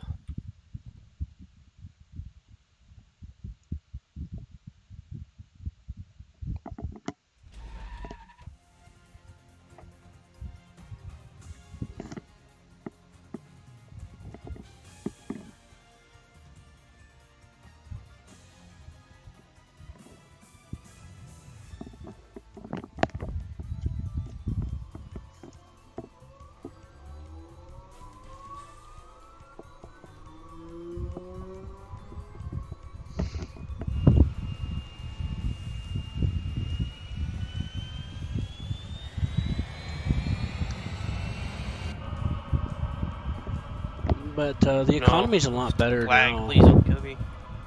The economy's a lot better now than it was whenever those changes were first implemented, so it's actually okay now. And beneficial, you know? Yeah. So it's just simulator where it gets a little shaky with the repair costs here and there. But it's still worth it though.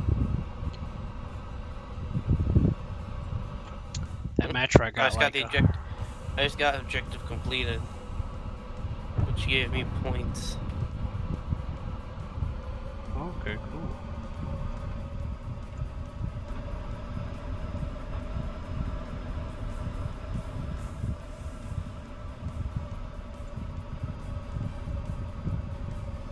Is somebody up? Yep. There we go. They sent a blind hunt on me. I feel sorry for them when they do that sometimes. Yeah, and now the APF 109's tailing me by himself. I'm pretty sure I killed his engine. Nice. Yeah, if you can drag them out to where they have to slowly approach He killed my engine though. Ah, shit. And almost all of my gunners. He must have been. How far away was he? On my tail, and now all my gunners are dead. Oh, he must have been close. I said on my tail. He's less than a kilometer. Oh yeah, that's close. I was gonna say, if you're in a bomber and you're able to drag it out to where they have to slowly approach you from behind, you can take your time. No, I killed his engine. Yeah. I killed his engine, but he killed one of mine. Yeah, I was talking with Eagle last night after you got off. I was like, we should have coached you a bit more because we got so determined to try to overcome your defenses because you were giving us such a hard time that we just completely forgot. We got so focused on that. On me. Well, guess what? You kept people off me. Although I made mega profit from this match. Yeah, in simulator it's a lot easier to scare someone away if you're a bomber. Yeah. Yeah, because whenever you get I hit, hate when you get go ahead. When you get hit in simulator, it starts making all kinds of noises in your plane, and you can't tell what's falling off half the time. Over. You cut out for a second. Ah, fuck, the storm's rolling in. Storm of what? It's in the sky. Oh. The storm of seasons. Or some shit like that. Just kidding. Yeah, it still is, technically. I only used it a few times. After that, I just said fuck it and went for the B-17. Yeah, it's gonna be, I'm gonna use it simply to help me grind out the B-17. The only downside is the fact that you're getting into bigger bombers and they're gonna be slower and more easier for fucking fighters to eat your ass. What was I telling you about? Because when you're flying, especially if you're low in big bombers, you gotta always keep your eye on how you're flying at the same time, and then you gotta take an eye on your gunners. But your gunners are stupid, so you get your ass killed when you're trying to fly at the same time, not quit crashing fucking trees. Which is kind of why I'm going for the B-26.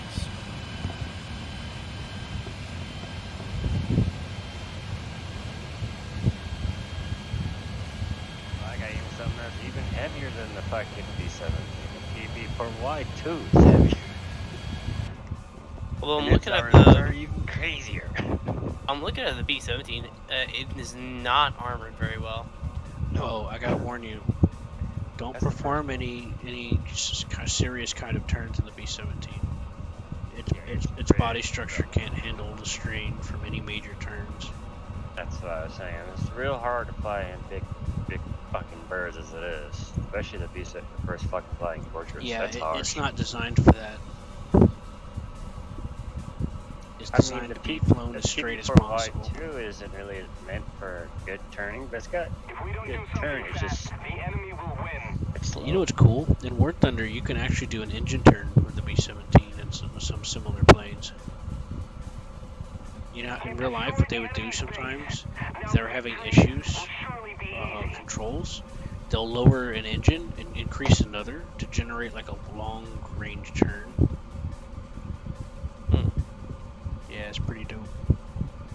Although the B-24 looks, from at least the rear, is pretty well armored. Yeah, probably. I haven't looked at it myself.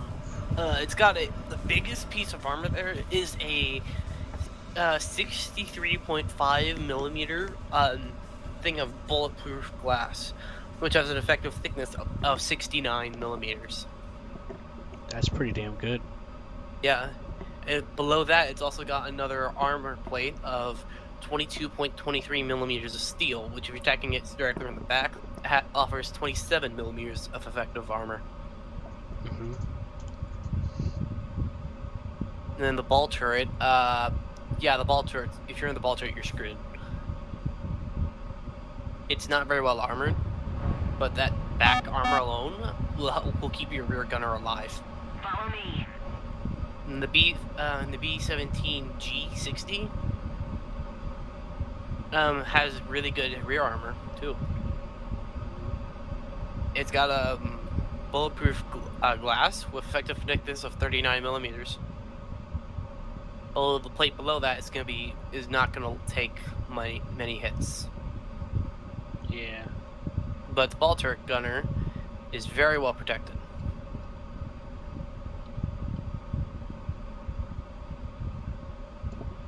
Well, that's pretty neat.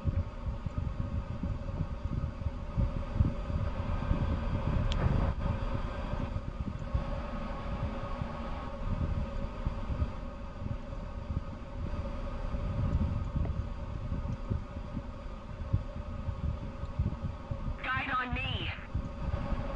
Move after me. Even 12.7 millimeter armor-piercing AP rounds have trouble getting through the B-17's rear glass window. Yeah. The armor function of the B-17, the idea is that they have like separate plates of smaller thickness spaced apart. And the idea is to try to reduce the effectiveness of the bullet by the time it reaches the front of the plane. That's if it's fired directly from behind. Yeah. Yeah. Although but there's a lot more flaws to the B-17 than that. If you look at the armor by itself, okay, that's pretty cool. That's alright. Makes sense. But then you have to take into account that in real life there was a lot of fuel fumes in that fuselage. So it didn't matter. Well, here and there. And then it had that structural weakness around the back of the wings, where they're connected to the fuselage. And, I mean, it did what it did, but it wasn't like the beacon of immortality that some people put it on a pedestal as being. Now the G's had oxygen in them. The G's, they started getting oxygen systems. Fair. But the E and the EL, not so much. So. Like, B-29 is pretty well armored though. yeah, the B-29 is It's also really well gunned. There was an issue in real life that's reflected in War Thunder. It had overheating engine issues, and that happens to you in War Thunder too. Yeah, it happens with the B-25 a lot. Happens a lot with the B-25. Yeah.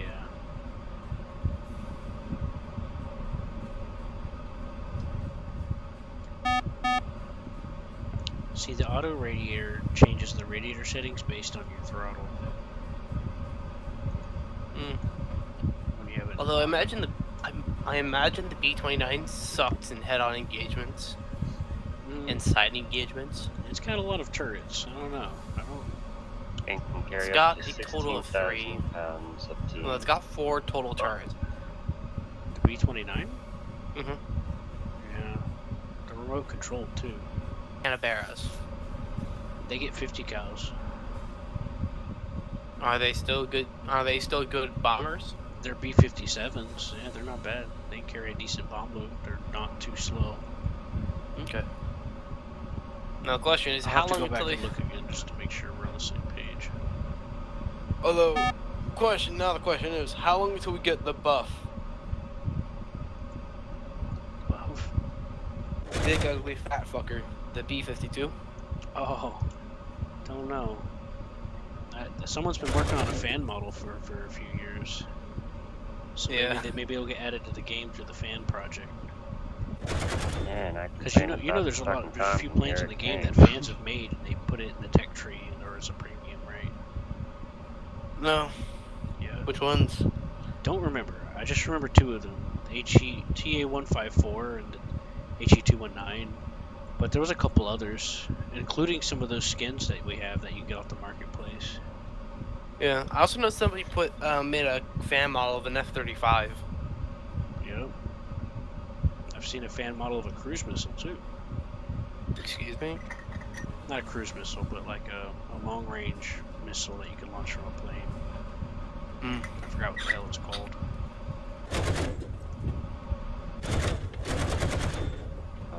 Damn, I'm so rusty. I'll have to go back and check out the Canberra, but the Canberras, they're basically just B-57s. In America, you get the 2 B-57s. The first one, you don't have guns, but the second one you do. And the Canberras do.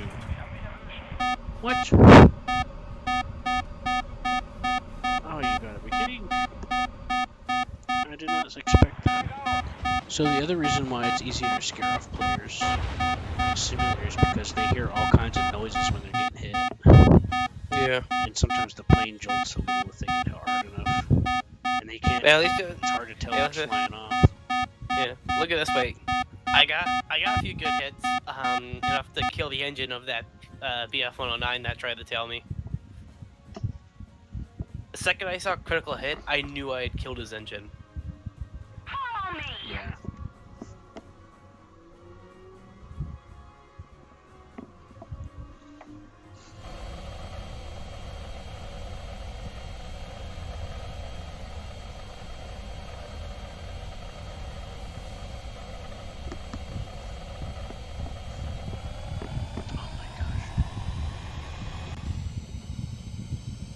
So hot.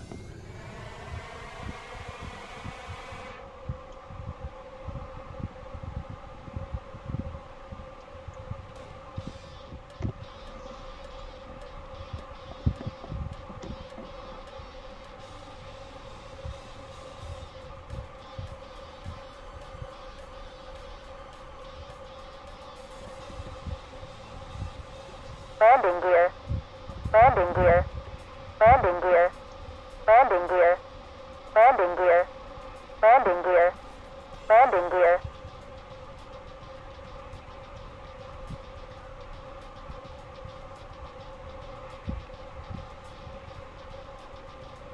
You know, some of these weapons that the secondary setups as it is for the B-57B, I'm looking at that, even the way it's set up, I'm like, you know, it's impossible for that to even fucking take off and go sometimes. Just from the weight wise, I'm like, no, those engines aren't that strong either. If I remember right.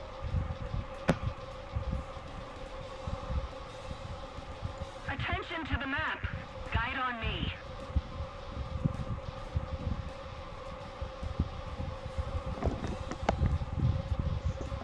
It's not including the ammo, fuel, and the guns. Yeah. I'm like, technically, that's putting a lot more stress and strain onto the wings than anything else with that bombing those layups. I'm like, that's a lot of weight. Bingo fuel. Lots of fucking weight. So, Jet engine planes, they're not that strong when it comes to material, especially the early ones. but back to jet bombers, I don't mind them so much. There are certain ones that are like a bit of an improvement over others, but they're okay overall. You're not going to carry big ass bomb loads, but you can carry enough to do some damage. Like the Arado C2 for the Arado, the C variant, you can carry 1,000 kilogram with two 250s or three 500s. And there's other options, but those are the ones I stick to. Yeah. And it gets a 20 millimeter. It's pretty decent. The R2Y2 kite isn't really a bomber anymore.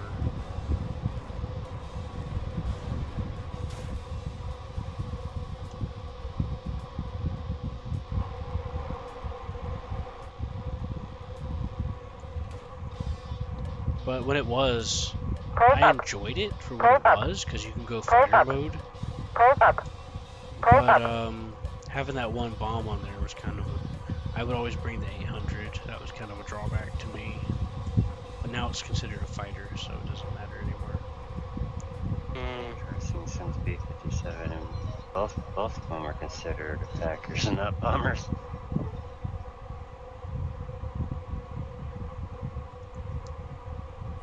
Bingo fuel. Bingo fuel.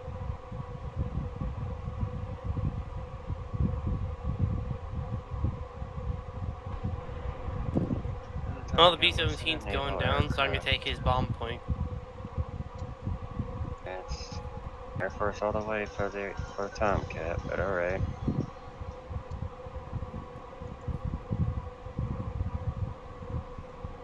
Thunderbolt was armed.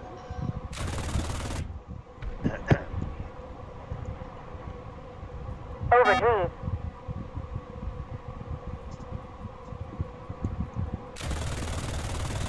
Over G. Me being in the military and actually on military bases and seeing this shit in real life. Like, yeah, it didn't move. Army. Guide on me.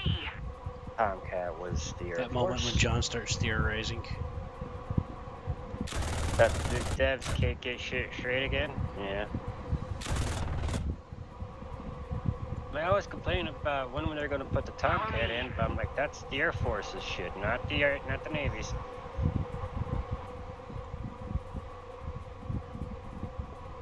Wait, what Does about the Tomcat, John? place? It was an Air Force unit, not a naval unit. Why was it put on carriers? Because the Air Force and the Navy were still freaking participating together like that still. John, what were you saying Still that people very were saying about the camaraderie. Tomcat? Who was saying what about the Tomcat?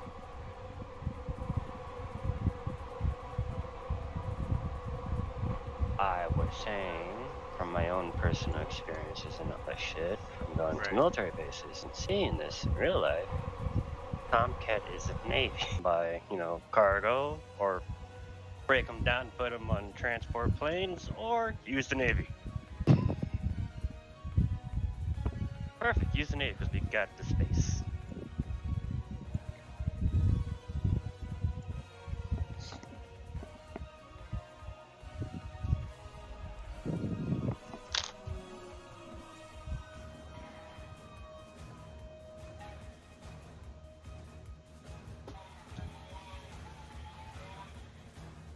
Warthog was built for a support for the army.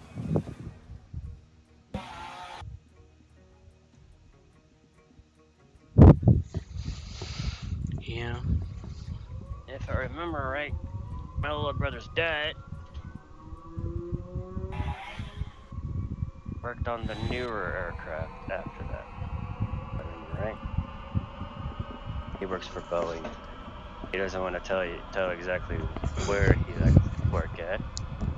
He's the one who told me about StarCraft at first because he said his buddies were like all up in this. I'm new willing to arcade bet game. he works in Washington State. I use the Arado Now? and the Probably. 217. I haven't seen him for fucking years. No one in the family knows where my little brother and him live at anymore. He's probably in Washington working on the Boeing bid for the 6th generation aircraft. Probably. Or he's working on that Boeing bid for the helicopter stuff. That'd be nice. Bring out the new Hilo. It's been fucking years. Since the last. Yeah, they're trying to get a new scout helicopter. I honestly like Bell's the bid Bell put up. You wanna know what Bell put up? Look up the Bell 360 Invictus. I use the Arado 234C and the DO-217M to unlock a lot of the almost about all the German planes in the simulator because they basically fly themselves. You just gotta point it in a direction and just kind of let it go. And then I'd come in low on like airfields or stuff and like dodge their air fire or bases or whatever, or units on the ground. I went for airfields back then because I would hit them sideways and I would escape using the terrain at high speed. Oh, dude. Because they have to rotate their guns for the shoot at you. And if you make it fast enough, you'll use the terrain because they can't shoot to the ground. So I'd plan my route doing that over and over. So yeah, I got a soft spot for the Arado, even if I haven't used it recently.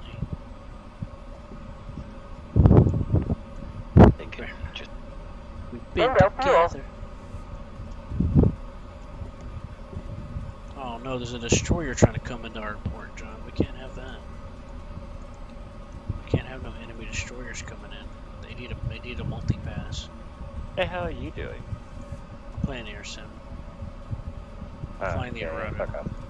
Yeah, I ain't doing that right now. Yeah, I was trying to tell you, why don't you fly with Salty? He's doing like 4.3 or something. 4.0. Yeah, I'm trying to raise money to buy the B-26. You already got the J-20, right? I bought it. I didn't train it. I didn't put it to a crew. You don't need to train it. You just have to buy it. Yeah, I know. I bought it last night. Okay. I own a lot of fucking aircraft. I have more vehicles in America than any other place. Good. I'm like, let's see, in America alone, 74 Boy, Germany's got good stuff too, units. you know. Only 20 of them, 20 units in America. I don't want to acquire German vision though. 48 German units. 13 elite units. I only got 14 in the Swedes, and only half of them are fucking elite. I ain't got that many, you know. I got 74 American vehicles. I'm good. Most of it's in the air, mainly bombers. That's the only thing I'm actually good at. Either in sim or realistic. I'm good when it comes to giving me a bomber. Yeah, John played sim with us before. He did alright. Yeah, I usually That was just a while bombing back, the place, then end up dying because I don't know where a fucking enemy aircraft will fucking blast me. No, from there. you did it in a fighter too before. This was a little while back though. You are beyond rusty as far as War Thunder goes. You're like the embodiment of rusted. Hey, too far now. That's a bit too far. No, I'm just saying, you're just so rusty that you kind of have to relearn everything all over again. That's all, John. I'm trying to give you a compliment here. He needs Rusty's. What's that mean? Rusty's Musties, yeah. Dom 1, release weapon. Someone's shooting me? The fuck? No, Or is that if he destroyer had a just helo, like- I would say they should do the helo thing and make some money, but no. I made about 100K in it the other day, just chilling. I know. Oh yeah, somebody is shooting me. Attention to the map. Trap. What the fuck is that thing? Trap. Oh, that's a saber. Go away, you're being rude to my guest. You up in those jets, Yeah, but it's not those kind of jets. Oh fuck. This is an amazing rolling system. The funnier thing is, my little brother's dad, he went to the Marines and did engineering and shit like that, but he's such a fucking...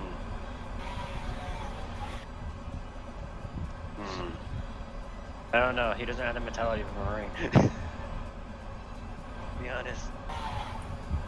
He showed all the pictures and all that shit, and I'm like, really? He was in the Marines, but he doesn't have the mentality of a fucking Marine. Well, he's not dumb enough to eat crayons. True, he's an engineer. He's a Marine engineer, that's what he was. And guess what he went to? He fixes problems with crayons. If that don't work, use more crayons. Right? Oh, like, he went to the Marines for aviation engineering. I went to the Navy for aviation engineering. Oh, like, which one do you think would be better off? I would be. No, which branch do you think would be better off going for aviation engineering? Air Force? I don't know. My grandfather probably went Air Force. The Air Force kind of has the fun stuff, like, you know, bombers. Yeah, but don't forget, the Air Force used to be part of the Army, so... Until President Roosevelt realized that was cringe and gave them their own office. Yeah. And even if the Marines got their own little office, technically, no matter what you do, they will always tell you, we are a sub of the Navy. Right on their plaque, too. Sub of the Navy. Oh, the Marines? Landing gear. Mm-hmm. Landing gear. Oh, they are They will called the always, Marines. Landing gear. yeah, they will always be a sub of the Navy. Yeah, I mean, it's in their name, Marine. Yeah. What does Marine have to do They're with just the anything? Navy's infantry. Kind Exactly. of amphibious and all that. Guards, infantry, first responders.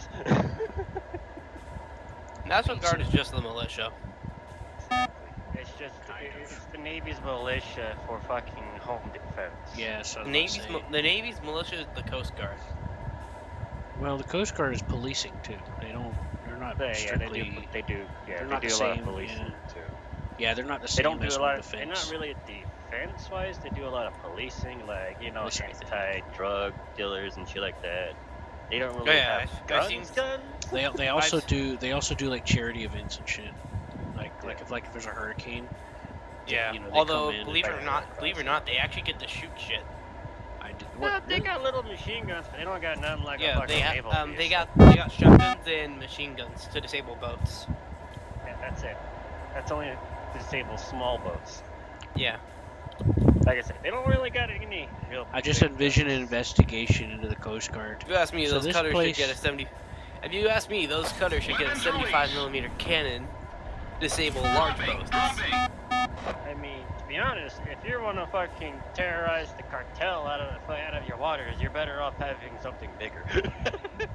Yeah, To be honest, you want something to actually make them think twice before trying. It's like, do we really want to do that? Why seize a narco sub when you can just blow it the fuck up? I know, exactly. Just have something like a little freaking sub chaser, destroyer, or shit like that. You could just blow off the conning tower. That'll force them to the surface if it doesn't kill them in the blast. How? Just depth charge your ass. No, they don't have depth charges. Just load some APHE into that shit and just fire around anywhere near it. It'll rupture the narco sub.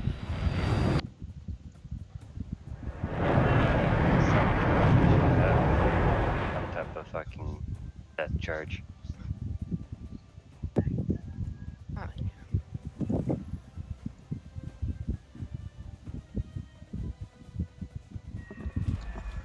Well, I'm the last one on the map again. Oh, Right. that's good. That means you're living through it all. Yeah, but the enemy has like 5 people in the air. No, 4. We have 4 fighters in the air. And I think I've been spotted. Landing gear. Landing gear. Landing gear. Oh, that sucks to be, man.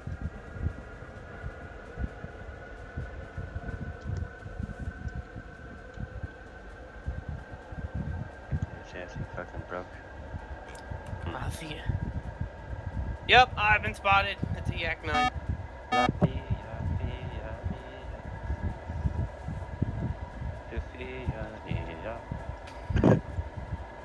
Fuckers. Motherfuckers. I have to get How did they did not, I don't even know how they spotted me. Because I was hitting the deck. I mean, I wonder, does Salty here got any naval units going? Boats? Why? Just wondering. Well, yes. I have an LMM Summer. I can, Spaded I can bring. A summer. Yeah, I have a Summer who is almost at, who almost has all of their modifications. Pretty damn good for AA. Summer class is okay. The Summer class is good for AA.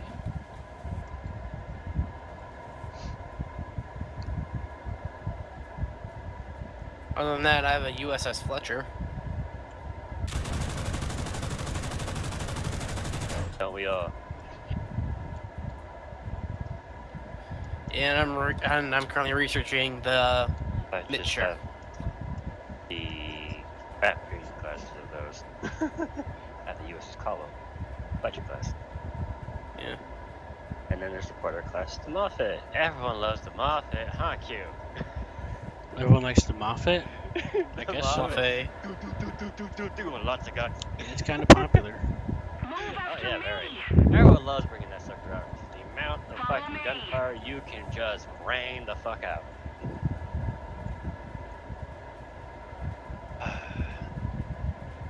I don't know how many times me, Sad Q, and everyone else has died to that damn little fucker.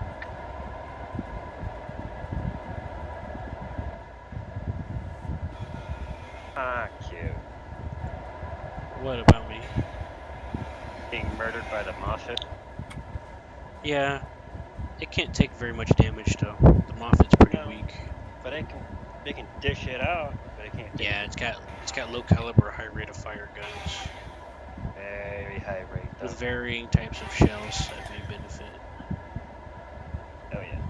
This is why, one, if you're in a small ship, you run. If you're in a big ship, aim and fire real quick, because a lot of bullets will kick your ass.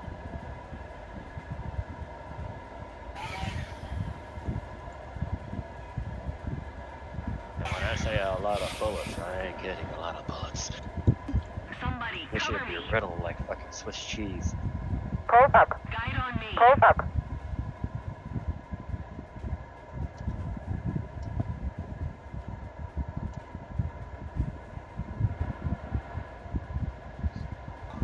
Summer isn't bad though. It doesn't have very good gun capabilities for ship to ship.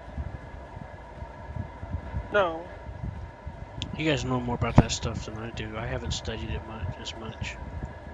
Well, the Summers is fine. To be honest, all arounder, but it's got.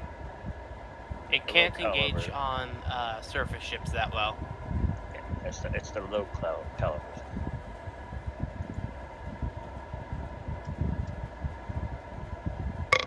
Excuse me.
Damn, someone's got a chainsaw in the background.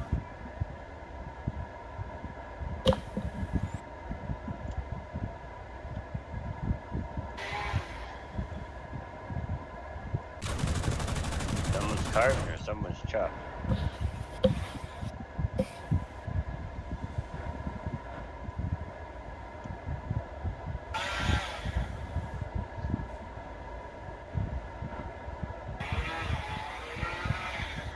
Pulls up. Pulls up. Pulls up. Pulls up. Pulls up. On me!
Landing gear. Landing gear. Landing gear. On me!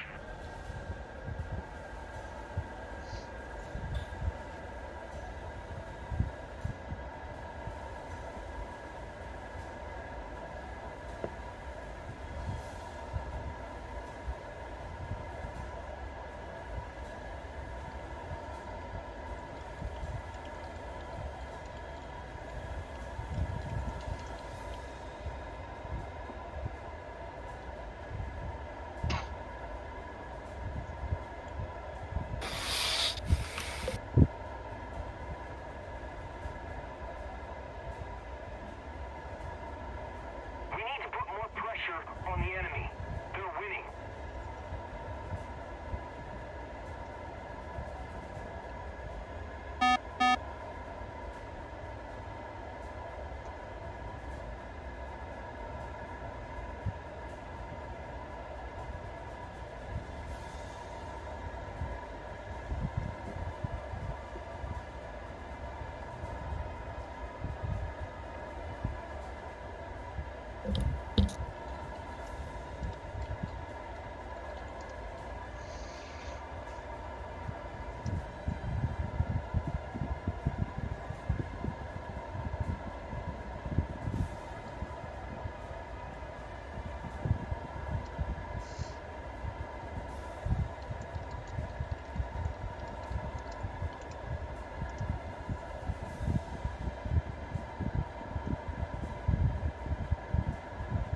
Dropping, dropping.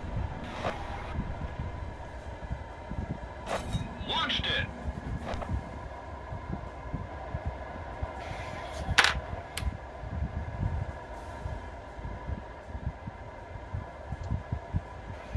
Pulls up. Pulls up. Pulls up. Com 1, release weapon.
Landing gear.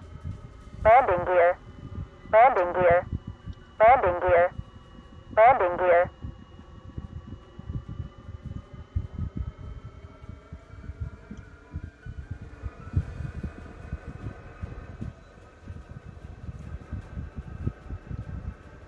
Yes.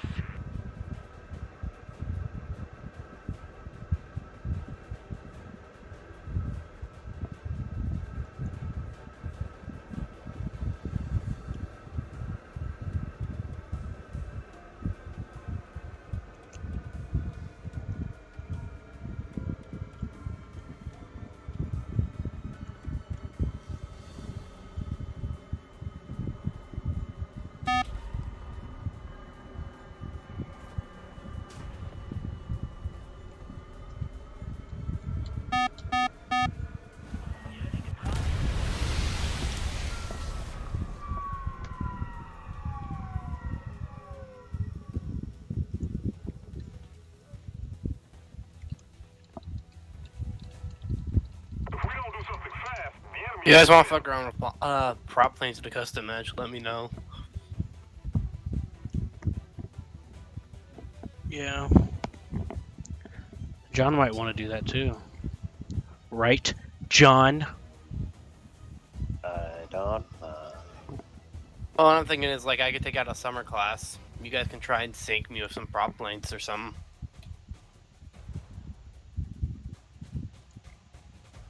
You're asking death. Say again? You're asking for death. What prop plane would you bring out?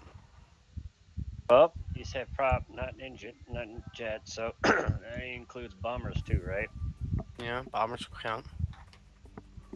TVY too. Privateer. There.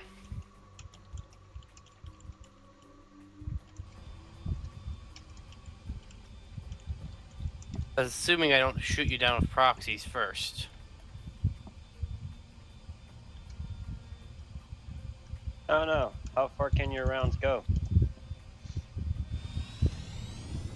Let me check.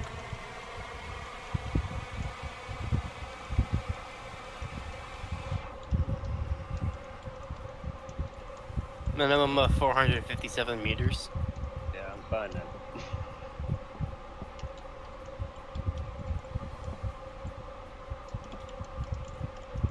7,620 meters is at max height. Landing gear. For the private Landing use. gear. Landing gear. Landing gear. My max altitude is Landing 10,000 gear. meters. Landing gear. I could turn on an arcade. Flying Fortress is at fucking 11,156 meters at max altitude. Yeah, but that becomes incredibly hard to hit. Oh yes, I should know.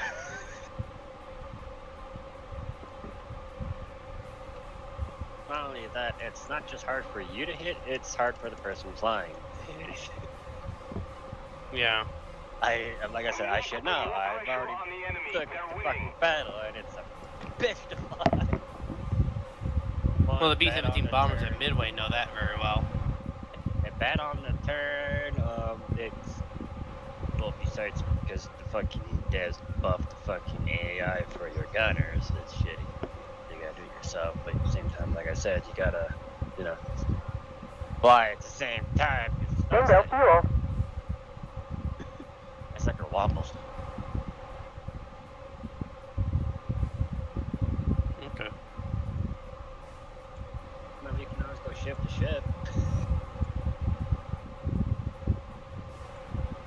You be the back out. Don't do it!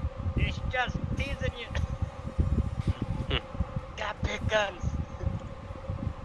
Nah, I won't use the Portlands or anything like that. I won't use the heavy cruiser, light cruiser. But I won't begin the mob it.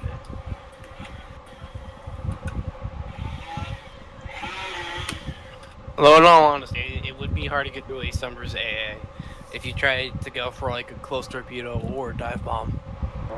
See, Because once you get PPY4, the PP4Y2 is able to do magnetic mining. Well, you'd have to launch the torpedo 2.5 kilometers away, at least. Yeah, it doesn't do torps. It does mines and bombs at a high altitude or low altitude. It's still prove a problem for you because I could just avoid you. Yes, or I can just be around and just mine the shit out of every single spot I can find. Every inch of water.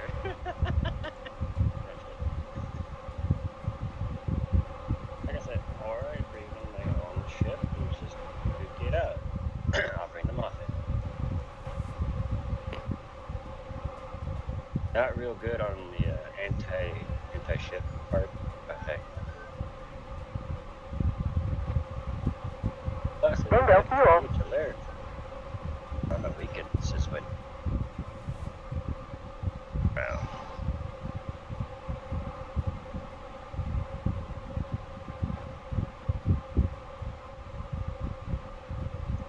Yeah, I'm getting a bit of practice with these proxy shells in the test range. If I get a good hit on you, even like a half decent hit, it will wreck your plane.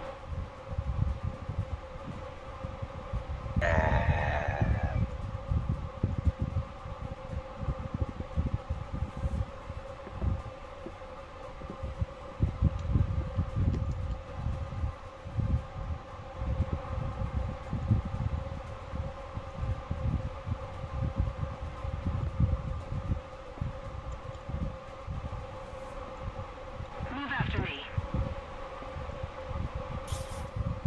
Guide on me. Attention to the map.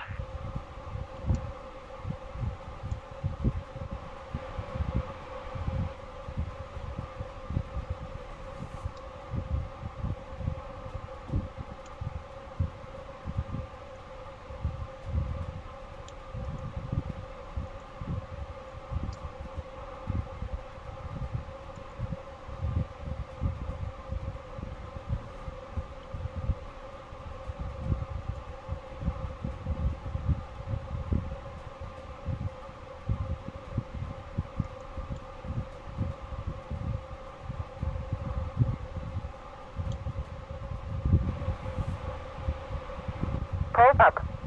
Pulse up. Pulse up. Pulse up. Pulse up. Pulse up. Bingo fuel.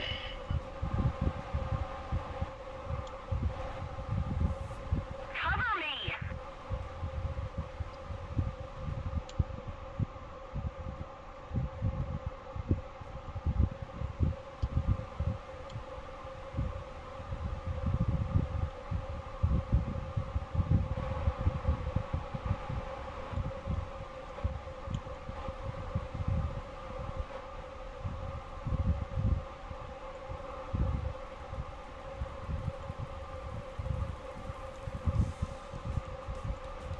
Although something that surprises me is that a lot of these U.S. ships that have radar, for some reason, can't use it. Yeah, I know. Like I said, it doesn't really portray the ships the right way for the game. I think it gets calculated into the range fighting. Because American ships have very fast and powerful range fighting accuracy. I'm not sure, but I think that's what I've heard somewhere. Yeah. But their radars can also track planes. Not surface radar, not usually. Their surface radars can't track planes. All World War II including ships the are summer able class. to- Including the summer class. That one has radar meant to track planes and surface ships.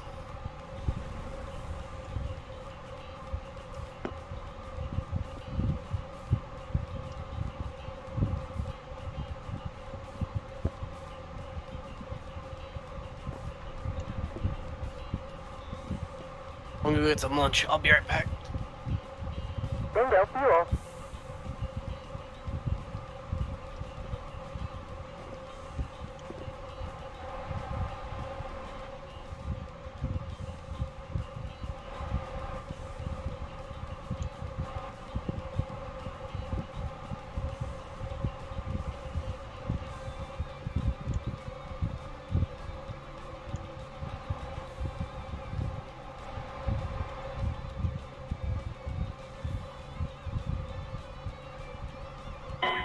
Operation failed. Return to base.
I also heard that they weren't done modeling how some of those radars will work in the game yet.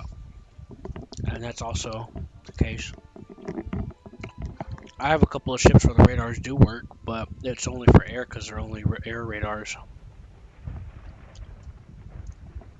You hear me?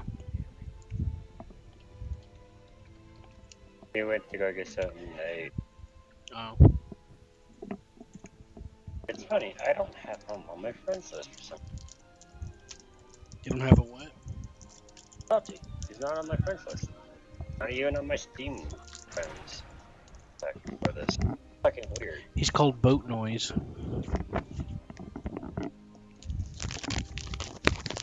You're the only one on. And there's you, Emo Kelly, and Salty Ghost. That's on. Type in boat _ noise and that should bring him up for you. Search him.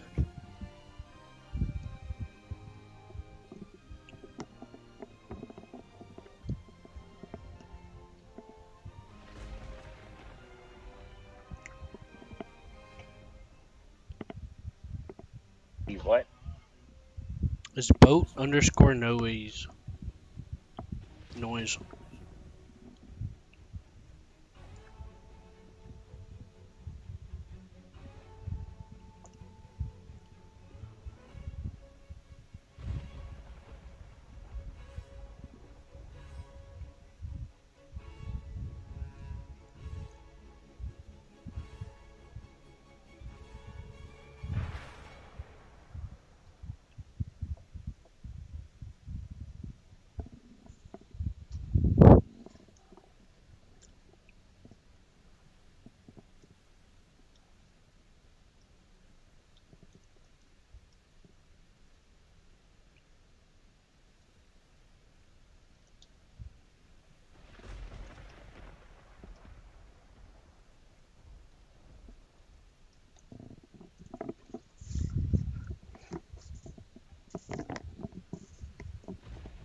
Welcome to Veterans Hi, Chronicles. I'm Hello, Greg Crowd. Columbus. I'm honored to be joined today by retired U.S. Air Force Colonel Joe Peterburs.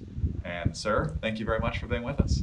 You're welcome. He's a veteran of World War II, Korea, and Vietnam, more than 36 years in uniform to our country. Sir, let's begin with where you were born and raised. Well, I was born in St. Paul, Minnesota on the 25th of November, 1924. I'll be 95 next month. And however, when I was about 4 or 5 years old, we moved from Minnesota to Wisconsin. This is, of course, just prior to the Depression. And the Depression, and job opportunities were better there for my father. So we moved to Wisconsin. I grew up in suburb, West Allis, Wisconsin. Went to Catholic school there for St. Holy Assumption, and was a top-notch server at Mass and stuff. And I had a vocation to become a priest. And after graduating from grade school, that we called it at that time, I went into the seminary, St. Ignatian's, Wisconsin, the Salvatorian Seminary, and started my long journey to become a priest. What happened? Well, 7th of December, 1941 happened. Right. I was coming back from at the seminary, coming back from Sunday Mass, over to the gym to play some pool with my buddies. And the pool was in the basement, and there's a staircase going down, and a speaker right on top of the staircase, and about halfway down the stairs, the announcement came across saying the Japanese had bombed Pearl Harbor, and we were going to war. And at that time, I knew I'd be leaving the seminary and joining the military. Why did you choose the Air Corps? Well, it was the quickest way to get a commission, and I had no previous background or inclination toward aviation. But I'd watched all the movies, World War I movies, and I really loved the aviation movies, Dawn Patrol, things like that. And I thought that would be a good way to go. So anyway, I did leave the seminary at the end of the semester. I was 17 at the time, and I tried to get into the Navy, but because they were taking recruits at 17, and I failed the eye exam, and so I'd heard that carrots were good for your eyes, so I started eating bushels of carrots. And then on my birthday, 25th November of 1942, I took the competitive exam for aviation cadet acceptance, and I passed that, and was sworn in on the 30th of November as an aviation cadet. So you failed the Navy eye test, but the Air Corps was perfectly... Well, by that time, I guess all those carrots... The carrots paid off. Yeah, they actually paid worked. off. That's fantastic. So where did you train, and what did you fly in training? Well, I started out with primary training with the PT-17, the Sturban, the biplane, open cockpit. Got first soloed in, I think it was 6 hours, a little under 6.5 hours. And got about 65 hours in the Stearman, and then went on to basic. And basic was the PT-17, which was all a metal aircraft, a single wing, but not retractable gear. And got about 85 hours there, and got set back a class because there was no room in the advanced at that time, so we had to wait another month before we could go into advanced training. And went to advanced training in Dothan, Alabama, find the Stearman, I'm not the Stearman, the Texan, the AT-6, and graduated the second lieutenant, fighter pilot on the 15th of April 1944 at 19 years old. Amazing. So you arrived in England in November of 44, is that That's right? correct. After graduating, we went to what we call the RTU, replacement training units, and I was flying P-40s. I got about 150 hours in the P-40, and then I got my assignment to England and was assigned to the 20th Fighter Group, 55th Fighter Squadron, flying P-51s. I checked out in the P-51 and got about 20 hours. I flew the B, C, and D models, and then after about 20 hours, I was combat ready and started flying combat. Wow. I've heard from other pilots that the P-51 was their favorite plane compared to the ones that came before it. Oh, yes. Actually, the group that I went to had P-38s, and they had just converted to the P-51. And, of course, it was a little more difficult for the 38 pilots because they had no torque. They had counter-rotating props, and the 51 had a lot of torque and it was a difficult aircraft to transition to if you had no prior. But the group that I went with, there were 7 of us that went training together, and we all arrived at the 20th at the same time. And it was from the P-40 to the P-51, really no problem. When did you first enter combat? I had my first mission on the 12th of December, 1944, and it was a routine escort mission, and I flew 48 more missions, and the last of which was my 49th, and the most exciting. I had a lot of really good missions. I loved the strafing part of it. Our primary mission was to escort the bombers, of course, to protect them to and from the target. However, we did have fighter sweeps sometime, and then we also had some, depending upon the combat environment, we would be allowed one squadron of the group would be allowed, after the bombers hit the target, would be allowed to go down and look for targets of opportunity. And that's what I loved, the strafing things. And I was nicknamed the strafing kid. So I like it. Did you see much resistance in the air from the Germans by that point? Yes, there were. I think it was the 14th of January. We had put up, the 8th Air Force had put up about a little over 2,000 B-7 bombers and 900 fighters for targets in central and eastern Germany. And this was my first encounter. And we were hit by some 300 plus 109s and 190s. And it was really bombers being shot down. The German tactic was that the 109s would come in and hit and run, hoping to draw the fighters chasing them, and drawing them away from the bomber protection.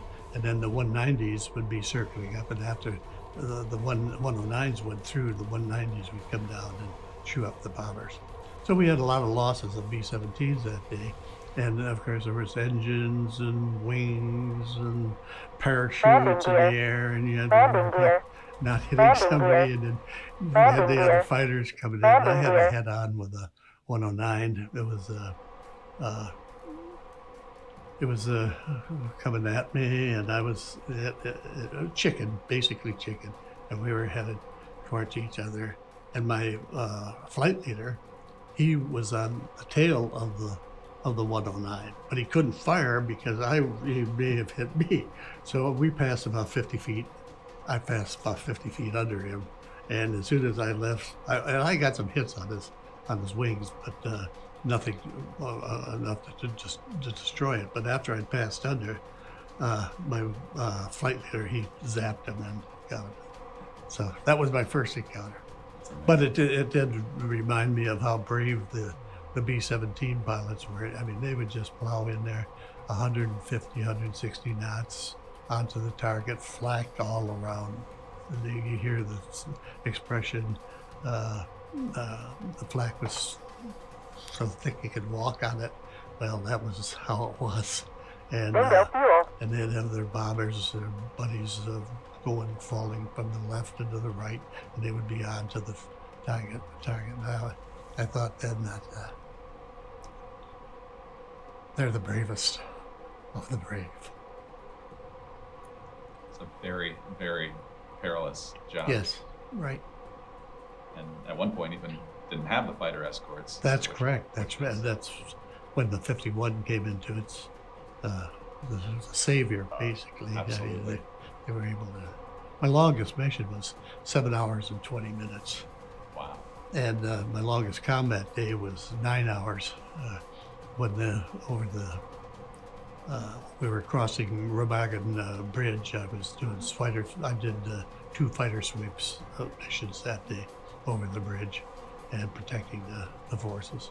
Okay, I'd flown the 30th of March and the 1st, 2nd, 3rd, 4th, 5th, 6th, 7th, 8th, 9th, and my 49th mission the 10th of April. And the Air Force had put up, 8th Air Force had put up a force of about 1,500 bombers and to get about 900 or so fighters, and they were bombing targets in the Magdeburg, Berlin, Potsdam, and Oranienburg areas. And as we approached the target, we rendezvoused near Magdeburg, and then the box of bombers that we were escorting were about 450 with about 90 fighters, and our group had the high cover, flying about 6,000 feet above the bombers, and our target was Oranienburg, which is just north of Berlin. And it was uneventful until we got over the target, and then just about the time the bombers were letting go their loads, we were hit by a swarm of ME-262s, and I visually latched onto a ME-262 turbojet fighters, and I latched onto one, and he blew up a B-17. And of course, as soon as I saw him, I rolled over and started at him. And he pulled into another B-17 just about the time I was getting there and blew it up. And then I got onto his 6 and was able to get his left engine. I got some hits in his left engine. I saw a little smoke and a little flame. But he rolled over and started down to the deck. And I chased him. And of course, I was losing my speed advantage. Because I had the speed advantage because of my altitude. I had 6,000 feet on him, and throttles wide open and going down. Anyway, in fact, I almost hit compressibility, which would have been bad. But anyway, he went down and disappeared at about 3,000 feet. He disappeared into some clouds. And 60 years later, I found out who this guy was, and it all came.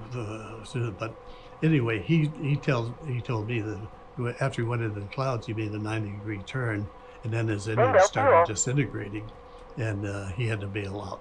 Anyway, of course, this is all unknown to me. So I've break off. I'm not going to follow him into the clouds. It's fruitless. So I pull off, and I look over, and I see an airfield just loaded with aircraft. Well, what does a 20-year-old do with a 2,000 horsepower engine and a 650 caliber machine gun? So I decided to start strafing, and I made 5 or 6 passes, I can't remember, but in the process I destroyed at least 5 aircraft on the ground, and that started a hangar on fire. And of course, I'm by myself, so all the guns are at me, and I got a couple hits in the wing, which didn't affect the aircraft. So I come around for my last pass, and it's a ME-200, a Condor, big 4-engine, part of Hitler's fleet, which in fact I found out later it was part of Hitler's fleet. And I came in on it, and I felt a thud as I was coming in, and I fired it, blew up, and I was pulling off, and I felt another thud, and then I started getting an oil stream across my windscreen, and I got up to about 10,000 feet, and I was able to, by manipulating the throttles and mixtures, technical stuff, that I was able to keep it sort of flying. So I decided to head back to the west. The east was closer, the Russians were closer, but I felt that my chances were better if I went to the west. So I started back towards Magdeburg, which was about 90 miles away, and slowly losing altitude. And by the time I got to a little town about Berg, which is probably 15, 20 miles from Magdeburg, I was down to 1,000 feet. And I decided, well, I'm going to have to bail out. So I unstrapped my stuff, and then just as I'm unstrapping my stuff, I look off to my 3 o'clock position, and there's a 190 coming in at me. So I just been able to turn my aircraft. By this time, my aircraft is starting to burn. I turn into him, and he fires his rockets and misses. And by the time I complete the turn, I'm down to 500 feet. I think, I'm too low to bail out. And so I'm looking for a place to land. And then, of course, this is all milliseconds, taking place. I think, well, I'm unhooked. I'll kill myself if I try to bail in. I'm not strapped anymore because I unhooked to bail out earlier.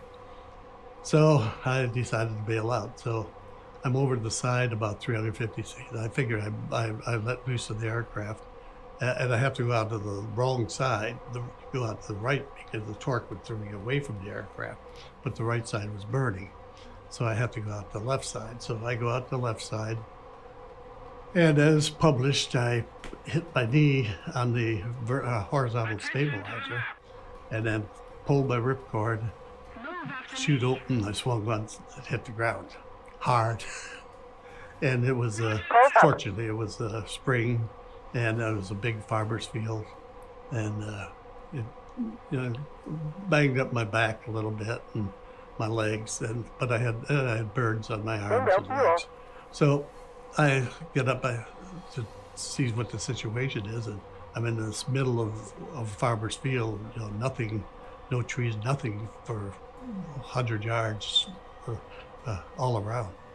And I also see about 10, 15 farmers come rushing at me with their, and about the time they are just probably 20 yards away, a motorcycle comes tearing up behind me, and the Luftwaffe sergeant, the German Air Force sergeant, was stationed in the area, got off his motorcycle, took out his Luger, fired a couple shots in the air, and held the crowd off. And about the same time, a group of big mucky-mucks from the town, probably the Burgermeister, and I know the chief of police and several others, and they talking to the Luftwaffe sergeant, and he agreed to take me into town to start questioning me and this sort of thing.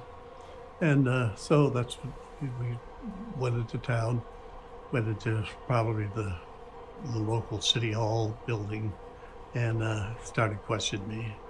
And the chief of police was probably a World War I guy. I remember this like it was just, and he had the right hand that was a black leather hand. I don't know if you've seen some of the old movies before you, but that's how they always were depicted. And he had a green uniform and a real leather funny hat. I knew he was a police chief. And he pulled out his Luger and wanted to shoot me on the spot. And the Luftwaffe sergeant, no, none of this. And the crowd was starting to gather and making a ruckus outside. The sergeant said, "We're going." So he takes me to the local airfield that he was stationed at, which was probably 20, 25 minutes away. And so I put in the brig there and questioned for a day and a half of Gestapo questioning. No physical stuff, just relentless questioning. And during the 2-3 days I was there, the British were bombing, doing their night bombing at this time, and I was sitting there in the bomb shelter with all these Germans. They were getting the hell bombed out of them, so it wasn't very comfortable. Anyway, after about, I think it was on the third day, they took me to the rail station and put me on a train to Stalag 11, another POW camp. It was all British. And as I was standing there waiting for the train to put me on a train, one of the workmen at the station, he handed me a bottle of schnapps and gave me a swig, and I'd never tasted shit. And it was a pick-me-upper. Anyway, I hopped on, I was put on the train and ended up at Stalag 11, and there was only about 200 prisoners left because they had moved out the main body of the prison camp, several thousands. And there were about 200 British Tommies there. And then I spent the night. The next morning we started a forced march back towards Berlin. And it was about 5 days, 4 or 5 days on the march, and it was just pandemonium. It was thousands of people going east and thousands of people going west. The roads were clogged, motorcycles, German, military up and down, trying to get some kind of sense out of the pandemonium. Vehicles, German army vehicles stopped and stalled and this sort of stuff. And in addition, we were being strafed every day by buddies out there. They didn't know, of course, that we were POWs in the group. But anyway, we ended up at Luckenwalde, Stalag 3, which was mostly Russian POWs. And Luckenwalde is just outside of Berlin. So I'm there for probably 3-4 days, and I decided to escape. And by escape, I mean it was minimal security at the prison. Basically, just had to go under the fence. So I did that. And went down and started down a road, and probably 5 miles down the road, I heard this rumbling, and I hide in the ditch and look up, and there's a Russian tank in it. And so I jump out, and I wave him down, and the little I could communicate with him. And fortunately, the guy that was the lieutenant that was in charge of the column could speak a little English, and I basically told him I American pilot. And he said, "Yeah, come on," and he gave me a rifle and said, "Hop on." And I hopped on the tank, and then we started towards Wittenberg. We fought the Battle of Jüterbog. I went on several patrols with the Russians at Jüterbog. And then, what's it like fighting for another country's army, even though that you're on the same side Oh, of the yeah, war? right. But it's got to be a little bit weird. Well, it was more than because these guys were wild. There's one instance. We went into a large housing complex, and it was really, really nice, and the sergeant that was leading the patrol, we get into this room, and it's furnished real nice. And he tells us all to get out. He stands in the middle of the room with his burp gun and just stands in this circle, laughing like hell, just shooting the thing up like. Oh, why? I better watch myself here. I didn't say anything. Not how the Americans would do it. Yeah. But anyway, then we started on the thing, and we had an entrance. I think it was probably 8 days by the time we got to Wittenberg, and the battle had just subsided in Wittenberg. And but we had several skirmishes on the way, which was, and then at Wittenberg, of course, at this time there's some political tensions between the East and the West, and I felt sort of like I was being secured or watched over a little more than necessary and usual. Then when the American patrol came across to meet the Russians at the Elbe at Wittenberg, they had me sort of hidden way in the back. However, the sergeant in charge of the American patrol, he saw this flight suit back there, and he knew that was an American flight suit. So he started discussing, and they had a little argument, but then they finally released me to the patrol. So I returned from with the group, the patrol, the American patrol, and they were stationed at Halle, and Halle used to be a major Luftwaffe base. And then from there, I went out on several patrols with the army, and just rounding up munitions. We'd go to a town and have them all piled all there in the town square, and I picked up some pretty nice souvenirs. and then back, and I was probably there for 3 days with the army, and I got ticked off because they were getting me drunk and winning all my souvenirs. Anyway, I'm 20 years old now. I'm still 20. And, I decided, well, I'm going to try something else. So I said, sayonara, and take off and walk probably 6-7 miles, and see the C-47 in a field, and a bunch of guys dressed in striped suits, striped prisoner suits, and walk over to the two lieutenants replied. The C-47 said, "Where are you going?" He said, "Well, we're returning these political prisoners to Paris." And I said, "Oh, Paris, that sounds good." So, big mistake. I said, "Can I have a ride?" Yeah. So we get to Paris, and I immediately get stamped and loused and all that sort of stuff, and I'm back under control. So my days wandering were over.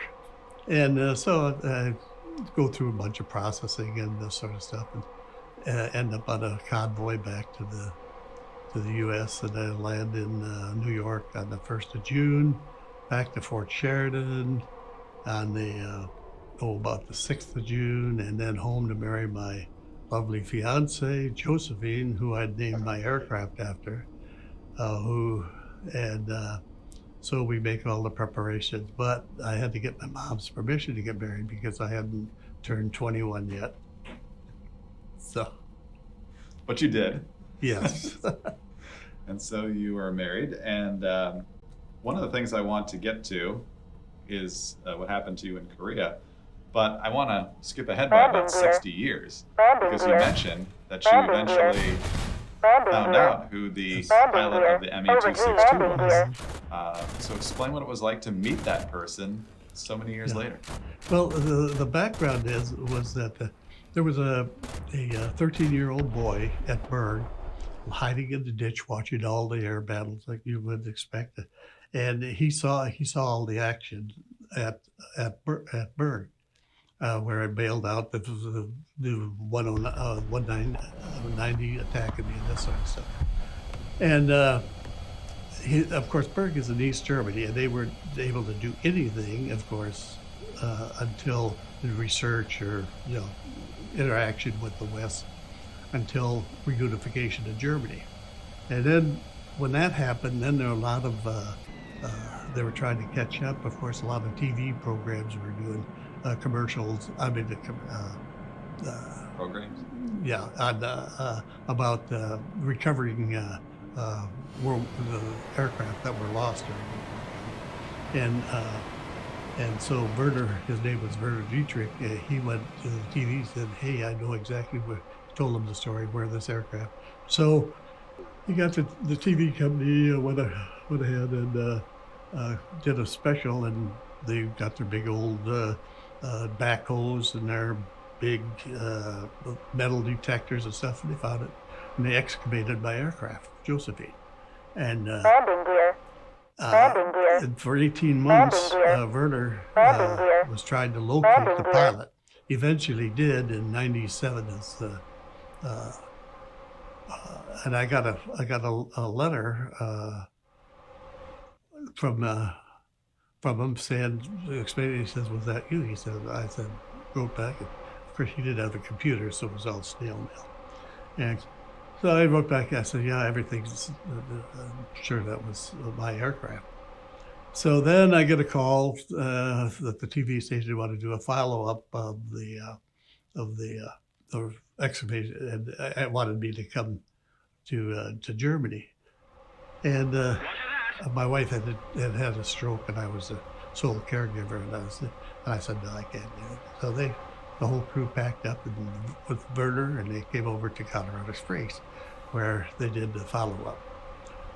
During the follow-up, talking to Werner, all he knew was he saw me bail out at Bern. He didn't know where the action. And then I tell him the story about the 262 and this sort of thing, and he said, "I'm going to go when I go back. I'm going to find that 262 pilot." And they go back, and about 2 months later, I get a letter from him saying, "Eureka!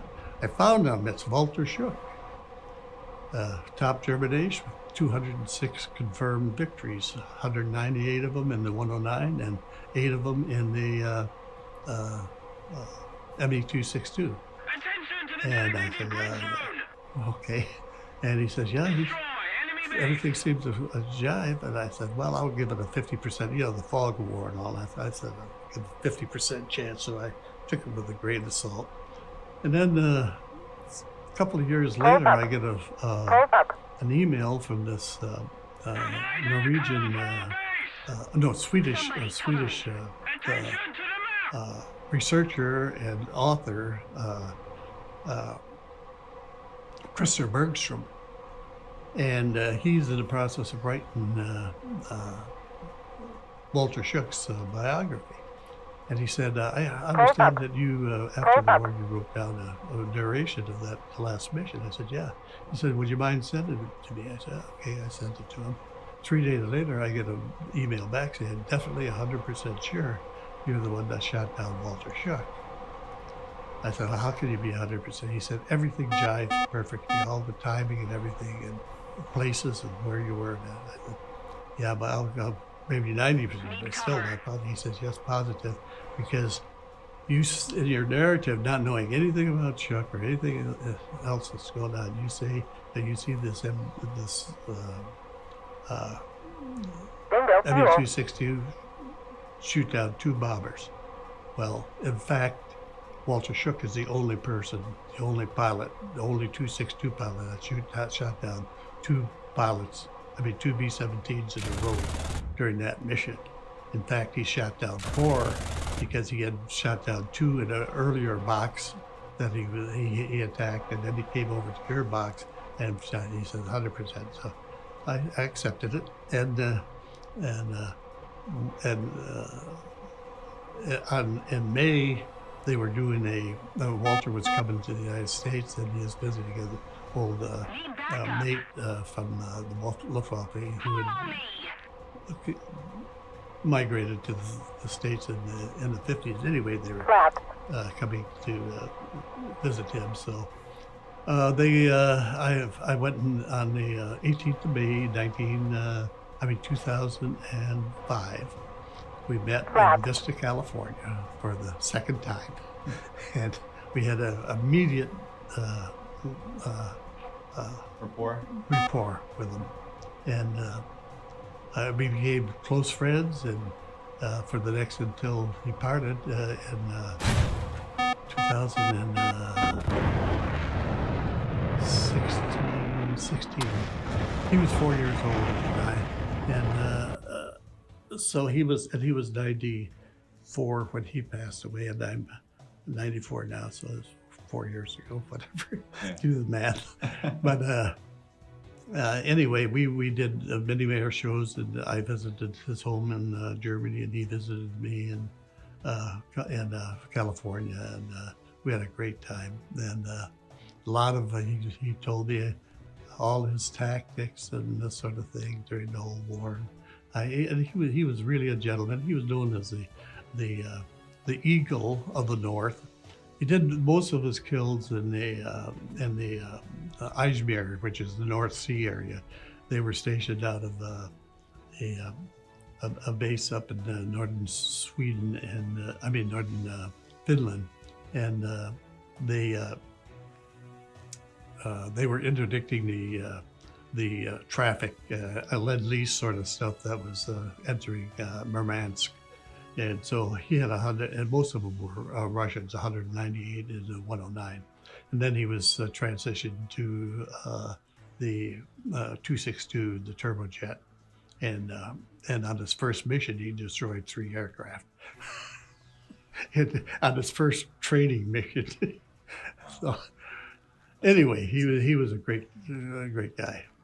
After the war, I went into administrative type jobs, and was just flew for proficiency, and so I flew B-25s and T-6s and C-47s and stuff like that, all no fighters, and in 1951 I got orders to Korea, and arrived, and actually they at the 18th Fighter Bomber Group at Busan, and I had been a finance officer prior to getting my orders, and the commander, General Rogers, knew that I had 2 brothers killed in the war, and he didn't want me to fly combat, and I was very, very upset about that. And so after some, he was sort of basing it on the Sullivan thing, where they, and I told him, I said, look, at that is for the last surviving son, that you can exercise that, but not. I still have several brothers left, and so anyway, he relented, and I checked out in the 51. I got 5 hours or something in it, and then started my first combat mission with bombs and rockets and stuff, and I'd never fired a rocket, never dropped a bomb. So anyway, that must have been, my instincts were pretty good, so I did a pretty good job on that mission, and flew 76 missions. A couple of them battled them, but I got one mission which I got a 50 caliber right through the prop. I didn't know it, and I didn't know it was through the prop. I got this big flash in front of me, and then my aircraft started just vibrating like heck. And so I didn't know if I'd have to bail out or not. But our base was only about 50 miles from the DMZ, and this was in a punch bowl just across the DMZ. So I made it back to base and landed and taxied into my space and turned off the engine, and the pop, poop, poop, and there the blade is, and a big 50 caliber hole right in the blade. Wow. So I thought, oh, that's okay. And then another mission, I was leading a flight of 4 with napalm against enemy troops dug in along in trenches along a mountain ridge. So we went ahead, we had napalm and rockets, so we did a good napalm run. And then came in for the rocket run, and of course, nothing was guided. You had to, you had to have your aircraft straight and level because the rocket will go as your aircraft is going. And if you're at a slip, the rocket will slide. Anyway, you had to go. I popped off my first 2 rockets, and I was popping off my third, and I got small arms cut through the wing root, through the canopy, and big explosion inside the cockpit. I reach up, and my face is full of blood, my hand's full of blood. So I don't know what the heck's going on. So my wingman, I wobbled him. He lost his radio during the thing, so I couldn't communicate with him. So I communicated back to the home base, and not knowing what the extent of my damages, said I was coming back, and then wobbled my wingman in, and he come holding it next to me. And so we went back and got the base. So we go to the base and we peel off, and my wingman peels off before I do, and he comes in and lands, and all the meat wagons are down there.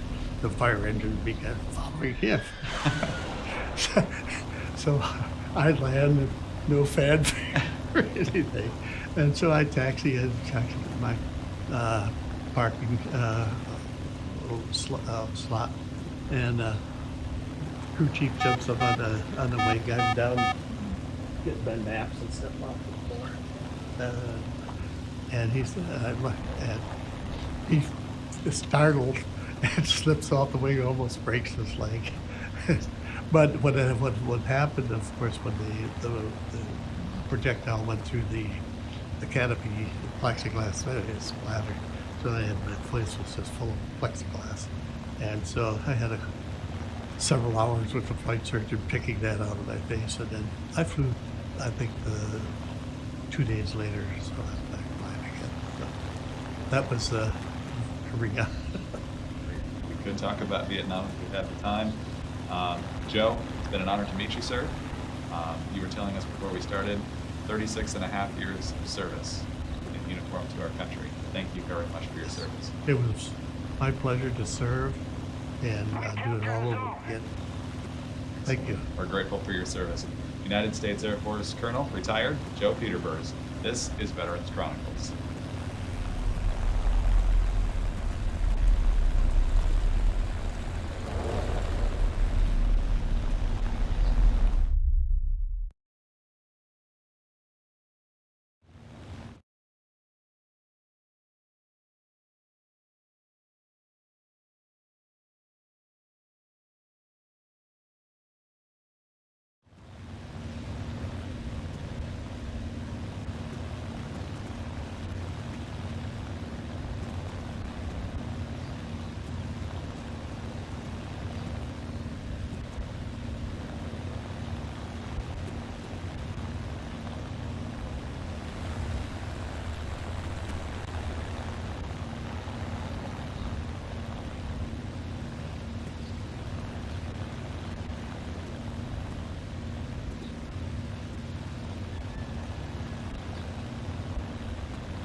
Bingo fuel.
Hey, Salty, you back? Indeed. Hey, I heard something else a little while back about the radars too. I heard that they're like working it out because right now the only radars that are working are air radars. So I also heard that they're in the process of working on the surface radars. Well, that's good. Yeah. It hasn't really been that long since I've heard them from the time that I saw them coming out, so at least as far as video game time goes. Yeah. I do know some ships that do have working air radar. You're cutting in and out. I know some ships that have some working air radar.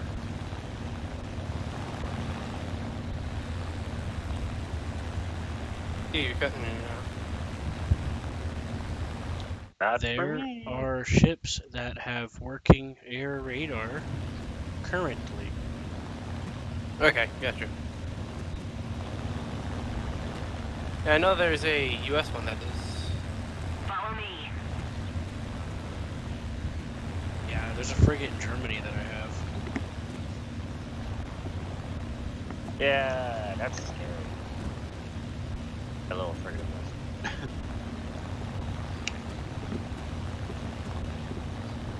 Attention to the designated grid square. Right on me.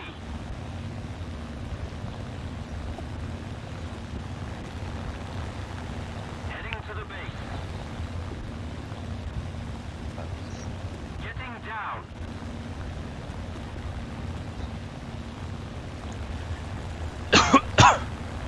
Sorry. I meant to mute it. You're fine.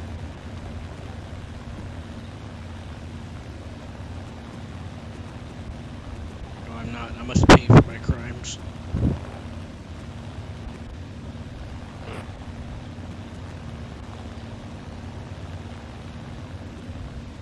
Affirmative.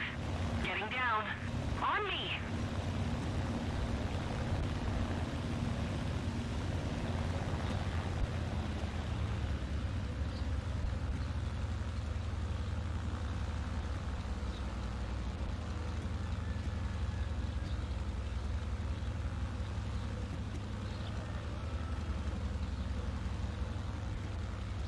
Landing gear. Landing gear.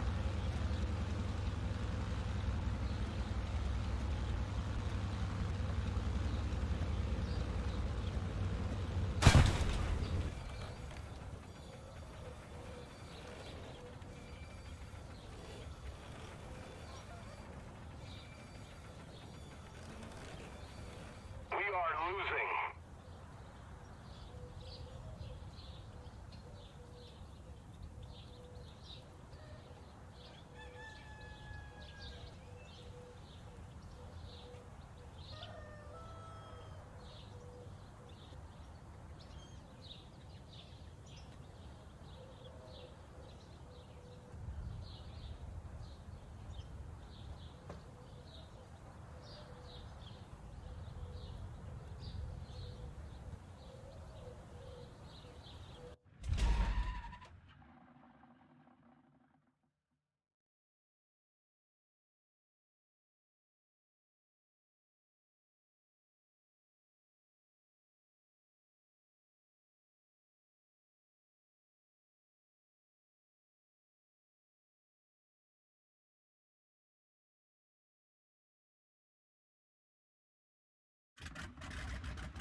We're ahead of the enemy.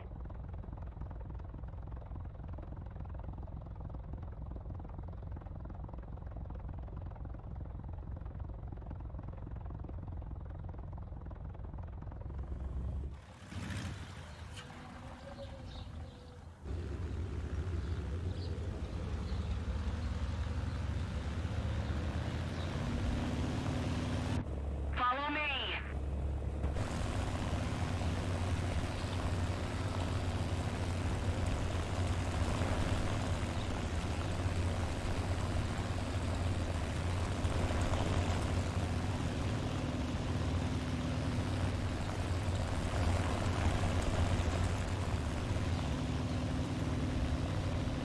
Affirmative.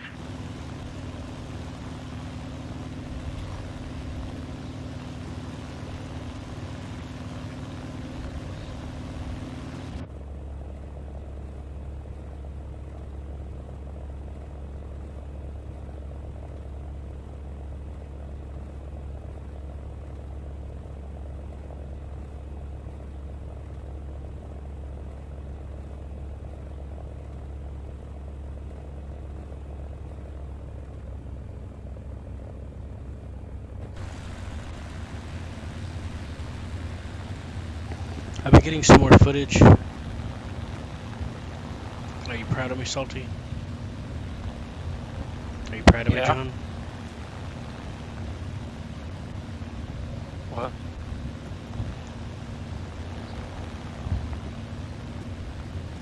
I'm just going to pretend that he said yes. Because I'm scared of rejection. You'll be fine. Attention to the designated grid zone. Follow me.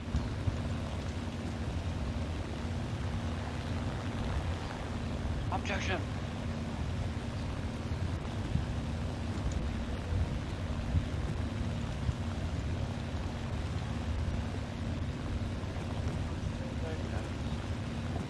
Disappointed! Gotta have pets. They just want to shoot. Oh shit, yeah. I'm trying to do shit.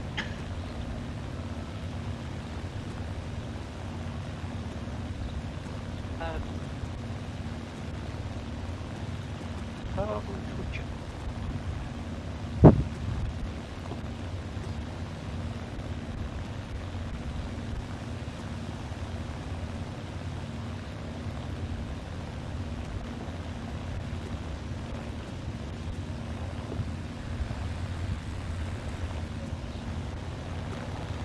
let's see. Q, how low have you flown for the helo yet? I've flown it for a while. I'm talking about how low would you get? Actually, I've drug it across the ground before. Many times. Yeah, I didn't destroy it. I just flew it that way a few times, just because I wanted to. So you could take advantage of its skids. I know, right? That's actually what I do when I have to fucking go and base taking. As it is, I always skid my ass right into it. I mean, no point risking your ass, right?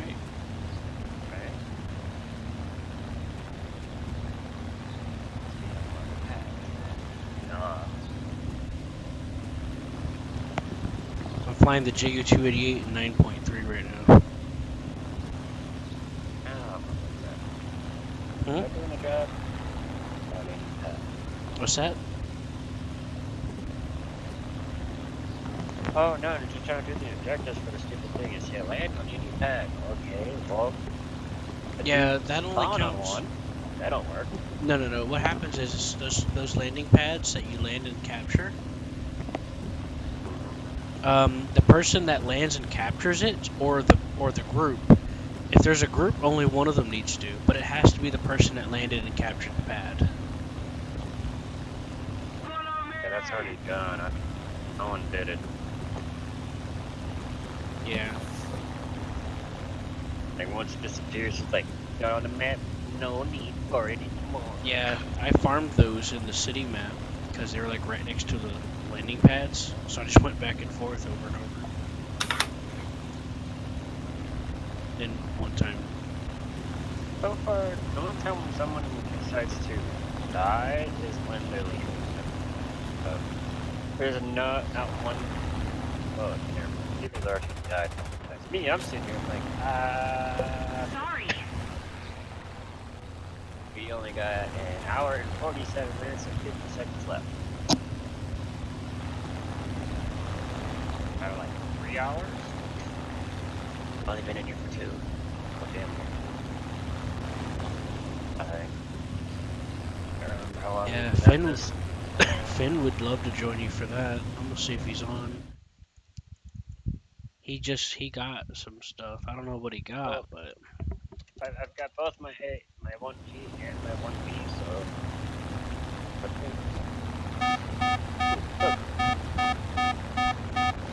Look. Capture point. Let's see who's all going. And no, I'm not the closest. Damn, I'm the farthest.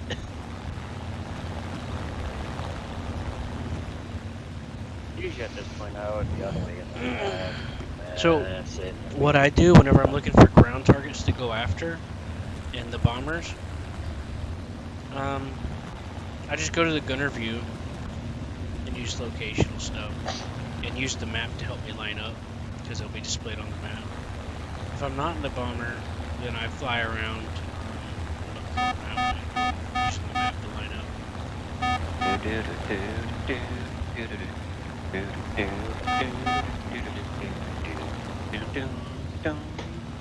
John's having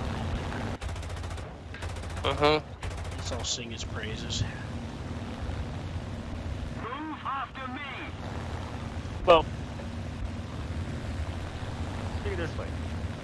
Not do I only play this in arcade mode. I even play this Halo simulator mode, which is even harder. I learned that the hard way. Yeah, like a co-op custom battle. Real harsh.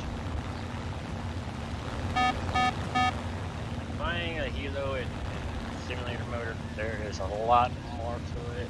Yeah, that's why you use the helicopters that have auto balancing, where you don't have to fight the rotation. Otherwise, I don't bother.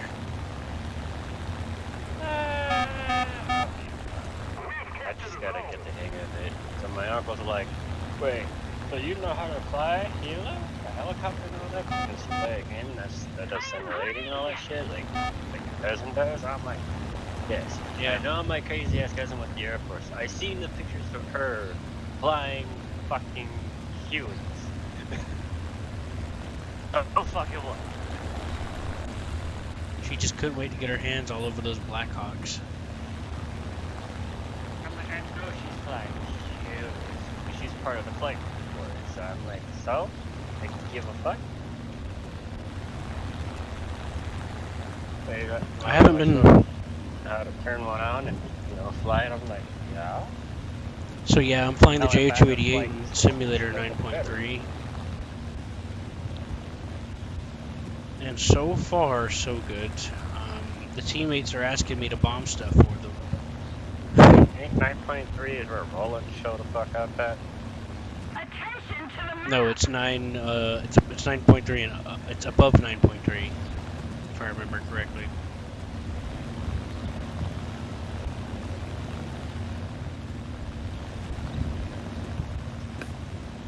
There was a dude running around that I was with at the one C.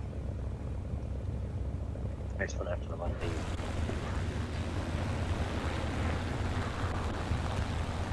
Oh, when I say 1B and all that, it's Hueys.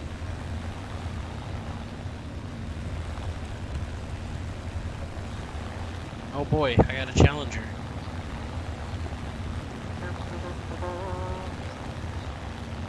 Oh, he didn't even notice me. Move after me. Hey, I didn't even fucking click. Land on any pad. Yeah. Excuse me. Well, yeah, the fighter jet just flew right by me, but he didn't notice me. Hold on. There we go.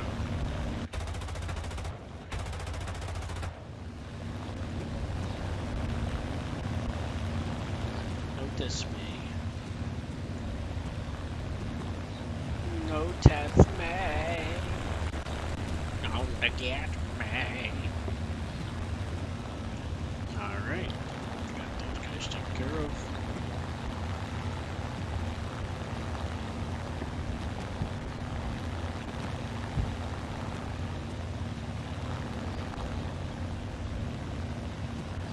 Man, there's this guy in a yak, and he's done nothing but bombing.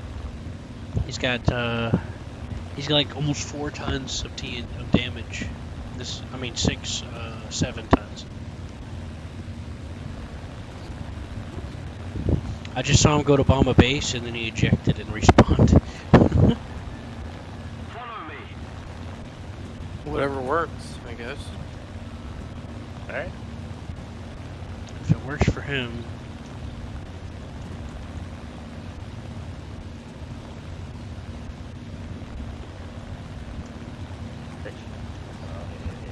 Yeah. But the allies would stop trying to put rockets in my ass. But yeah, my teammate was like, hey, go around and help us bomb stuff. Help us win. And I'm like, yeah, I got you. He's like, you're our only hope.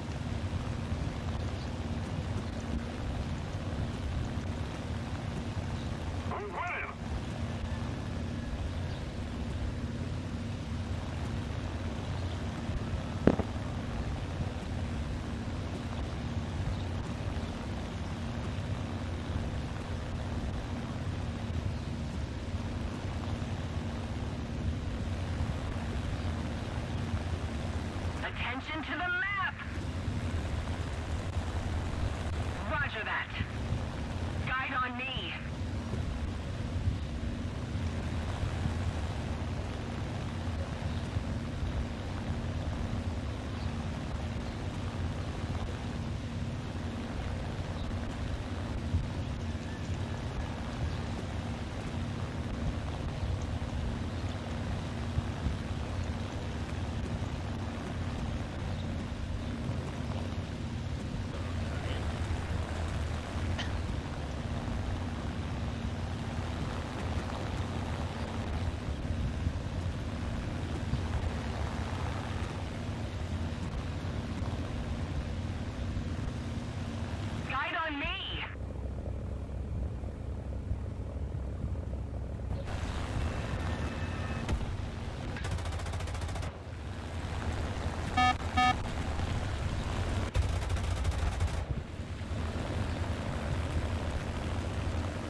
Heavy is really well.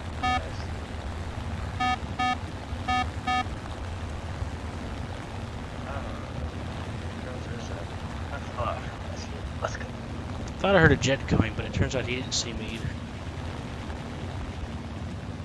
Airbase just going right by us. Nice. Yeah, man, I'm in sort of stealth mode. Well, kind of actually. I'm making a lot of mistakes, like flying straight up into the air and shoot my guns at something on the ground. Because I don't know, I just like to do that sometimes. But nobody's actually got me or come after me.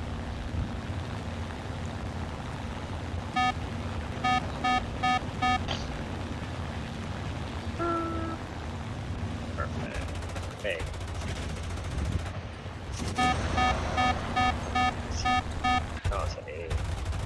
Like I'm next to their airfield, just flying up vertically, strafing their convoy next to their airfield, and nobody's gonna stop. Designated grid square.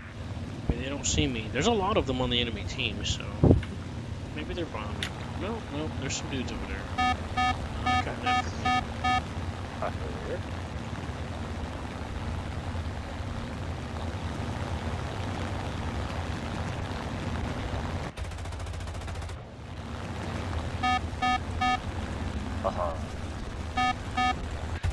Reload. Refuel.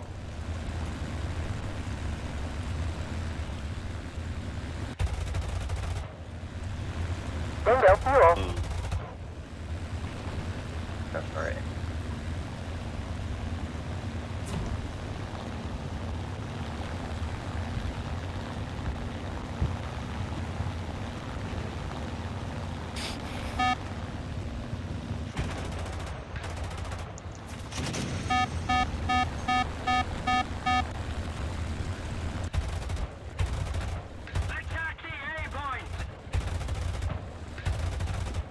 Can I borrow your 50 cows?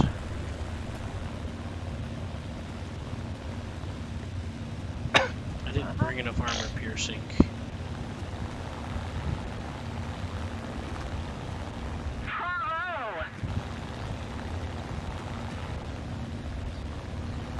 I'm gonna go look for a fight. I'm gonna try to shoot down a plane.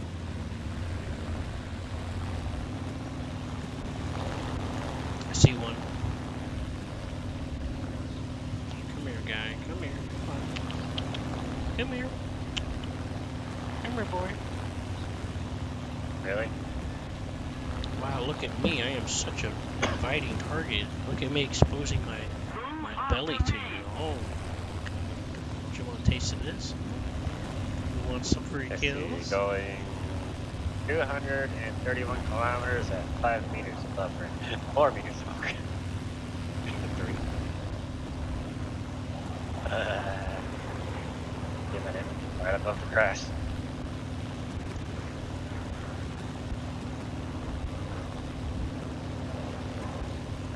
Actually, the only way to know you know it's actually fast. Makes you better. I just get that shit off the ground.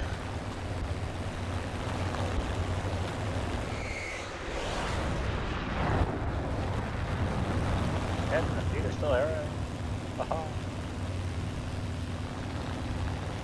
Attention to the map. On me. Follow me! Need backup.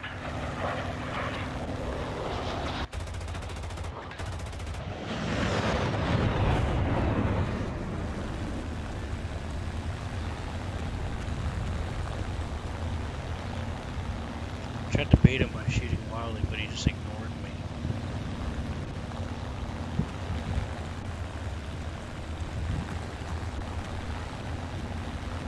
So I started shooting at a jet that was coming by. I got a couple of hits, but he ignored me.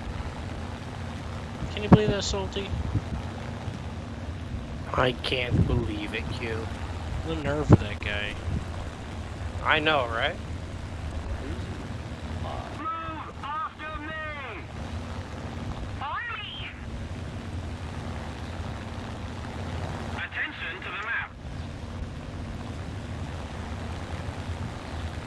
I agree.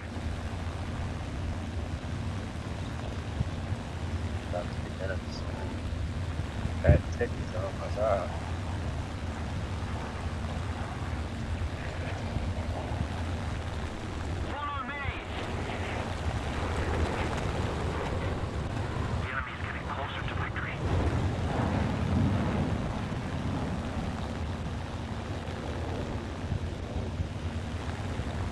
Saber scared the shit out of me. He wanted me to follow him. He flew up to me and flashed his smoke and flew by me and turned. And I was like, oh, okay, I get it. He wants me to follow him into this capture circle.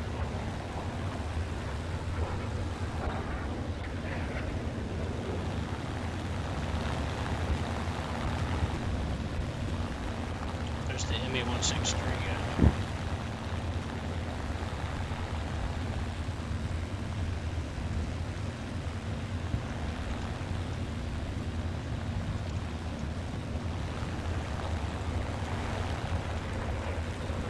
Ooh. Not bad. I hit the ground a little too hard for that landing. I think I knocked out the gunner.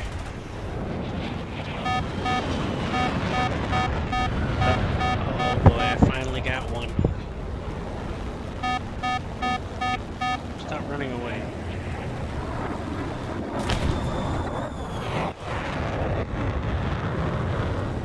I gotta leave for a while. See you guys. Okay.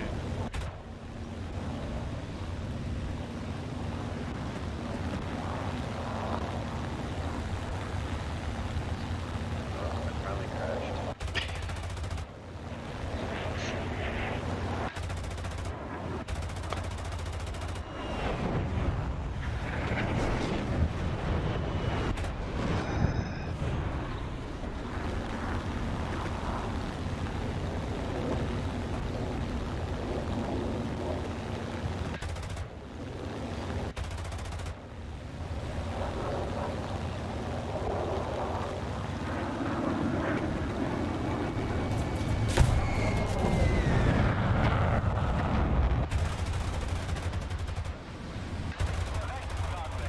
Bingo fuel at 500 kilograms.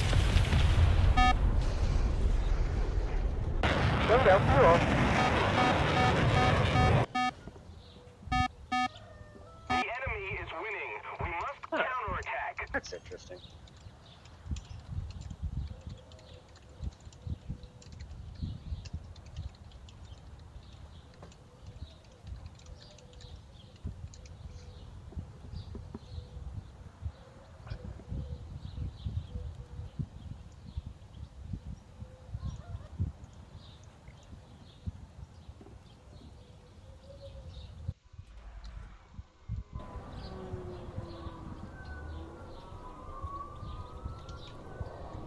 What's interesting?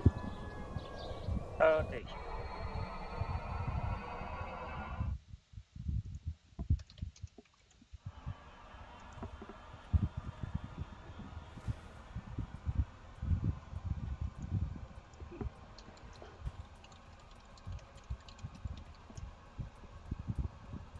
I don't understand like Seth would think that she was did. Technically, when you first get the first year to America, it's just like the Japanese. Nothing on it. That's the fucking Yeah, but the right. Japanese don't get to unlock anything on it, though. You just get the rockets. I'm just saying. It's not fair, John. Operation failed. Head back to base. I think I get over it. Apparently, these Mighty Mouses have more TNT than the fucking the 1G. Oh, I gotta pee so By the looks bad. of it. Yeah. I'm like, dude, this thing is even the Mighty Mouses on the 1G. They don't even got the stuff but wolf. Okay, where are you at, you fucker? Oh, there you are.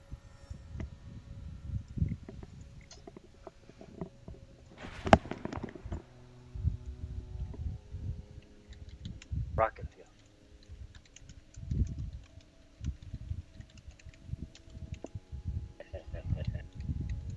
Ah.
He said hi. Alright, weird ass. Yes. Yes, I am, big boy.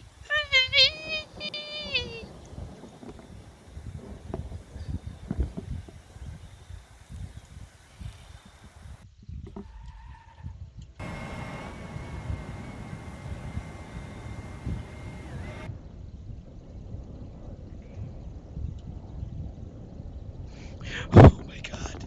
Oh my god. It's finally time. Uh-oh.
Flaps. Flaps.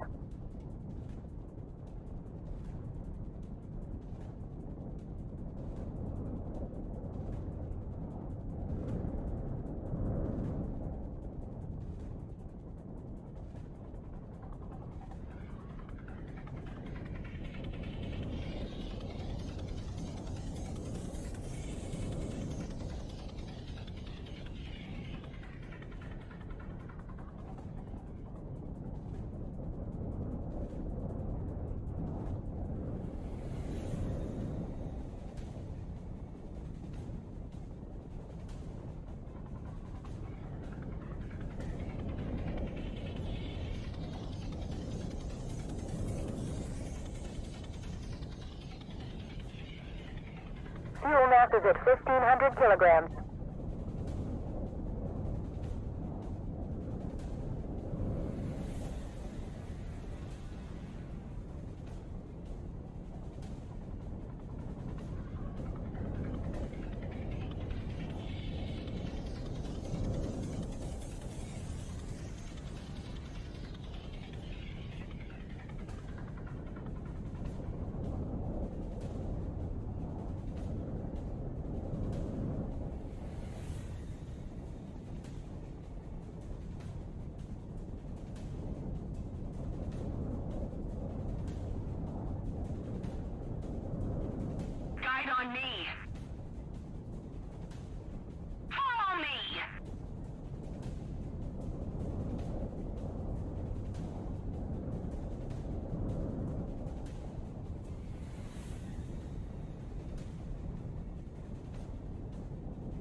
mass is at 1,000 kilograms.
Bingo fuel.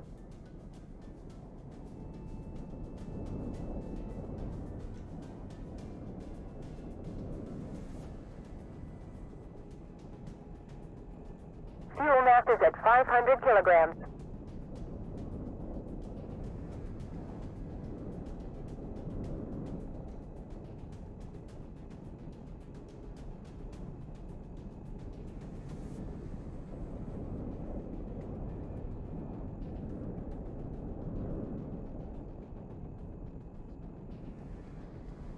Attention to the map. Returning to the base. Move after me. Guide on me. Yes.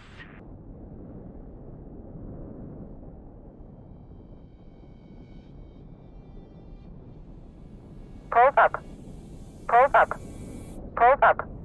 Pulse up.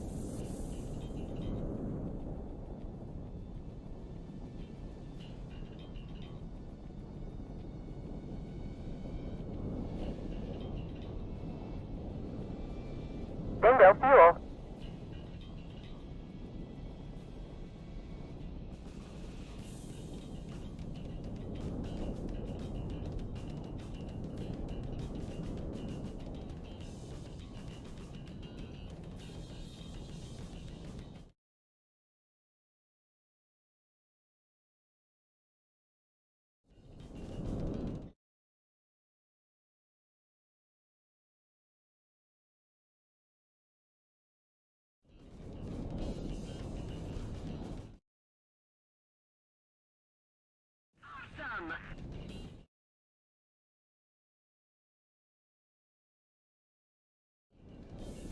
enemy is winning. Leading for landing.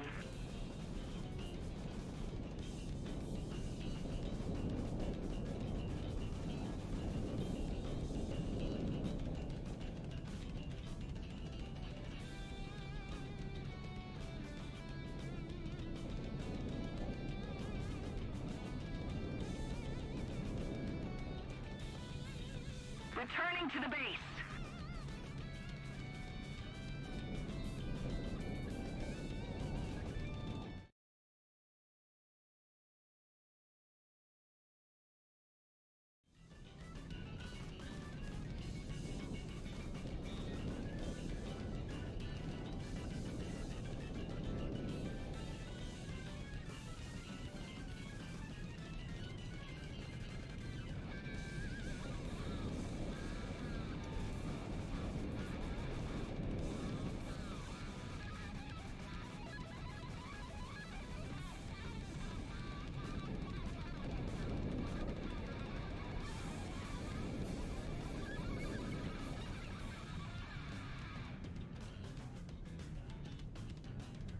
Leading for landing. Follow me. I agree!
Fuel mass is at 1,500 kilograms.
Pulls up. Pulls up. Pulls up.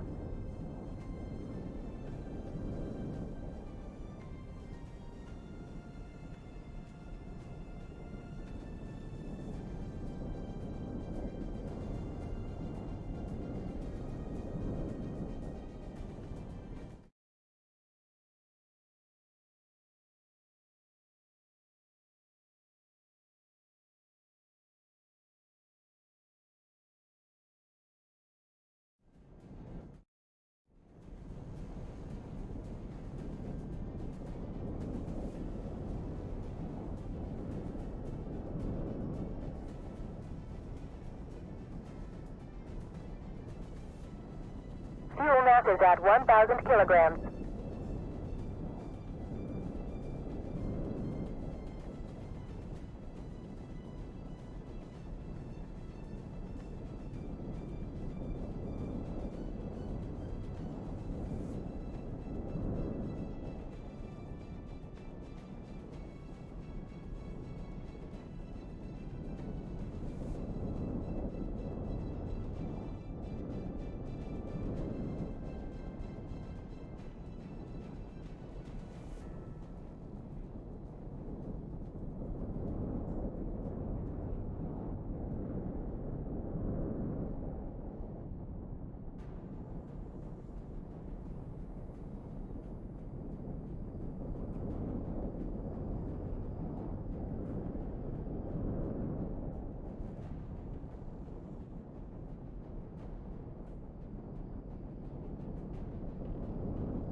Over G. Over G. Over G.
Pulls up. Pulls up. Pulls up. Pulls up. Pulls up.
Bingo fuel.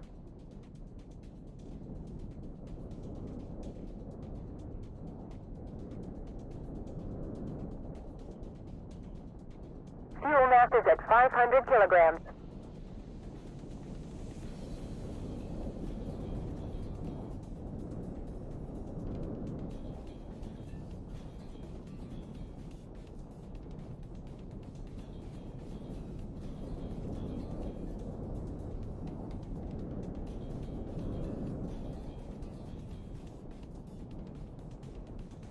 Bingo fuel.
Mass is at 1,500 kilograms.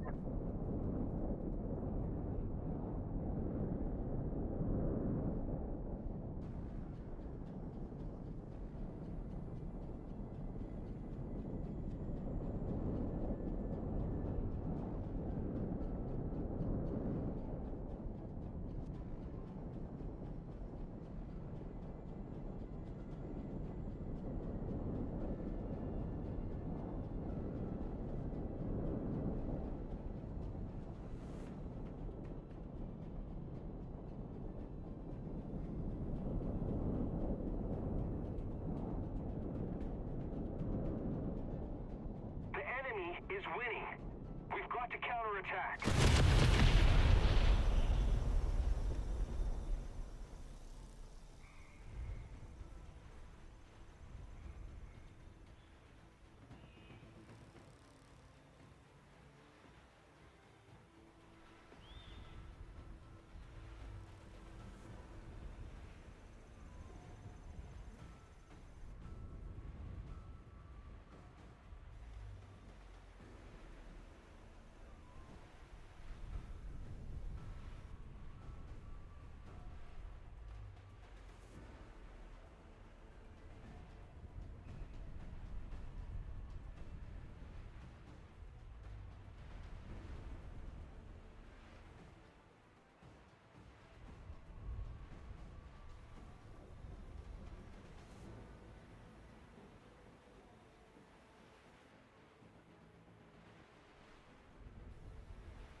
Hey, John.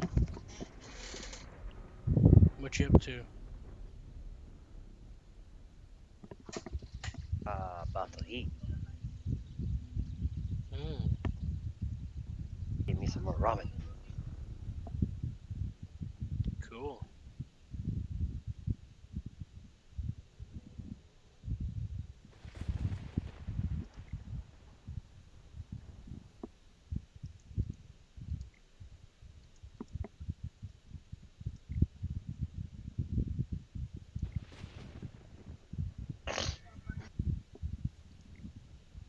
Give me some watch some anime while I'm at it. Sounds yummy. Levi, why the fuck you buy me? I gave you a whole fucking pack to yourself. Go. Get. Nigga sitting here fucking waiting for me. I'm like, nigga, I gave you a whole pack on your own. Motherfucker. Wait, go. Skit. Out of my room. Skit. It's still sitting there, dipshit, and you waiting for mine? Fuck off.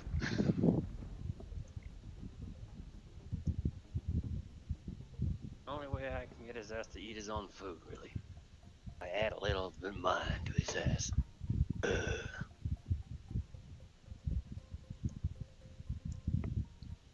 Here, going. Get on, blah, blah, blah.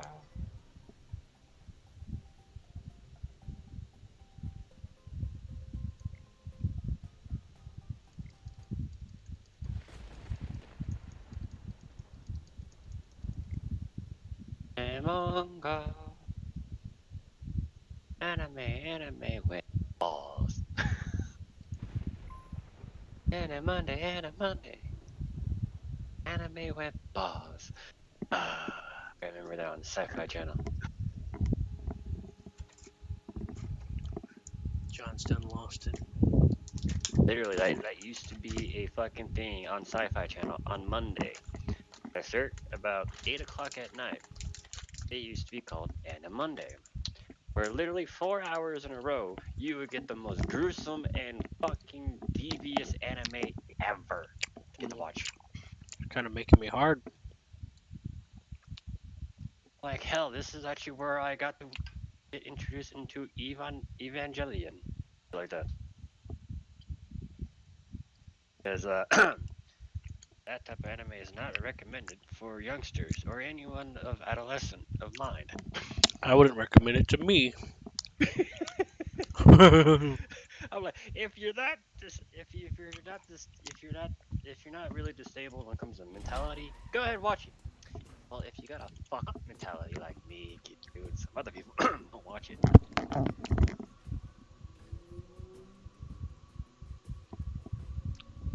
Unfortunately, we crazy ass motherfuckers watched it anyway.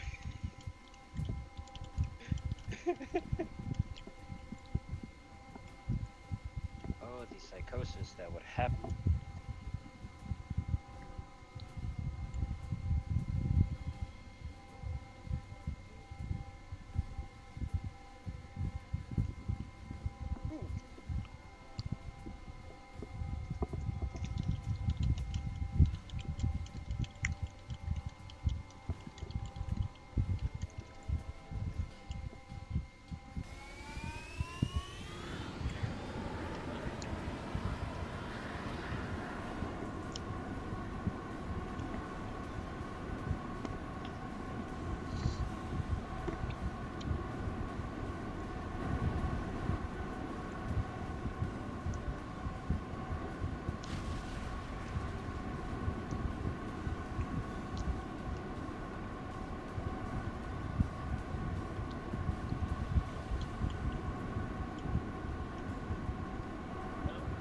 Everyone's mentality when it comes to vampires now is they daywalkers and shit.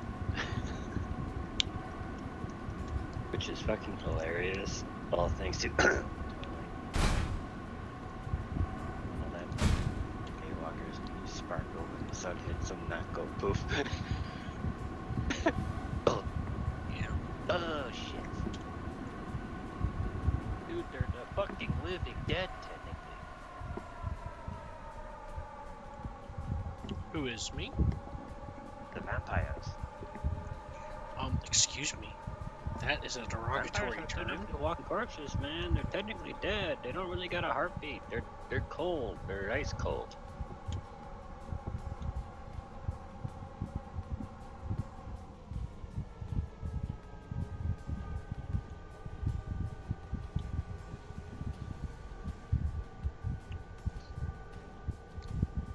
No, the so-called vampires. Even though the real vampires are technically bats. The vampire bat. Which is fucking funny and marsupial. Mammal. Warm-blooded. Drinks blood from other animals. As a way of nourishment. The true vampire.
Pulls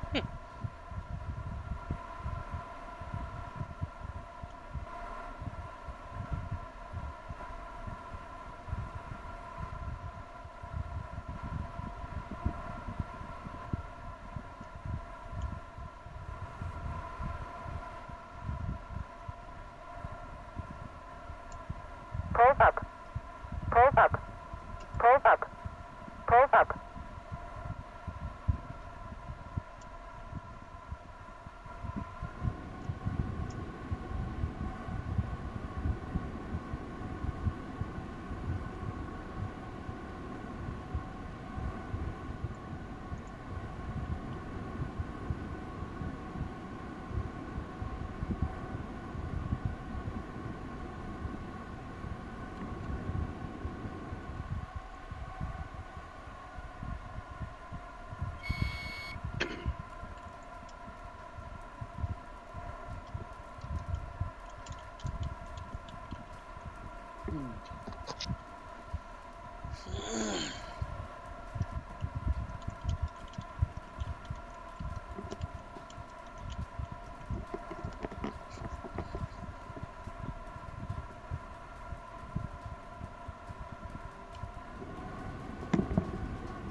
Pulls up.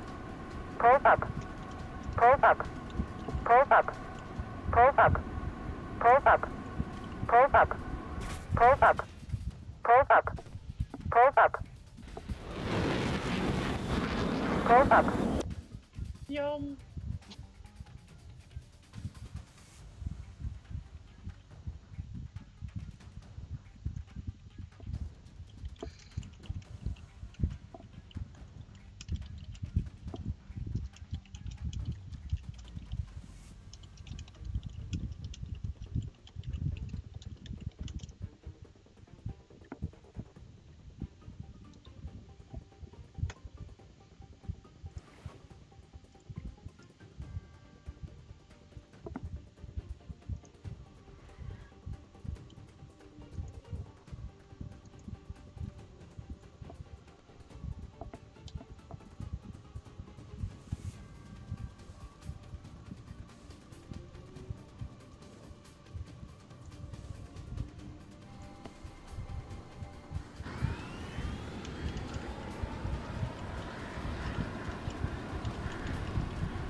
Landing gear.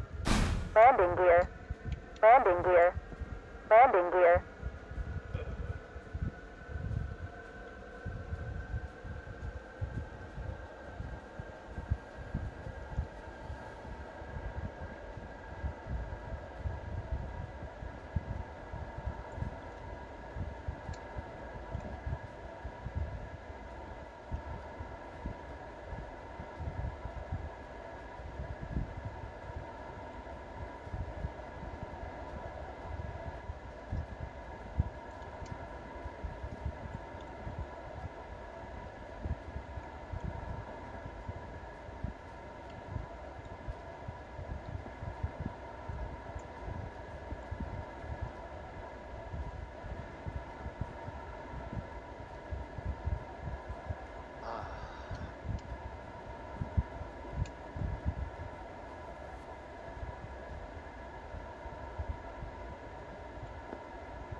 Excuse me.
Landing gear.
Landing gear.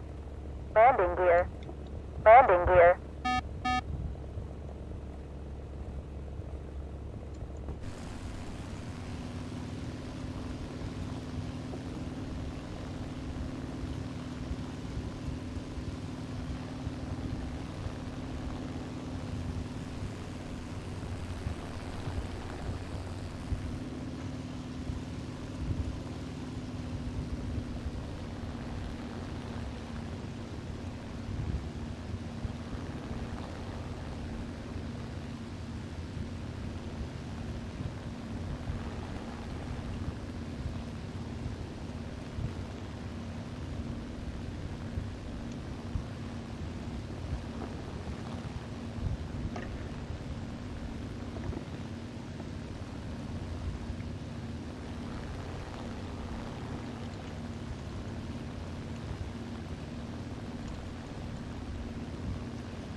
Returning to the base.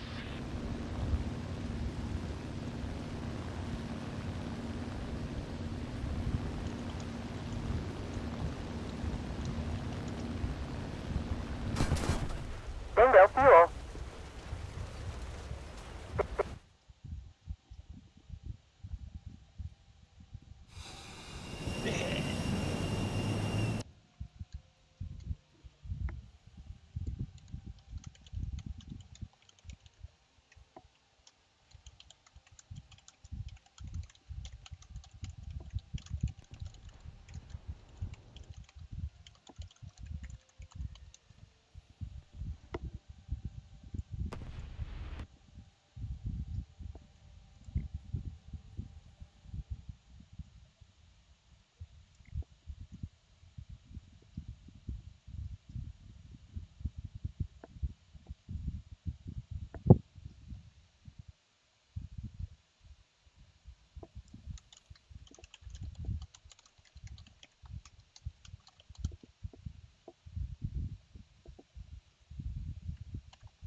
to the base.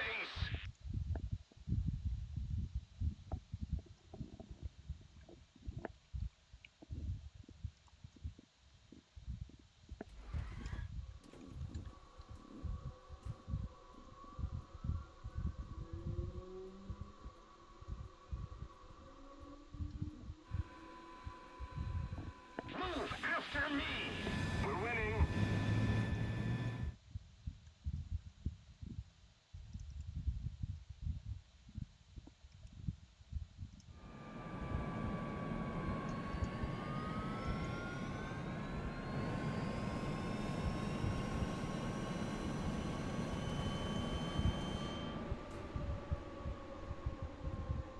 Somebody cover me!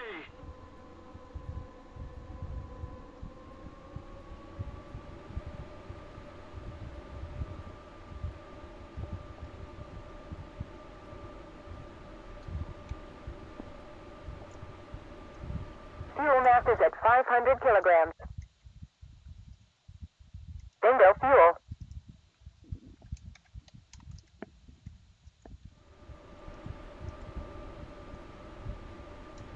Getting down!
Attention to the designated grid zone.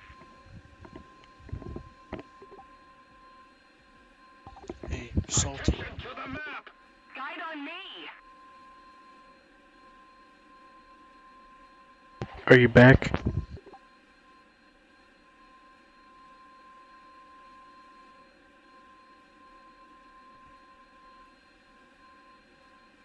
Returning to the airfield!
Attention to the designated grid square.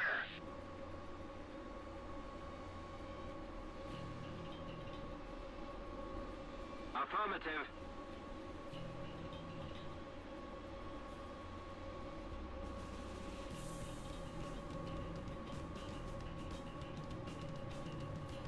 Keep it up, and victory will be ours.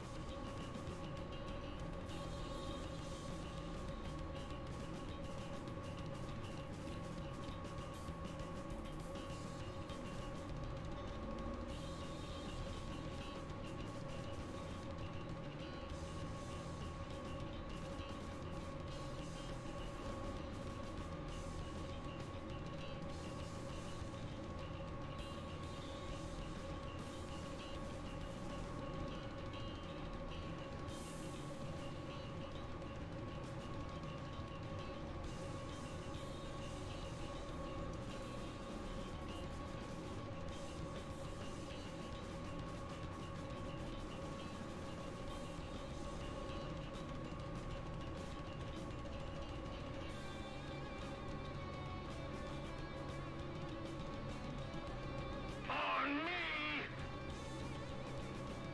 Guide on me!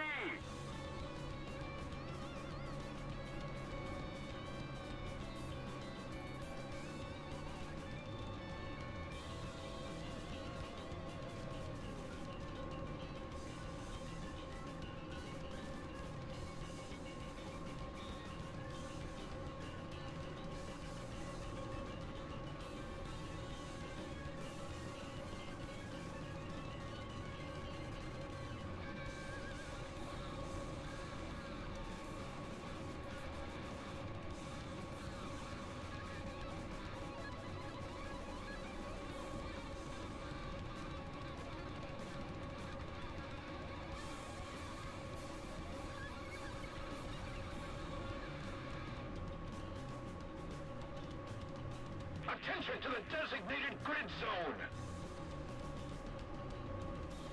Let's keep the pressure on. Victory is close. On me.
On me!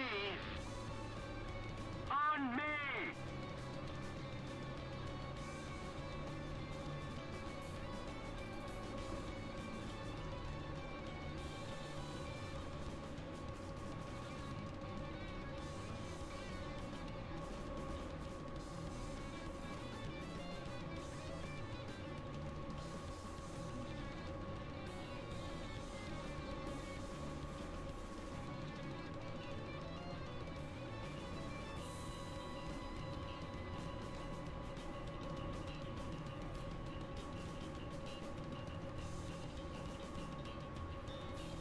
A little more effort, and victory will be ours.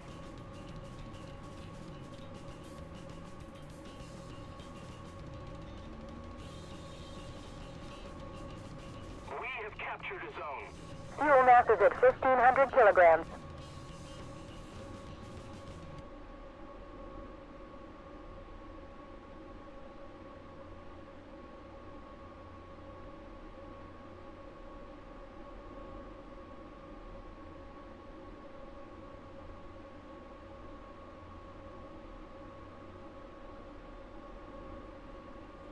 Heading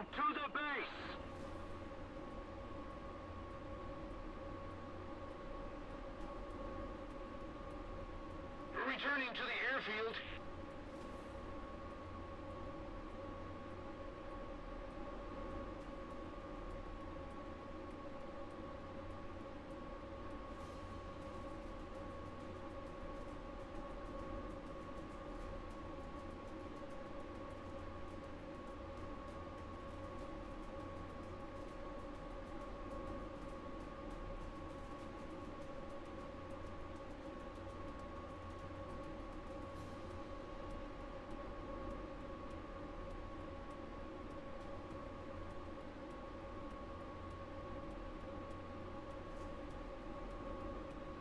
Attention to the designated grid zone.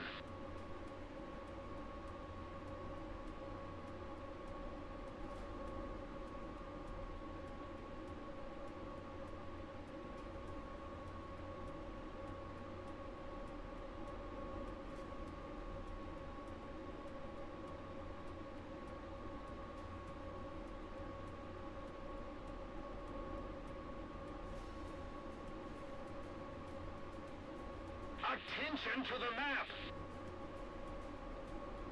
Attention to the designated grid zone. On me.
Is Salty back?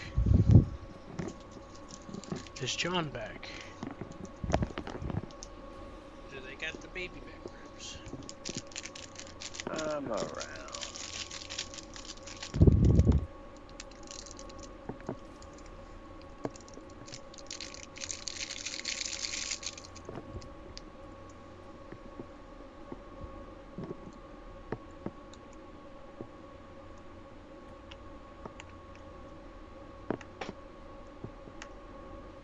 Are you sure about that?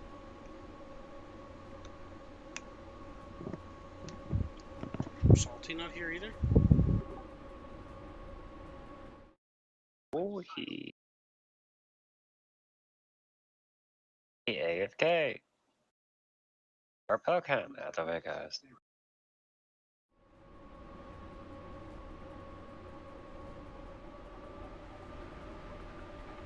On me! Move after me.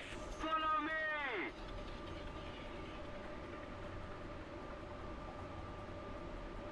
Follow me!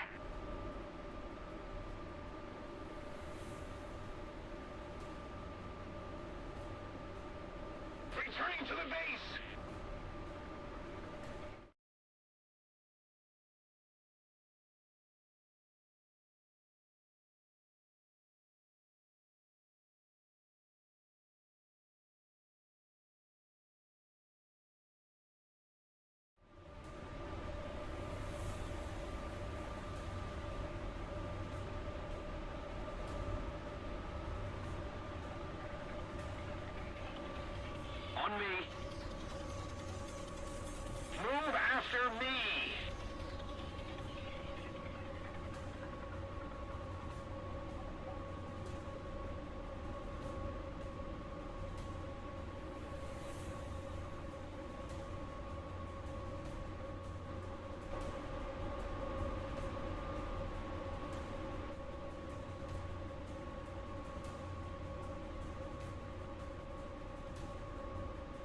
Attention to the map.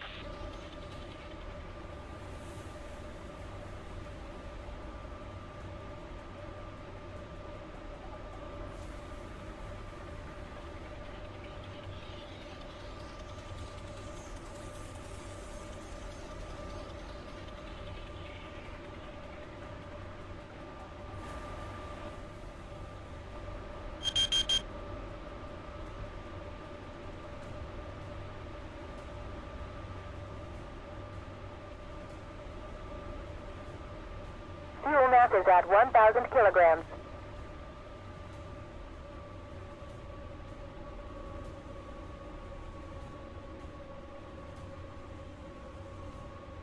Pulse up. Pulse up. Pulse up. Pulse up. Pulse up.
Locked on.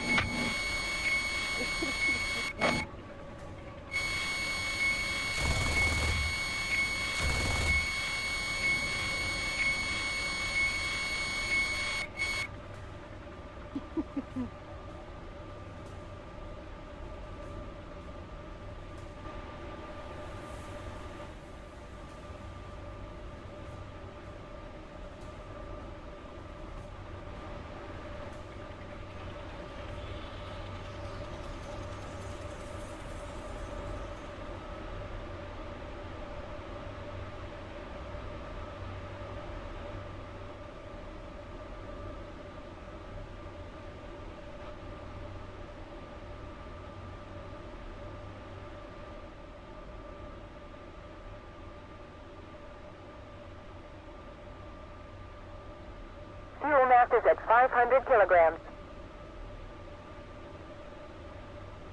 Bingo fuel.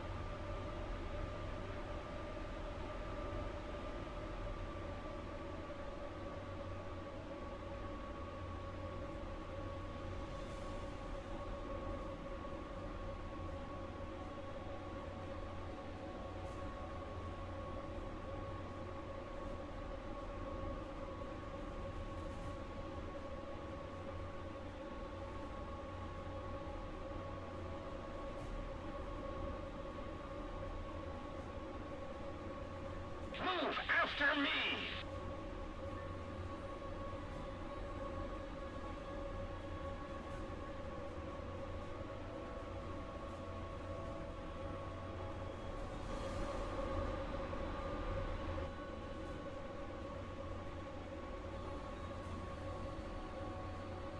Follow me. Pulse up. Pulse up. Pulse up. Pulse up. Pulse up. Pulse up.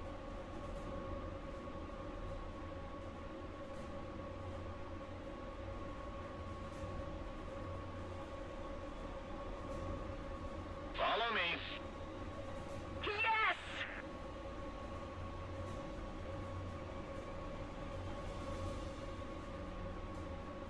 Bingo fuel.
Bingo fuel.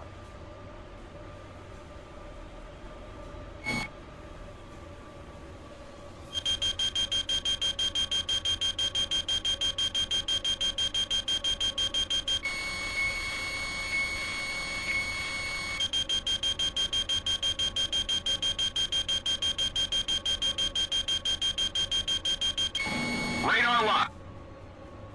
Pulls up. Pulls up. Pulls up.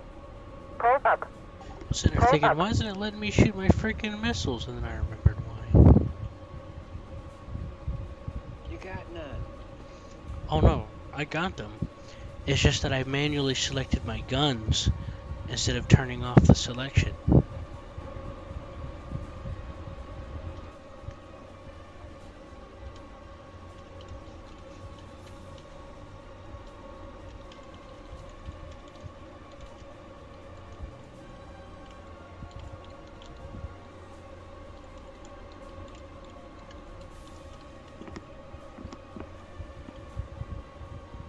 Excuse me.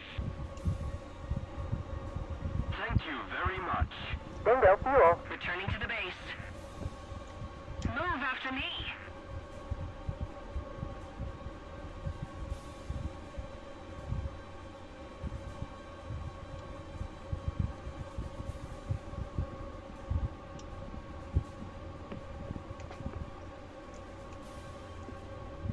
Attention to the map.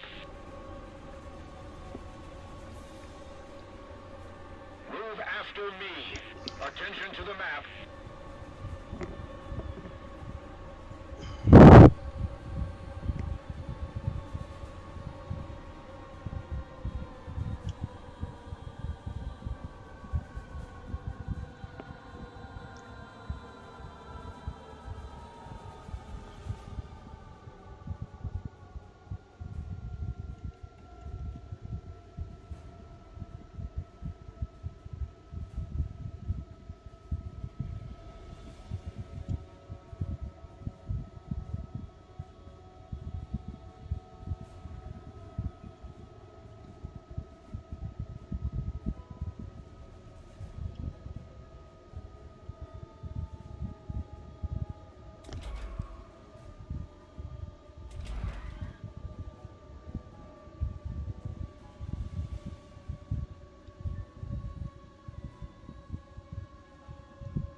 Move after me.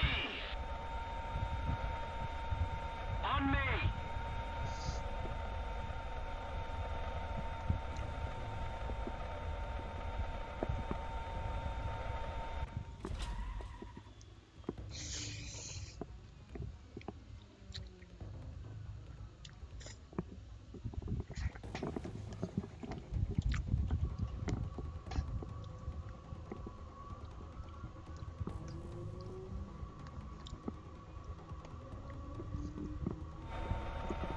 Attention to the map.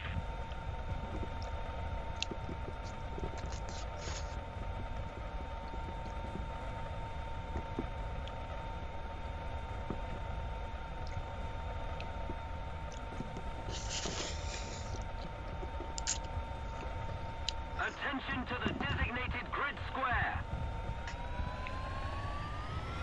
Move after me.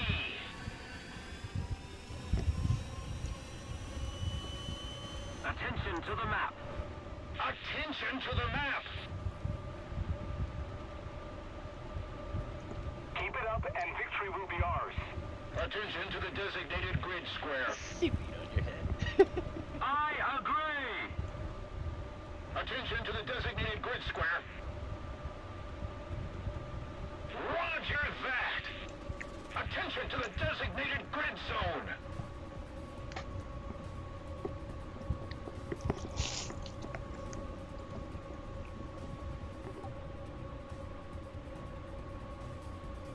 Attention to the designated grid square.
mass is at 1,500 kilograms.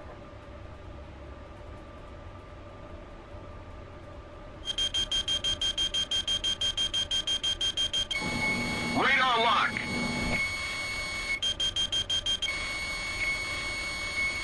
On me. Guide on me.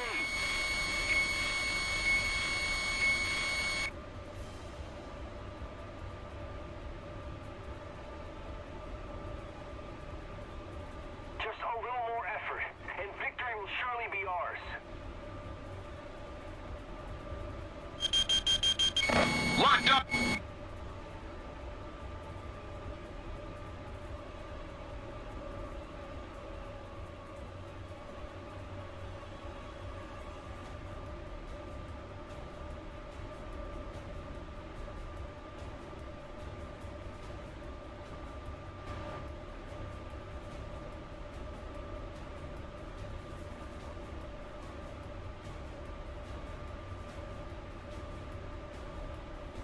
Follow me.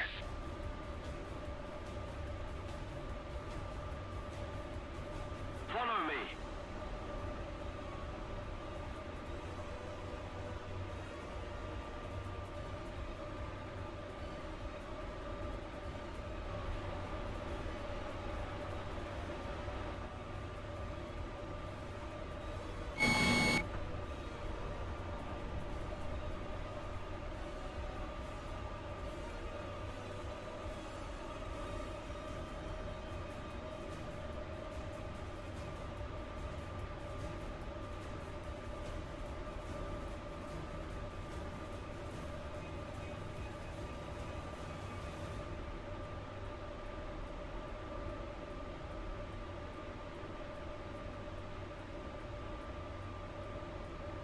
Heading to the base.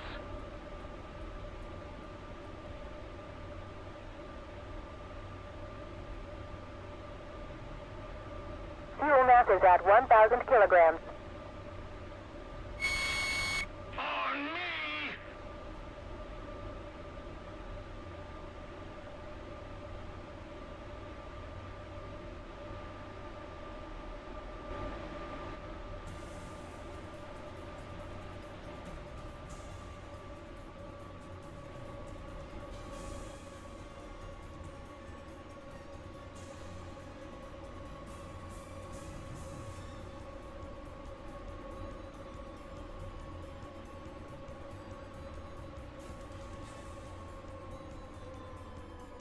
On me.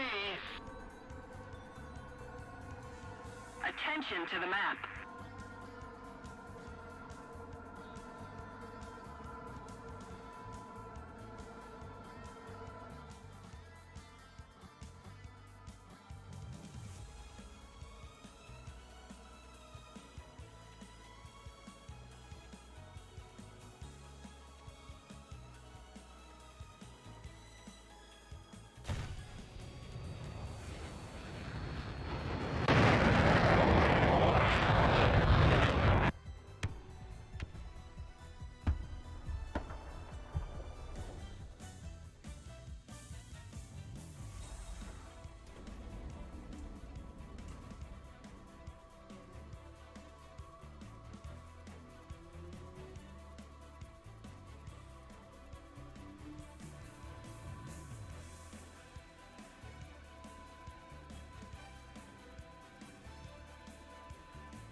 me.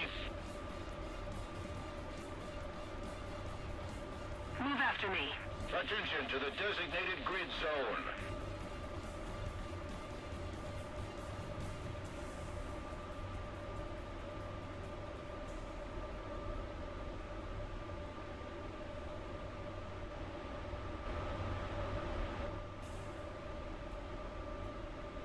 On me. Fuel mass is at 1,500 kilograms.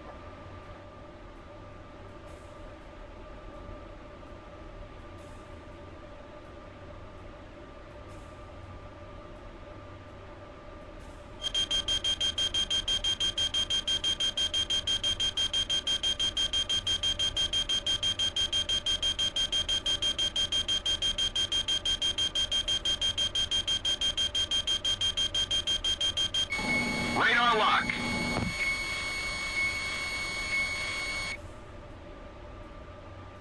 Locked on.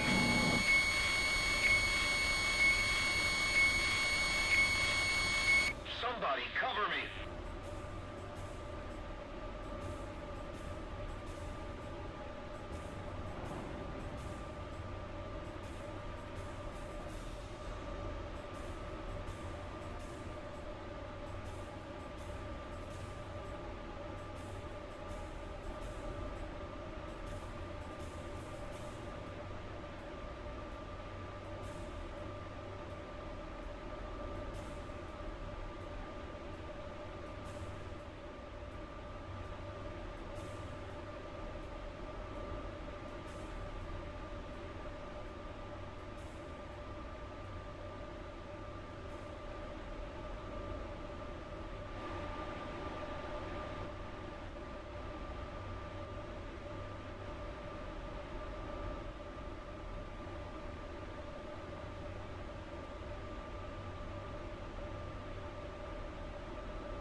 Fuel mass is at 1,000 kilograms.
Guide on me.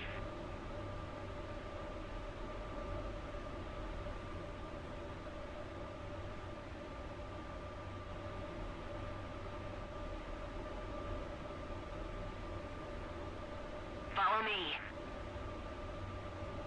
Heading to the base.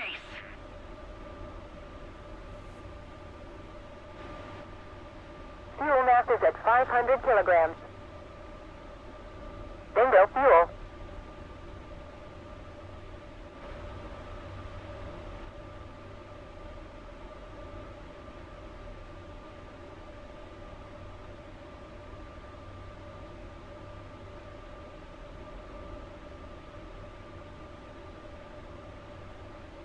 Bingo fuel.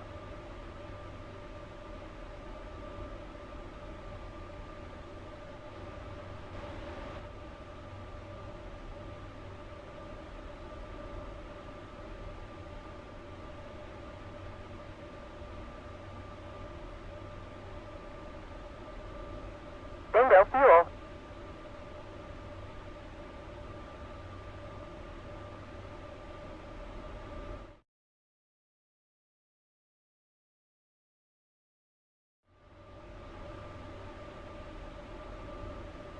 Follow me!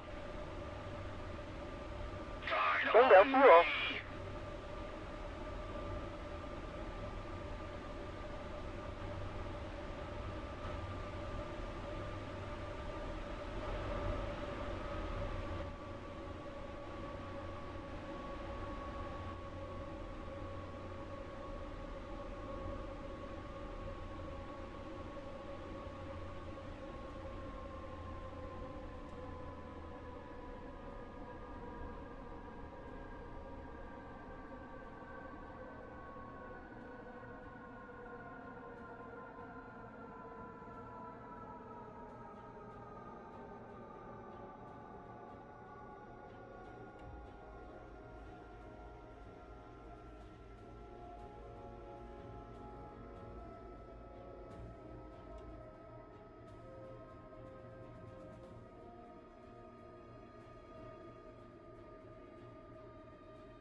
What the? Did he shoot that thing down out from under me? I knew that it was a lucky, lucky shot.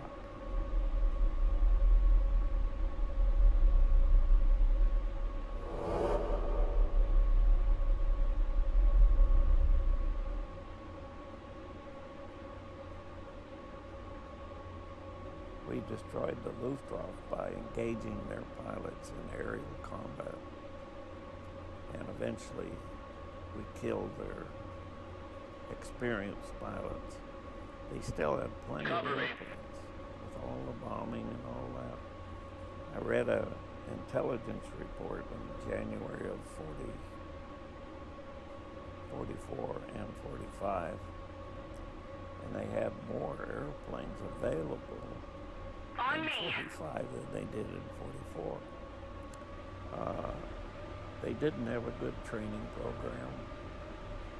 They had thought that the Luftwaffe would, force and being would help conquer Europe, and they wouldn't need a training program. And what they had was kind of a feeble one, and that was under a lot of pressure because they were, by this time, we got airplanes over Germany, and where are you going to train? You want to be in a safe place to train. We destroyed the Luftwaffe primarily by engaging them in aerial combat. Now, how do you do that? We kept airplanes over the bombers, but then we also went out and searched for these large formations. We did it by engaging them in aerial combat. Now, okay, let's talk about what is that like. And that's difficult because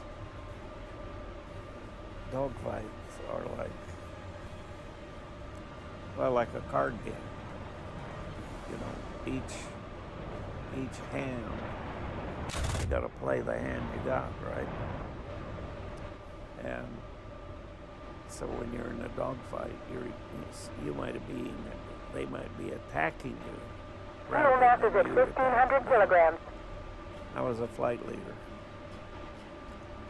And flight leaders are supposed to be the ones that get you involved. And, you fly in 4 ships, call it Finger 4. And these 2 guys are looking for somebody, and these 2 guys are looking back. So the flight leaders, the leader and the helmet leader, are the ones that ought to get the kill. Pulse up. Pulse up. Wouldn't you know that the wingman got the first kill in our squadron? And we all thought he was not the sharpest knife in the drawer. And I'm really ticked off because I've been chasing them and going back, and then when we got finally got turned loose, we were starting to get kills now, and I hadn't got them on. And so we're coming back from this one mission. We've been all broken. I was leading a flight of 3 or 4, and another flight from a different squadron. Our group joined up, and I'm leading them home. And we're coming out, and we're move after me. I'm looking up ahead.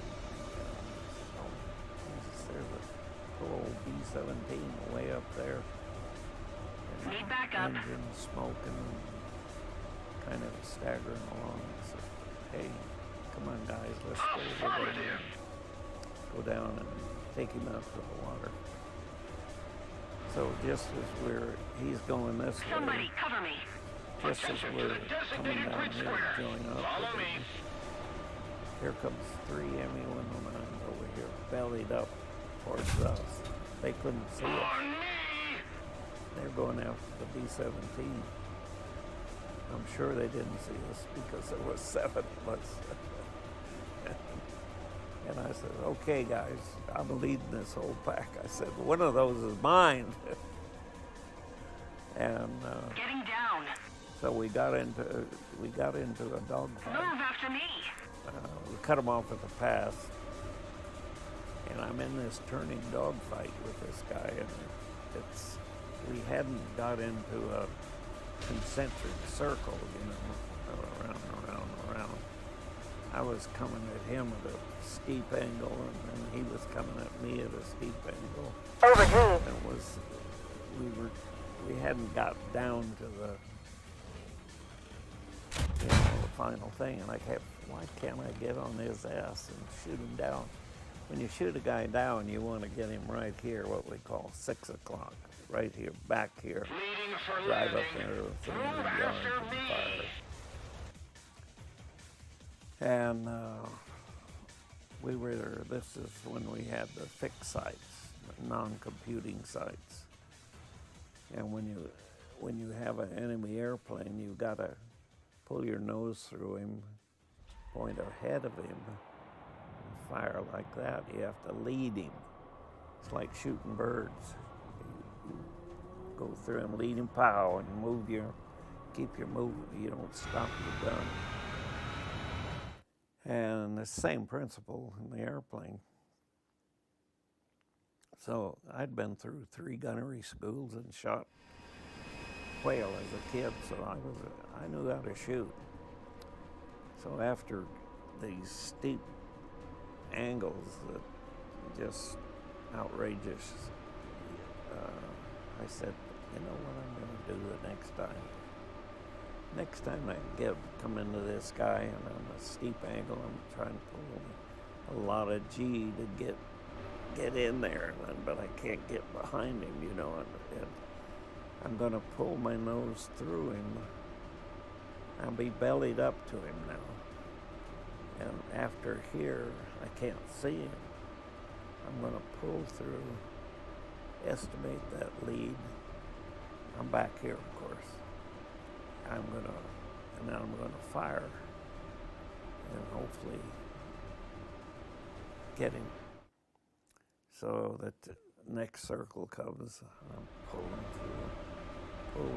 right smoothly through him, so I didn't want him to get out here. Pull there, fire the burst, and he comes out. When he comes out here and I can see him, he's streaming coolant. Hot dog, I got it.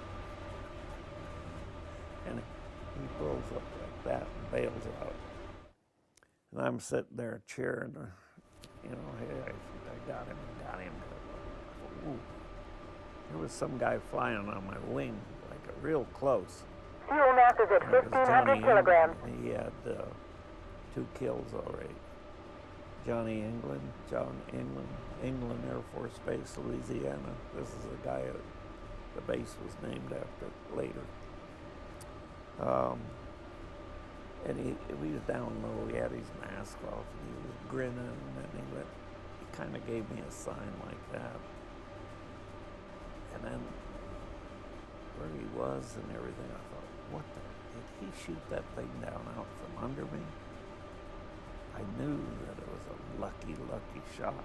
I had an absolute golden BB. And so I'm flying home. We got together, I brought the B-17 out, go home. And I talked to my flight, and I said, hey, did any of you guys see that, my encounter? I said, no, they were all out of position. They didn't see it.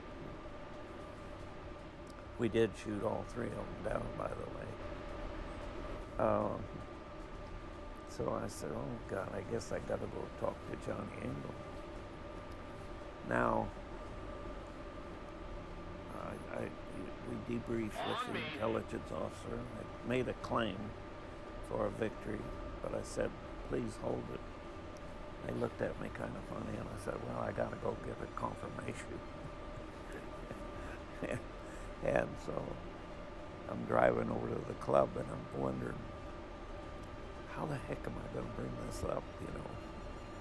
I'm going to say, hey, Johnny, you jerk. Did you shoot this thing out from under me? Fuel mass is at 1,000 kilograms. Sportsmanlike, you know. I guess there's a war going on.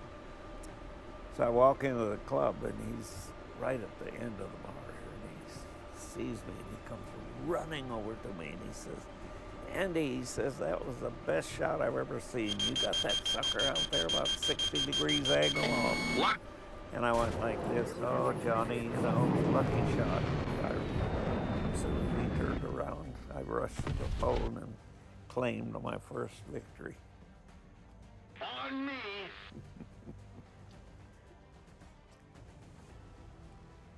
good to have some humor in all this combat. So Johnny, you know, lucky shot. As soon as we turned around, I rushed to the phone and claimed my first victory. He comes running over to me and he says, Andy, he says, that was the best shot I've ever seen. You got that sucker out there about 60 degrees angle off. And I went like this, oh, Johnny, you know, lucky shot. As soon as we turned around, I rushed to the phone and claimed my first victory.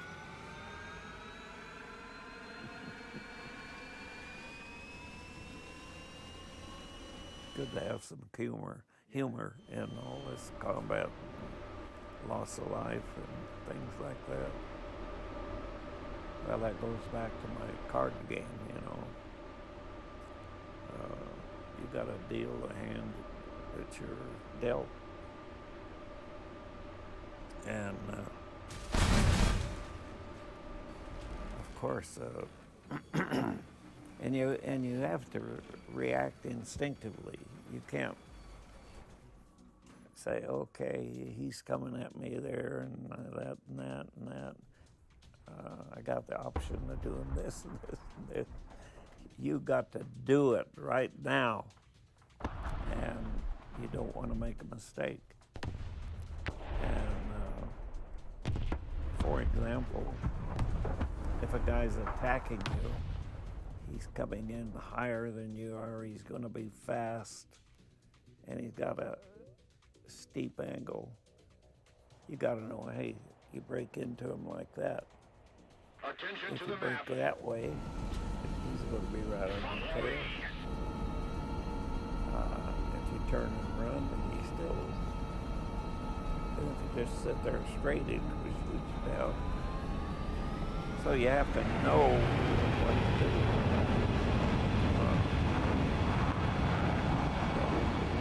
Entire weapons that answer these kind of questions. But perhaps that's a good answer. In the European theater,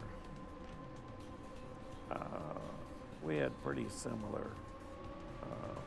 tactics. The Germans invented finger four. Before that, we were flying around in three-ship formations. So we kind of copied some of their tactics. One of their tactics, they were after the bombers. They wanted to shoot down the bombers. So they could, if the bombers are in this stream, they come in high and make this typical fighter type approach. But that time put some into B-17s had 10 machine guns on them. Remember, we called them the Flying Fortress. It would fight its way in, fight its way out.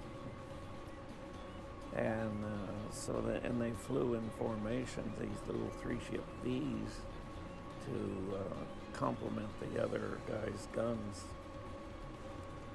And so they didn't like that. They would end up making head-on passes through the bombers. Now that's quick, it doesn't give you much time, but you could be more accurate. And it was a pretty successful way of engaging. And then as far as dogfighting, they had the same, pretty much the same kind of concepts that we did. On me. I might say all of this as opposed to the Pacific Theater. In the Pacific Theater, the airplanes were such different. Their performance was different. We could get higher. Fuel mass is at 1,500 kilograms. And we could fly faster than they could, but they could outturn us. Zeros could outturn anything over there, I guess, until maybe the Hellcat got over there. I think it So you had to have different tactics there. The P-38s would try to get higher, come in, make a pass, zoom back up, and then try to make another pass like that. Keep, speed, pull up, or roll over and run, because they couldn't catch us. So there was different tactics for different theaters.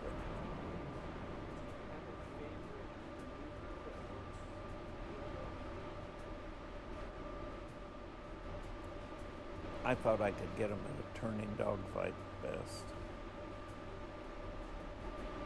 Yeah, I like the turning dogfight. But I'd take anything. If I could surprise somebody, I would do that. That would be my favorite maneuver. And we did. We shot down a lot of guys that never saw you. When you're in a dogfight. This is not a video game. This is real. This is real. And you could get killed in a dogfight. That's the whole purpose, is killing the other guy. So when you first get over there, just flying over enemy territory, radar lock. Some emotion. If you go Fuel mass is at 1,000 kilograms. And if you go down and land in a civilian area that's been bombed, they're not going to be too happy about it. They couldn't tell the difference between a fighter pilot and a bomber pilot because you parachuted out. They did murder some of our pilots that parachuted out, believe it or not. And to the Germans' credit, some of them were taken to court. We found out. Locked on! For murder.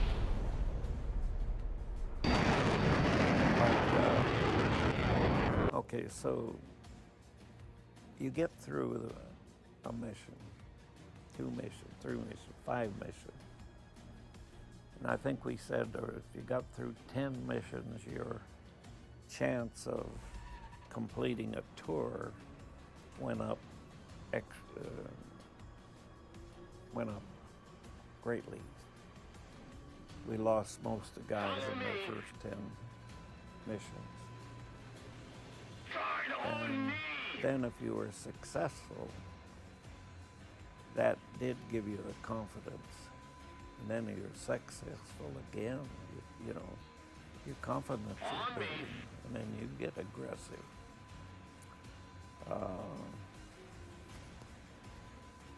I wouldn't go so far as to say I enjoyed aerial combat, but I'll tell you something, it was the most exciting thing I've ever done in my life.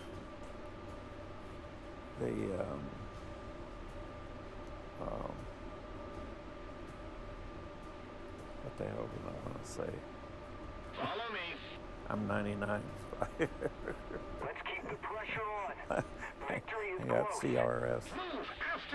We were talking about. Affirmative. Oh yeah. Okay. So to put it into a context of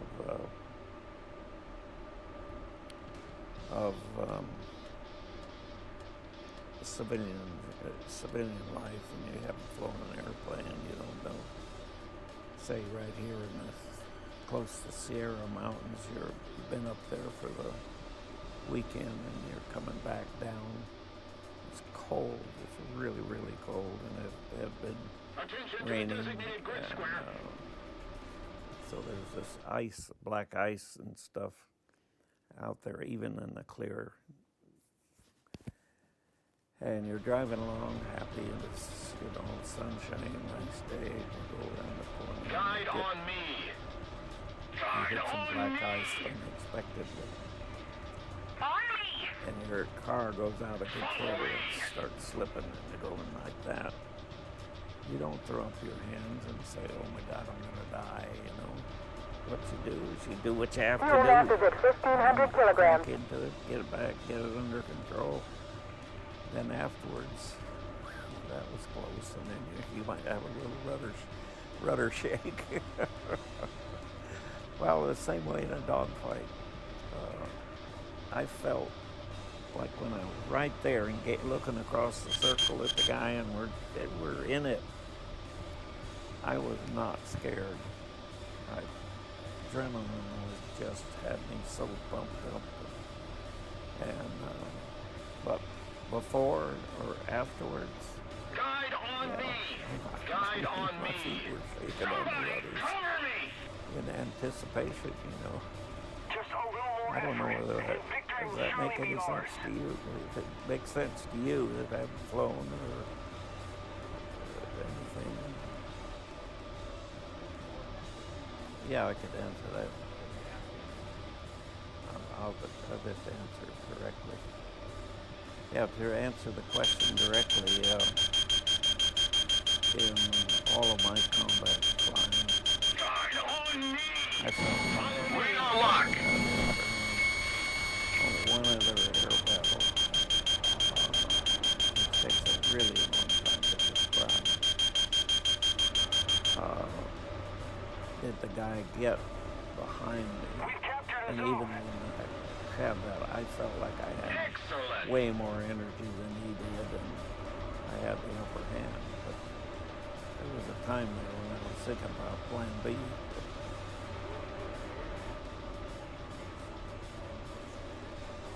Oh, sure. Leading for landing. Cover me. We kept track of it. We put the swastika or the black cross on our cockpit. Radar lock. He shot it down. Now he had to go through the paperwork and get it approved and confirmed. And so I did that one. Fuel mass is at 1,000 kilograms. To the probable.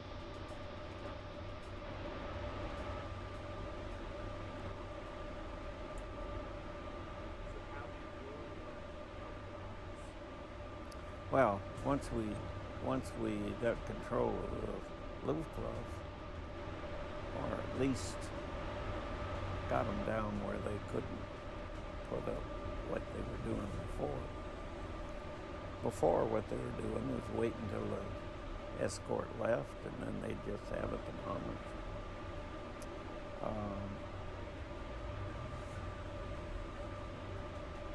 I'm sorry. The question again. Oh. Okay. So now the bombers could fly. Locked on. Without the pesky Luftwaffe around so bad. They still have losses. But the war stories we hear about the bombers was in 1943 and even two.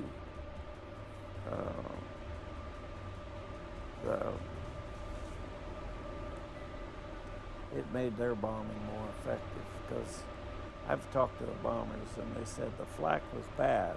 You know, the ground fire was really bad. But he said when the fighters came through, we knew we were going to lose somebody. And so I think it put them at more ease. And I talked to some bombers that flew tours and never saw an enemy airplane.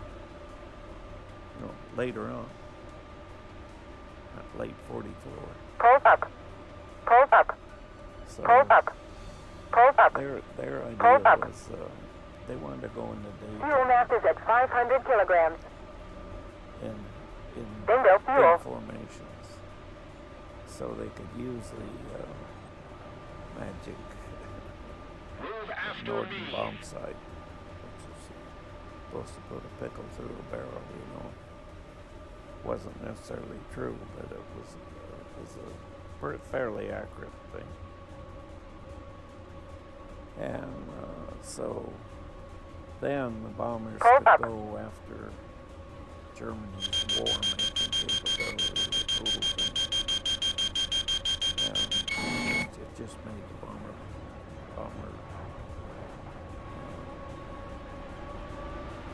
goals easy to accomplish. Bingo fuel. Awesome! Returning to the base!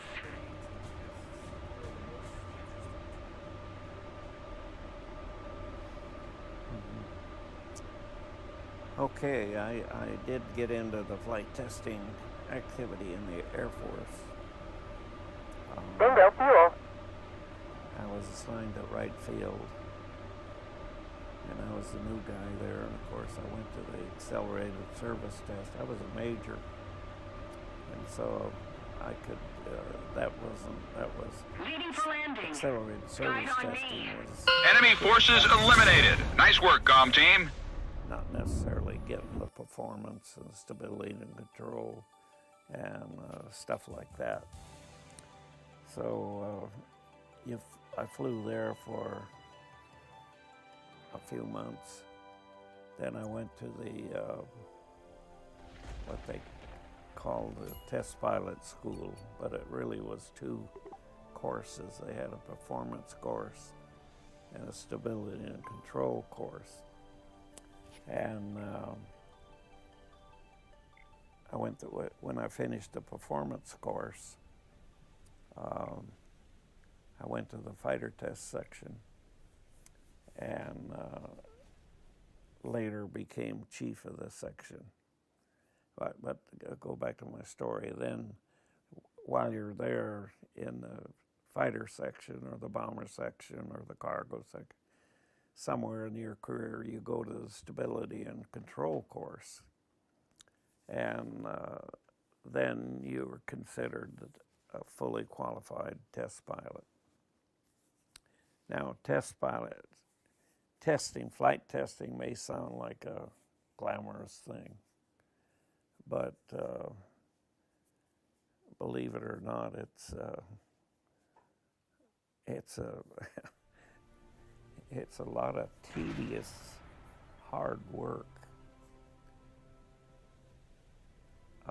on certain projects, and yet you might get some experimental stuff that you're doing, then you're getting some pretty exciting stuff too. Most of the experimental stuff is done as a contractor pilots. But in my case, I got to do a couple of exciting programs. But back to flight testing. Here's the kind of stuff you need. They're trying to get the performance data that determines the range of the airplane with all different kinds of loads, and then get the stability and control data to prove that it's a stable, good airplane to fly. But say I got to fly pretty early in my career, but I'm a little late. The jets have already come in, so this was an experimental thing. They took the ailerons. They had a blunt-sided ailerons. Normally, the end of the aileron is very smooth and tight, but these were blunt like this. And I'm supposed to get find the different roll performance of the P-80 with blunt ailerons of different sizes. And so you take off and go to 10,000 feet, and you had to some way we had to work out a way of getting a half stick, to full stick, all the way over. So you take off at 10,000 feet, certain speed, roll with so certain amount of, and then go through that whole bunch of ailerons at that speed, move up to another speed, do it again, then get out to max speed, do it, min speed to max speed, then climb up another 10,000 feet and do the same thing again, and not get lost while you're doing it, trying to be very precise on the instruments. I thought I was a good instrument pilot, but after going through the performance course, it helped my instrument flying an awful lot. You know, when you're flying instruments, about 250 miles an hour is pretty good. You don't care. But when you're flying performance, it has to be 250 miles an hour. And if you're off, you got to chart at 0.1, 0.2, 0.3, or 49.9, you know, 249. So it's, and finally so I'd go out on a pretty good day and I'd get lined up on the road between Dayton and Columbus so I could keep my head down and make all these damn maneuvers, look around for airplanes, and finish it all. And when you're down low, you run out of fuel. You got to come back, fuel, go back up and do it again until you have all these altitudes and all these different speeds. Very tedious. Stability and control. You want to measure the forces of the airplane, the turn under different conditions.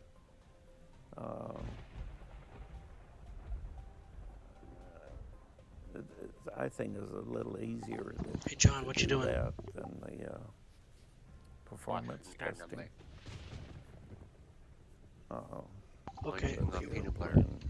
Okay, well if you feel like doing something, let me know. Or it wants to wander. The two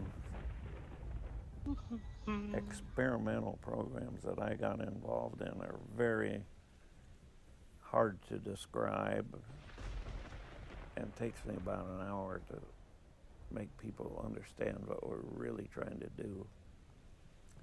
One of them was fairly simple, but again, it was very difficult. Early on, we wanted a parasite fighter to be up inside the B-36 bombers. B-36 bombers were huge, big bombers.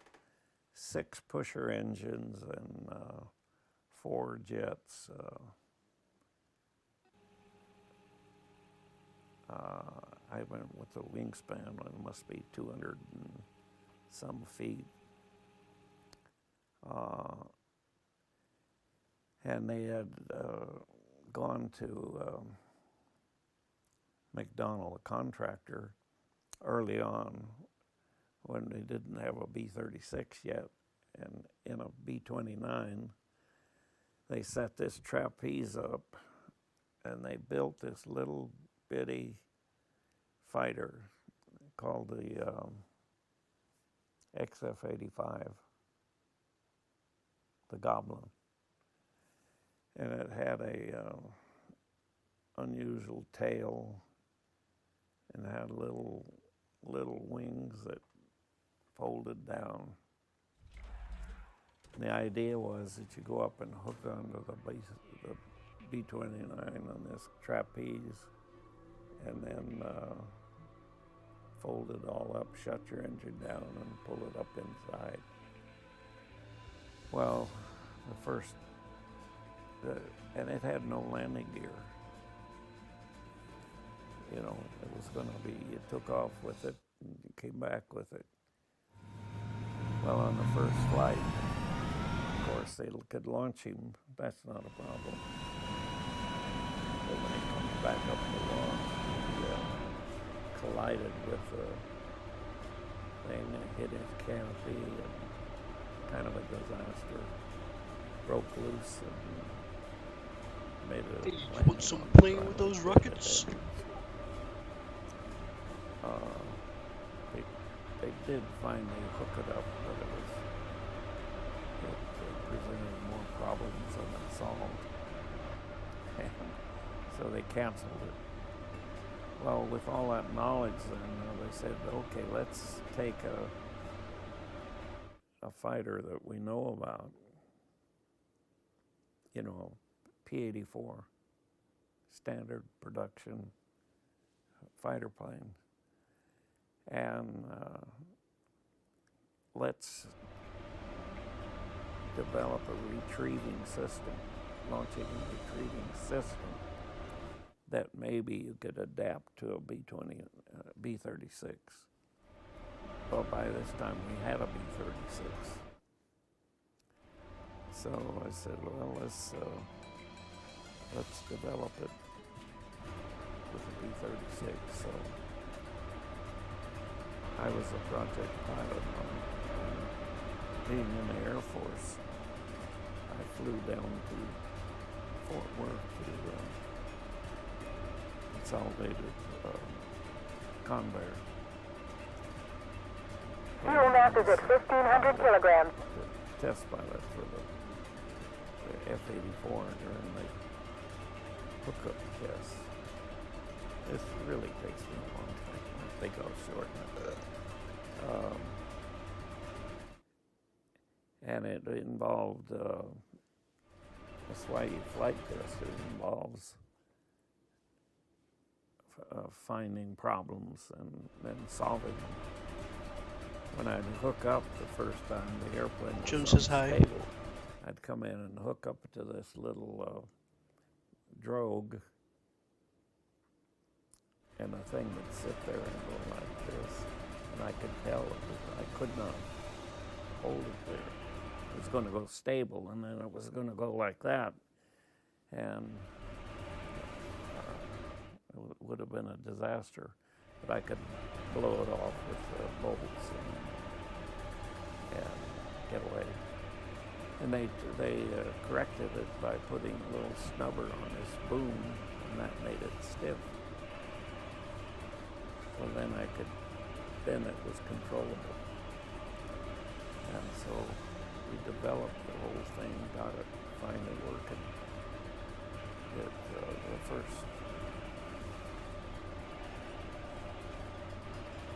first complete retraction in there, we had a malfunction, and it broke and was hanging there with no engine, and had to release. I'm at 10,000 feet too, and I'm thinking, okay, I'll get it windmilling, dive it, get windmilling, got the engine restarted and landed, but we finally got the whole thing developed, and we're going to have 3 RB-36s and a squadron of F-4s, F-84s. And they actually modified them and sent them to SAC. When they got there, said, "Oh, we don't want them now. This is the Cold War, of course. And I'll say it's the taxpayers. Taxpayers are paying for this, but we were trying out everything we could think of to get some kind of advantage. By then we had satellites and U-2s and all that kind of stuff. It was going to be a recce airplane anyway, not a fighter escort. And the B-36 is phased out. So my other project was even weirder than that. It was hooking an airplane up on the wingtip of a bigger airplane.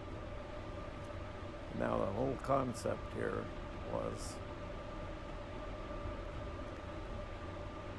if you could take a basic airplane, a B-29, and somehow or other you could put a big floating panel out there. It was like a door, you know, it was out here at the wingtip, but it can flap up and down. And this is a panel. And that's the Fuel mass is at 500 kilograms.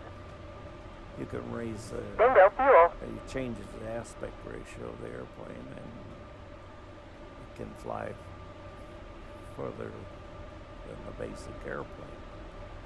The wings are bigger, long, you know, a U-2's got a long wing. It can fly forever. F-104 has a little Bingo short fuel. wing. So that's a they wanted to do it in a wind tunnel, but they didn't have the priority, and other things were more important. And so the German engineer that came over to Bingo us fuel. after World War II, maybe I thought for a few times that maybe this guy was trying to get even and kill me. But he had this Need cover. this concept. And so he said, well, let's take some airplanes and hook them on the wingtip of a big airplane, a fighter, and simulate that. Well, that's fine, but we have never hooked up on wingtips before. So he says, well, we'll do that with a smaller version, C-47 and a little culver, and hook up rod there to see how he could control it. This is getting too long, really. I don't think we need all this stuff in this story. I thought we were just going to talk about World War II, actually.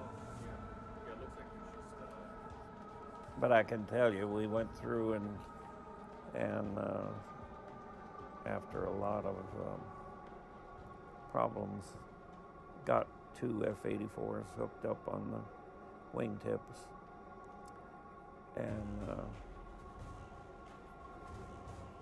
got the data and showed that it cost.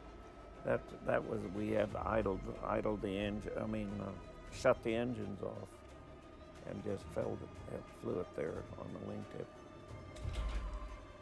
very carefully.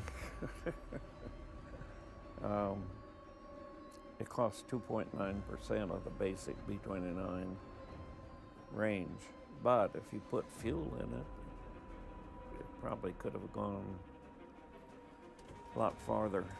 Then we tried to develop an automatic pilot, and this thing ended up in a fatal crash, and B-29 F-84 pitched up and tore the wing off the outer wing panel, and B-29 went into a power spiral, and the F-84 bobbled around. He had lost his whole nose off the wing.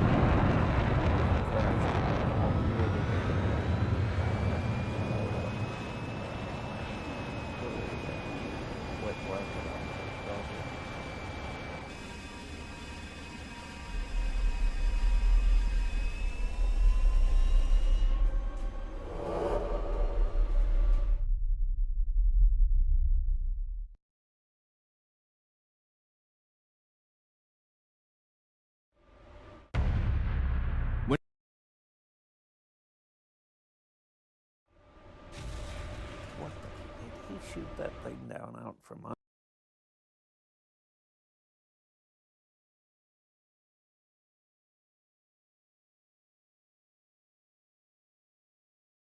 I was interested in saving myself and in defeating the Germans, but I was not interested in being a hero.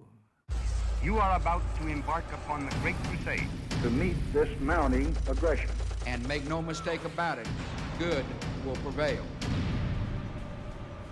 I was born in Germany, but I was born already, I think, with the survival genes in me. My parents were Russians and escaped from Russia at the time of the revolution. They were living in Moscow, and they were actually on their honeymoon.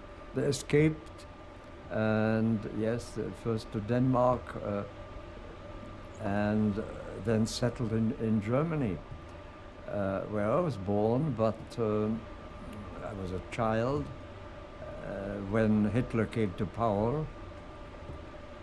I saw some street fightings between communists and Nazis in Germany as a little boy, accompanied by my nanny. And then, of course, when Hitler came to power, my parents escaped once again, this time to France, where all my education, my secondary education took place. I felt very French. And then we escaped again. I say survival instinct in the genes. They escaped again to the Pyrenees when the German army invaded France, and then to Spain, and via Spain on a banana freighter from Spain, from Seville, a banana freighter that had cabins for 15 passengers. We were 1,200. We were the bananas in the hold. And the crossing took 6 weeks. 6 weeks, 1,200 people, dysentery, illness, deaths. We were trying to zigzag across the Atlantic, escaping from U-boats, and finally reached after Bermuda, after Cuba, where we always were quarantined and absolutely couldn't get off the boat. Finally reached New York, where the boat was greeted by the American press as the floating concentration camp. And the boat, incidentally, was torpedoed and sunk on its way back. I was, at that point, a recent immigrant. I was not an American citizen when I got into the American Army. No. As were a number of other Ritchie boys, European born. I went through basic training, and then I was put, because as a foreigner, I wasn't trustworthy with a weapon. Radar lock! No, I was an alien. So I was put in the medics. As I was told how to lift a litter, you know, by the numbers. Prepare to lift, lift. And we lifted the litter, okay. And I thought, this is not really war. I didn't realize that the real heroes, if heroes exist, are the medics, who go without weapons on the battlefield and expose themselves and do enormously courageous work. But then somebody in the Pentagon had the idea that we need to have people who know these countries, and where are we going to get them? We need military intelligence, frontline intelligence, and also strategic intelligence. So this over there, we have all these bloody foreigners. Let's put them in a camp and train them and use them. And that's how I was put, and others, Camp Ritchie. But Camp Ritchie was not just, these were not just German Jews. They were not all German, they were not all Jewish, although many were. It was very interesting because when I got there, I was not yet 20. And for me, it was my first university, because many of the people there were highly trained people. They didn't look like soldiers at all. They had bellies, you know, But they knew about Piero della Francesca, and they knew about Mozart, and I listened to wonderful conversations and was trained there. Also, of course, in technical matters, very much so, battle order of battle, the German army, Italian army, we had to know this by heart. We had to know the Morse code, we had to know aerial photography. We were dropped at night in a forest and had to find our way without a compass back. So, you know, we had to know how to kill a sentinel by garroting their gunk around the neck with a stick. Never used it, but I wouldn't do it. And we were trained how to interrogate and so on. And then we were attached as groups of 6, some of us, because so many Ritchie boys never saw action and had desk jobs or went to Washington or so. Began late in the game. We did all sorts of things. Then in the campaigns we interrogated. I had 2 trainings, one in the German interrogation of prisoners, and the other in French contact and liaison with the French resistance and interrogating civilians. Well, we are interested only in tactical, not in strategic information. We were not interested in the morale in their hometown. We were interested in where is the machine gun nest? Where is the minefield? How many tanks do you have in reserve? How many troops are here? And this we had to have immediately, because if you wait 48 hours, things have changed. So this is why frontline interrogation has to be taking place very soon after the fellow is a prisoner. And also you can't believe any prisoner. You have to verify, control. For instance, civilians in Normandy, I would ask, where is the minefield?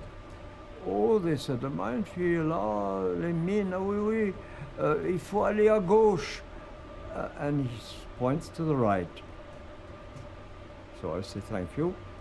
Next fellow, because useless information. It's wrong. Why is it wrong? It can be wrong because the fellow is confused. He right and he says left. Or he wants to fool you because he's not happy about your being there. So you have to be very careful.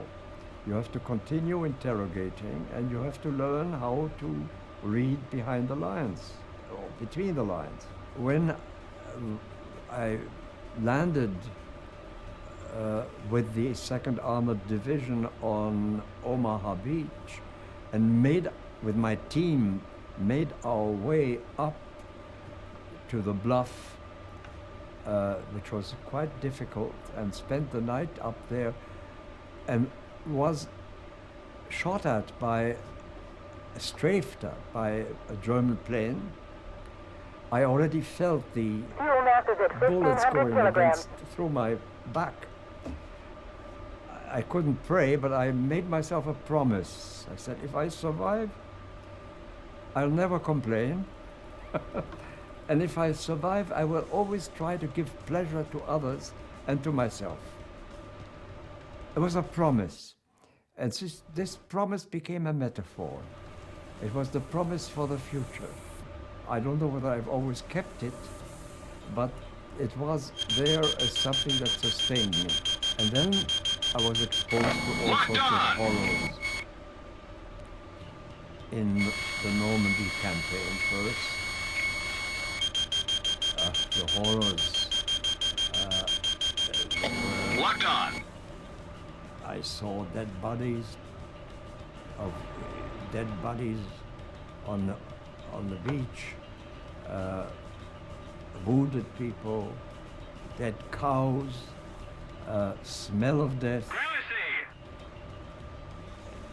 And I saw also very moving pictures of, for instance, I saw a couple of American soldiers. One of them was a soldier, the other one was a medic. And the medic had tried to save them. They were both dead now, but they were in an embrace. It was like a love couple. They were there embracing. And then I saw images of tanks gutted like prehistoric animals with their belly open.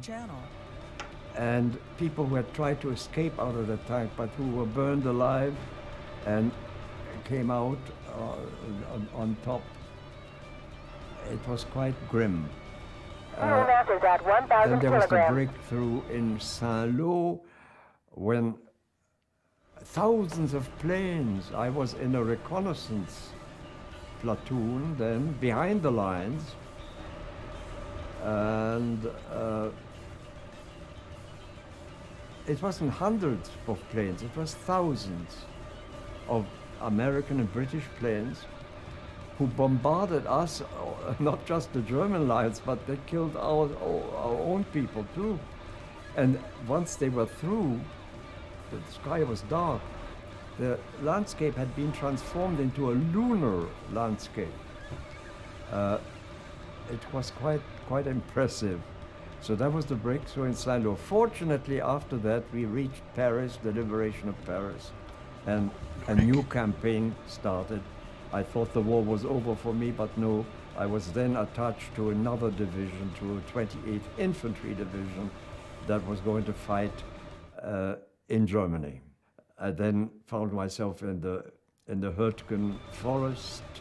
I found myself in the Hürtgen forest where our generals stubbornly wanted to break through, but the Germans trapped us there, and they had much more experience. They had the experience of fighting in Russia in the winter. It was winter by then. And so they used that, attracting us to prepare the Battle of the Bulge, the attack on the Bulge, in which I also happened to participate. Our division, the 28th Division, was decimated, and I still remember early dawn, early morning, very early. We were 200 men left of the division. You know, division is 14,000. Well, they weren't all killed, but they were prisoners, they were dispersed, they were lost. And the General Kotak, saw me, and he said, the one thing he said to me, take your men. What men? I had no men. Take your men and dig in a frozen ground? No. And let the tanks pass and take care of the following infantry. And any bastard who runs, he looked at me, any bastard who runs, I'll shoot him. And then the tank appeared with its ugly muzzle and took one aim, shot at our ammunition truck, blew it up. I was dazed, so were others. I wake up and I look around, no more general, no one.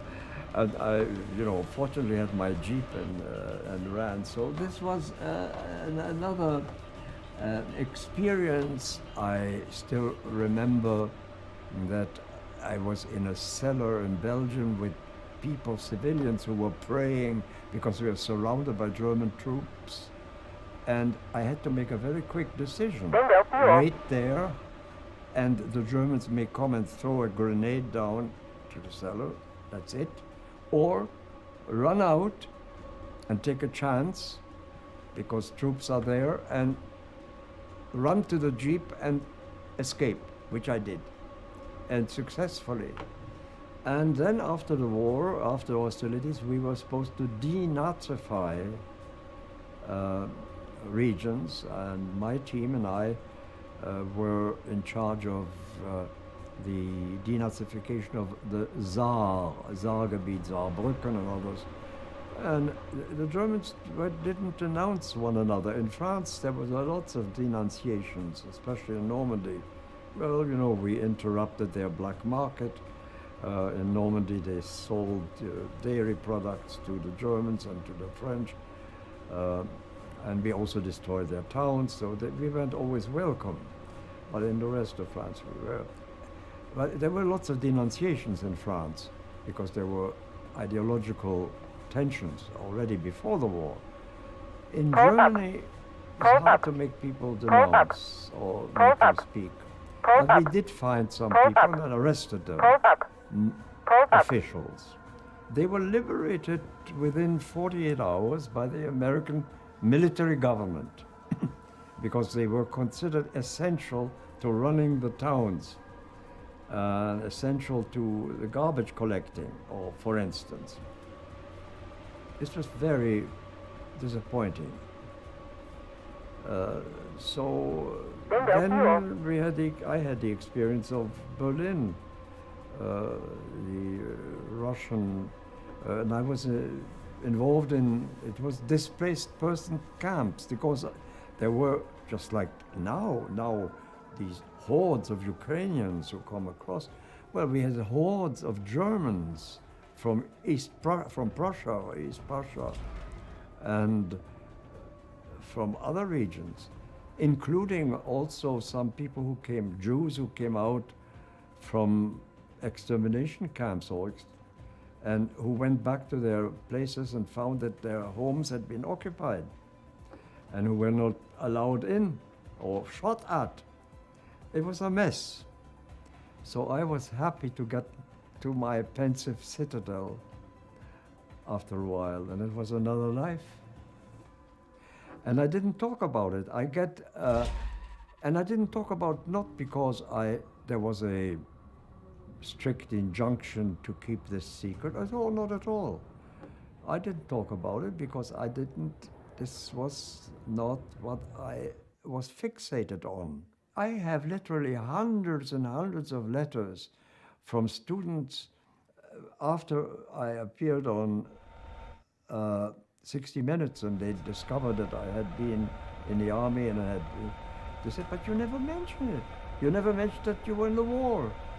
No, that wasn't what I was supposed to do. I was supposed to talk about Stendhal, about Balzac, about Virginia Woolf, but you know, not about the war, my war, no. Anyhow, I want to forget it. I want to look forward. So I haven't forgotten, of course not. I am proud of not having succumbed to vulgarity and to meanness.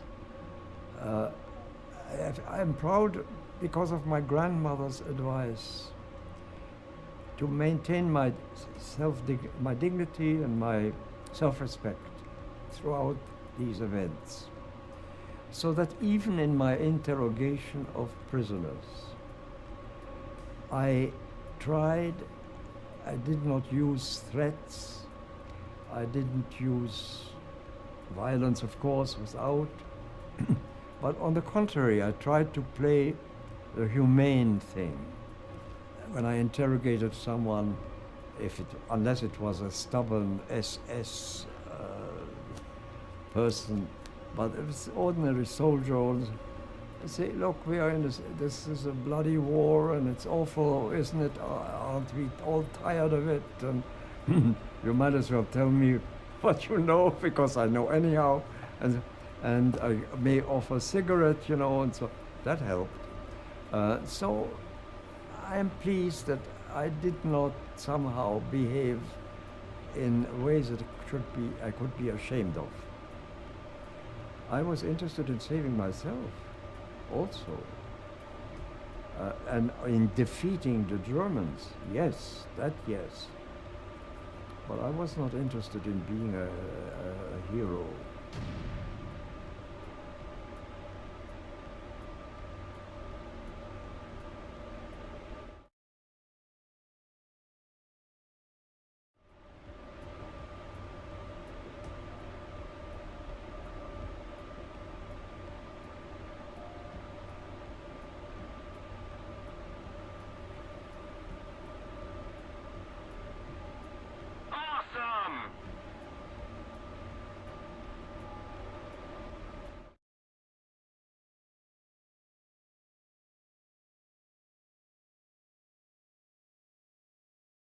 When it first appeared in the skies over Europe, Allied pilots didn't know what they were looking at. A German plane with 2 engines but no propellers, blitzing past their aircraft at speeds in excess of 500 miles per hour and delivering a deadly, devastating punch against Allied aircraft with its 4 30mm cannons. The Messerschmitt Me-262 was the world's first operational jet fighter, entering combat on July 26, 1944, and bringing with it the dawn of a new age of air combat, the jet age. One can only wonder what kind of impact the aircraft could have had on the war as a whole if Hitler had himself not directly interfered with the project, delaying it considerably. With its shark-like fuselage and the deafening roar of its twin engines, the Me-262 burned a terrifying impression upon the Allied pilots who encountered it, and whose own propeller-driven aircraft struggled to come anywhere near to its top speed of 560 miles per hour. The Germans soon nicknamed their new wonder weapon the Stormbird. However, its reputation often overshadows a number of drawbacks, particularly with engines that, as well as being prone to catching fire, suffered appallingly low life cycles as the quality of materials available to wartime Germany became increasingly scarce. Allied pilots also developed tactics aimed at specifically countering the jet fighter, but nevertheless, when airborne and in the hands of some of the Luftwaffe's most experienced pilots, it was an almost unstoppable superfighter. An often overlooked part of the aircraft's story is that, like many weapons from World War II, the Stormbird's life didn't end with the death of Hitler and the surrender of Nazi Germany on May 7, 1945. In today's episode, we're going to look at the Me-262's life in the post-war period and how it impacted the victorious Allies moving forward as they turned on each other in the early days of the Cold War. Welcome to Wars of the World.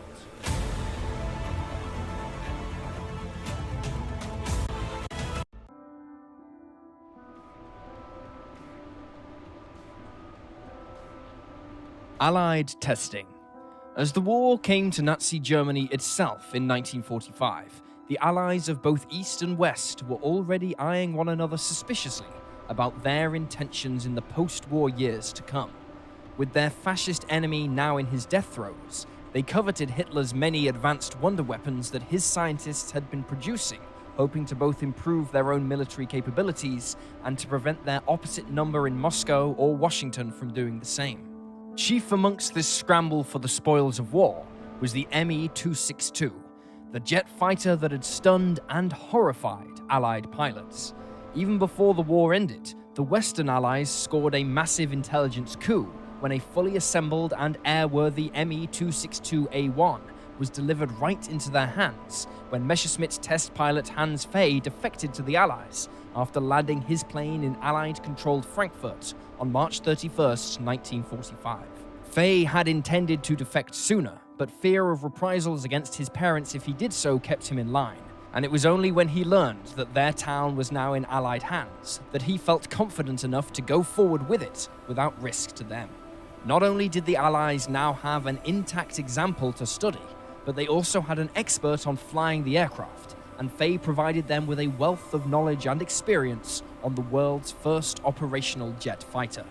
Fay's 262, serial number WNR111711, was carefully shipped across the Atlantic Ocean to the United States for testing at Wright Field in Dayton, Ohio. Having been disassembled, reassembled, and intensively studied by the US Army's foreign material exploitation teams, the aircraft was ready for flight testing by late August of 1945. On August 29th, former B-17 Flying Fortress pilot Captain Russell E. Sleech climbed into the cockpit to conduct the aircraft's first flight from American soil.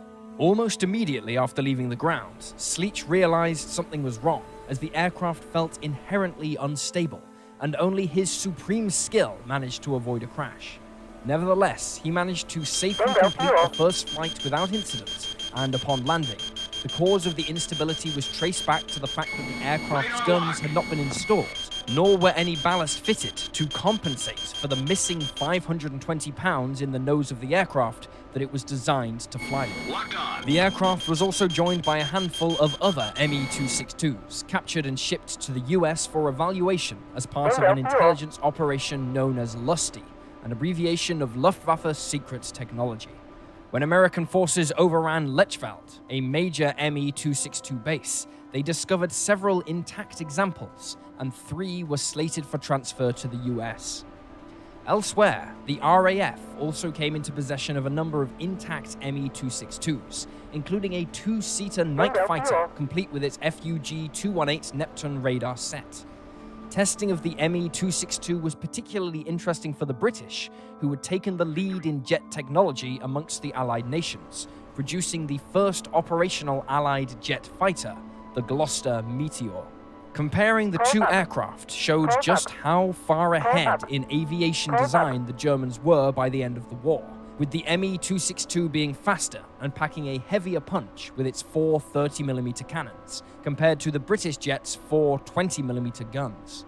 Testing of the Me-262 revealed a number of interesting facts, chiefly that despite its much-lauded speed advantage, it was not as comfortable at higher speeds as previously thought. The testing also revealed its biggest weakness, and that was the ridiculously short lifespan of the Jumo engines, which saw one of the test aircraft have to undergo 5 engine changes in just 20 flights. American pilots also found the cockpit cramped and difficult to look over the shoulder at any aircraft coming in on the tail, a potentially lethal situation in a dogfight. Nevertheless, compared to what the Allies were fielding at the end of the war, it was still significantly advanced for the period, and much of the design thesis used in the Me-262 and other German jets was applied to several Allied jets after the war, helping to advance the technology of aircraft companies in both the UK and US. However, the shadow of the Nazi superfighter appeared to do the opposite for aircraft being developed in the Soviet Union. Soviet leader Stalin demanded an answer to the new jet fighters being produced in the West immediately after the war, and set the task to his own design bureaus.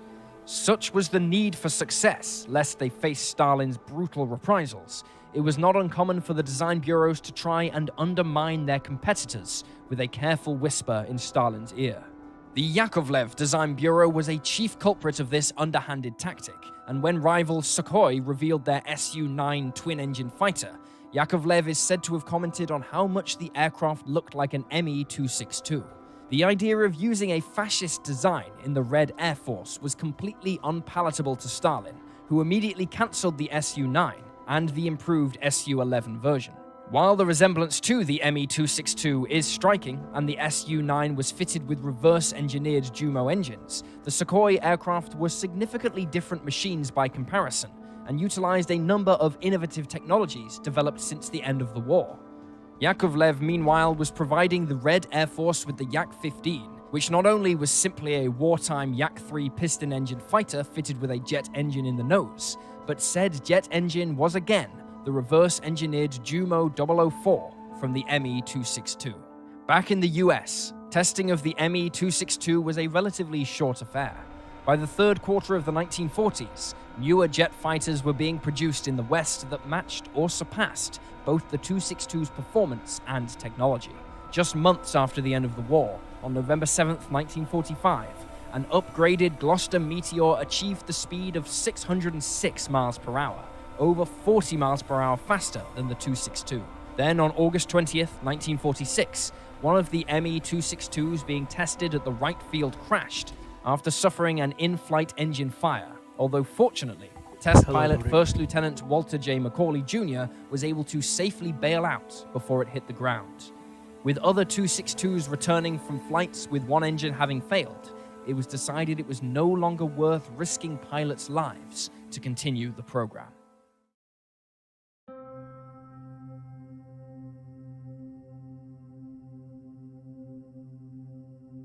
Hitler had always viewed himself as the liberator of the Germanic peoples who lived outside of the post-war German borders, and after achieving Anschluss with Austria in March of 1938, he next set his sights on Czechoslovakia, where a great many of ethnic Germans resided.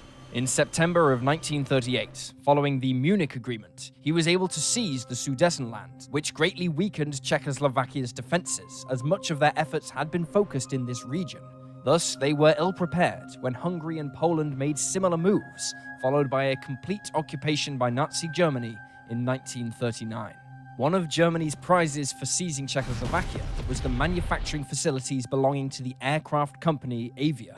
Despite not sharing the same prestige as American, British, or German manufacturers, Avia produced some excellent aircraft in the interwar years, and some, like the Avia B-534, were adopted for use by the Luftwaffe for second-line roles, like training.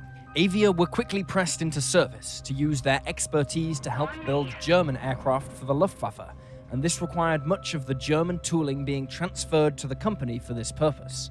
Avia was heavily involved in manufacturing Messerschmitt Bf-109 fighters, but towards the end of the war began building the new German jet fighter, often inside converted railway tunnels, to protect them from Allied air raids.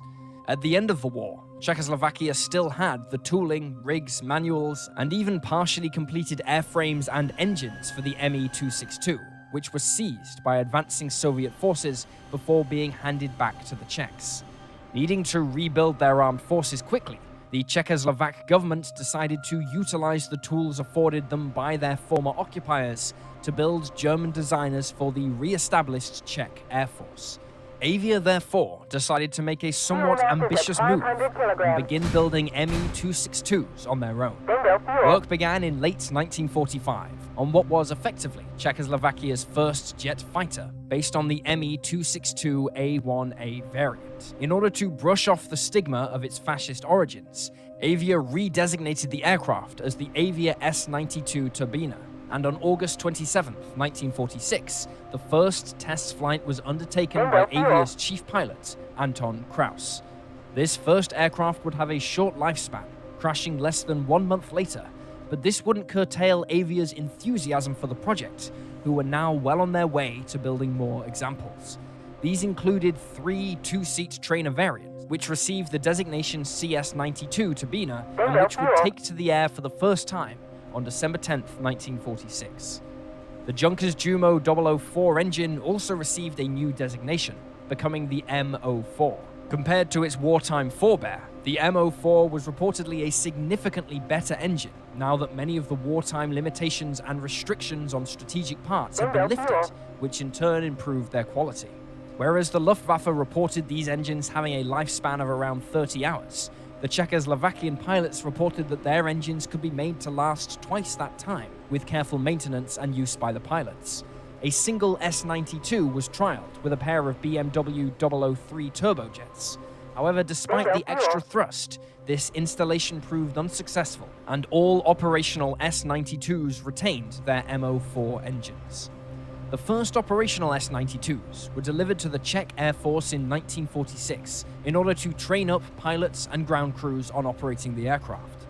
In terms of performance, the S-92 was every bit as capable as its wartime predecessor, able to reach 560 miles per hour in level of flight, as well as retaining its devastating array of 4 nose-mounted 30mm cannons. However, by the time the Czech Air Force was ready to form its first operational jet squadron on the type in 1950, such performance figures had fallen behind the latest designs, such as the North American F-86 Sabre, which made the S-92 appear almost elderly by comparison. With Czechoslovakia now firmly in the communist sphere of influence, they were granted access to some of the newer Soviet jet fighters, leaving the S-92's frontline career a relatively short and underwhelming story. Perhaps their biggest impact in service was simply to shock visitors to Czechoslovak air bases to see the Nazi superfighter still in service. Quickly relegated to a training role, the small fleet was used to give pilots their first taste of jet performance before moving on to the more advanced planes that were filling the ranks of the Czech Air Force in the 1950s. Even this role was short-lived, however, and less than a year after the first complete squadron was formed, the S-92s were permanently grounded in 1951 and used as instructional airframes before being scrapped or being donated to museums. Just 7 S-92s were completed and flown, along with 3 CS-92 trainers, and a single example of each survive in museums today, helping to keep alive this fascinating but overlooked chapter of the Me-262 story.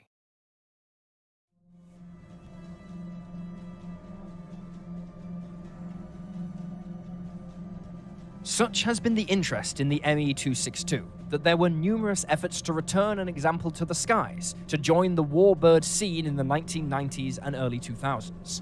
This was an extremely difficult task, given how limited the number of possible airframes that were available for restoration compared to aircraft such as the much more common Bf-109. The problems of operating Jumo 004 engines also curtailed such ambitions, meaning that if an ME-262 was ever to fly again, then it would have to come at the cost of total authenticity. Enter the ME-262 project, a US company founded in 1993 with the goal of building airworthy replica ME-262s, but using contemporary components, chiefly the fitting of modern General Electric CJ610 turbojet engines. Based at Payne Field near Seattle in Washington state, the company produced 5 aircraft available in both single and 2-seat configurations, with some aircraft being interchangeable. The first, a 2-seat replica ME-262B, carrying the appropriate American registration of N262AZ, took to the sky for the first time on December 20th, 2002. Few would deny that these are some of the most unique aircraft in the world, and have fascinated history enthusiasts the world over as they offer a glimpse into the past and what these incredible aircraft must have looked like in flight during those dark days of World War II. The whole ME-262 story stands as a testament to what mankind is capable of, even in service of the darkest minds. For while we look back in awe of this incredible piece of technology and the era in which it ushered, we must never forget that it arose to push forward the cause of fascism and enhance the power of some of the most evil of men. And there you have the post-war tale of the ME-262. Please leave a comment down below with your own thoughts and reactions, and remember to like this video and subscribe to support the channel. Thank you for watching, and I'll see you next time.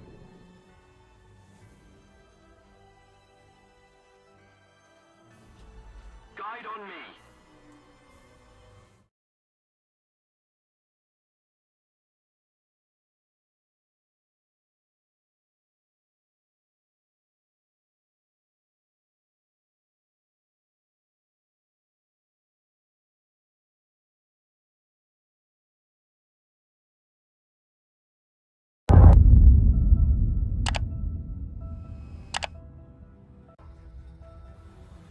As the first combat jet fighter took to the skies in 1944, it marked a new era for air combat, where Allied pilots across the skies were filled with fear as they watched this new aircraft without propellers soar past them and wreak havoc on their fighters and bombers with its powerful cannons. In this video, we will take a look at the highest scoring ME-262 ace of the Second World War, and in particular the devastation that he caused in the skies of Europe to so many American pilots in the P-51 Mustang. Fuel mass is at 500 kilograms. Hey guys, TJ here, and before I tell you about this story of the deadliest Messerschmitt ME-262 ace of the entire war, one of the only things that ages better than these fantastic stories from history is a nice bottle of wine. And nobody does a better job of getting the best wine in your hands than Bright Cellars, the sponsor of this video. In case you don't know, Bright Cellars is a really cool service that gets you hooked up with wines that are individually selected for you. First, go to their website, take their unique wine preference quiz, and then they'll match in the hole would be the first combat-ready jet. From all sides in 1944, the German Luftwaffe needed something spectacular to try and fend off the heavy air attacks that were pushing deeper and deeper into the Rhineland. Although the Bf-109s and Focke-Wulf 190s were great aircraft, their pilots and resources were running low, so the German Air Forces desperately needed some sort of secret weapon to try and turn the tide of war. Their attempted ace in the hole would be the first combat-ready jet fighter, the Messerschmitt ME-262. Although it would eventually turn out to be too little too late for Germany, there were a handful of Luftwaffe pilots who were able to wreak havoc among Allied fighters and bombers in this futuristic aircraft. These select few would devastate American and British pilots and put fear into the minds of many as they faced this new kind of adversary. Because of the record keeping at the time, it can sometimes be difficult to pinpoint and accurately estimate the total number of kills that pilots made while flying the Me-262 as opposed to other aircraft. So there is some debate as to who is the top jet ace. But we have done our best based on historians' notes and combat records from the time. So, with that being said, let's take a look at the top-scoring Messerschmitt Me-262 ace, Franz Schall, and relive his story. Born in 1918 in Austria-Hungary, Franz Schall joined the Luftwaffe after the start of World War II. He was just 23 when he joined the conflict and saw his first combat in the Eastern Front when he participated in the Battle of Kursk. He claimed his first victories in May of 1943 when he would down 2 Soviet La-5 fighters while flying the Bf-109. After this, he would continue to devastate enemy fighters across the front, destroying particularly high counts of IL-2s as well as P-39s. Just 1 year later, his tally had surpassed a total of 50 kills, and he was quickly rising among the ranks of the German aces. Fighting across Poland in the late summer of 1944 led to his most prolific period of combat when he would surpass 100 total kills in the war. Dates of particular note during this time were 11 kills that he scored on the 26th of August, achieving the rare double ace in a day, and 13 more kills on the 31st of August, just 5 days later. In this 5-day span, he would claim a total of 27 enemy aircraft destroyed, and 20 of these would be the famed Soviet IL-2 Sturmovik. After this bout of success, there was no doubt that he was one of the best pilots in the Luftwaffe.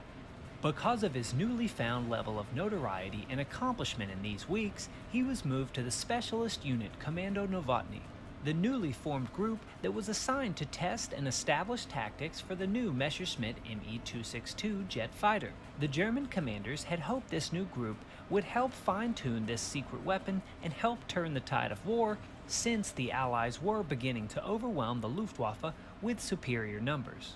During the course of assignments for this group, the attrition rate for the 262 would be high, and many pilots struggled to learn the aircraft. In addition, the overall success rate of the jet would not meet the high expectations that aces like Adolf Galland had for the fighter. Schall, however, would show that in the right hands it could be a deadly weapon and may have potential after all. After learning to fly the 262, in just a few weeks in September of 1944, he would see his first combat in the first week of October. On the 7th of that month, Schall and a single wingman was scrambled to intercept a large bomber formation headed to their area.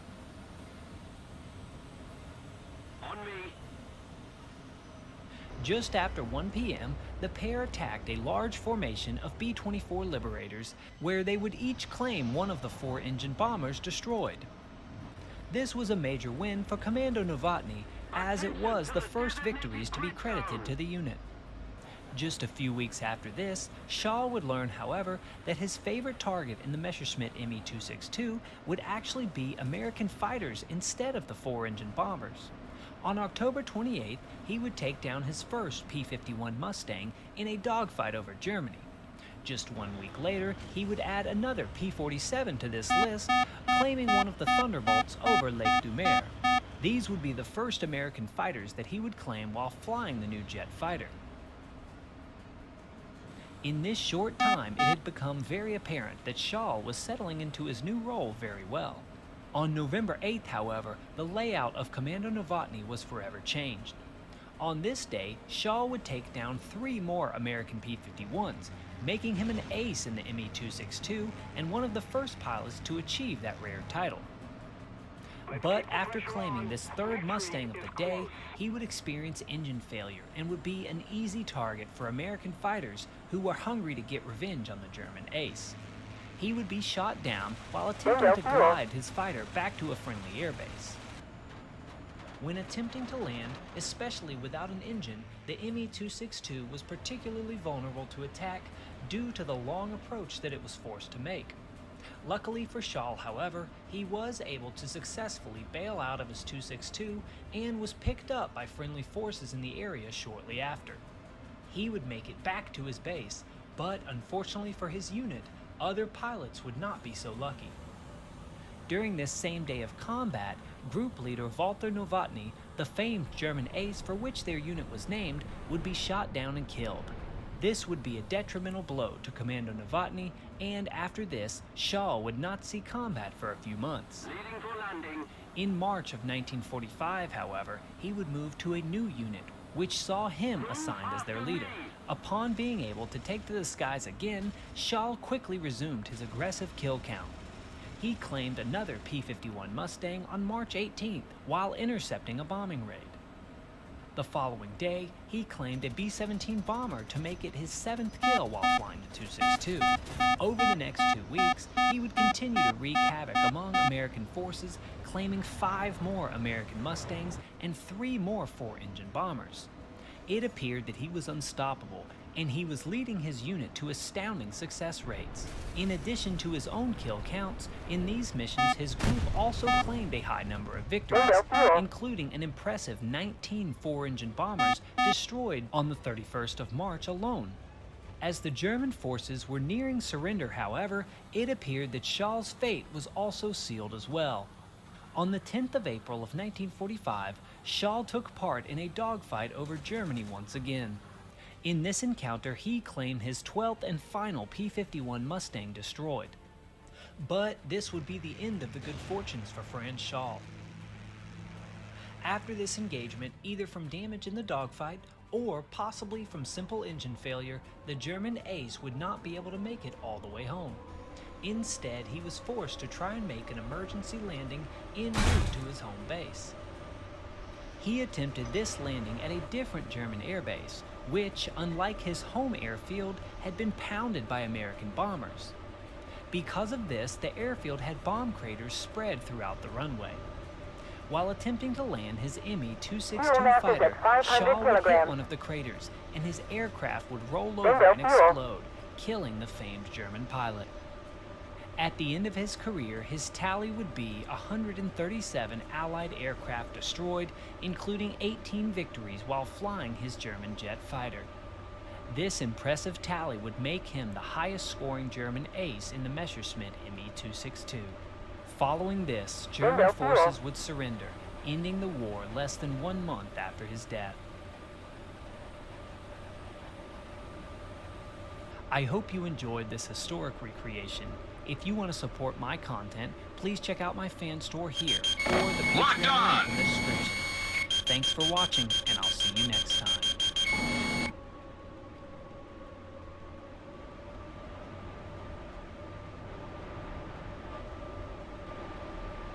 Bingo fuel.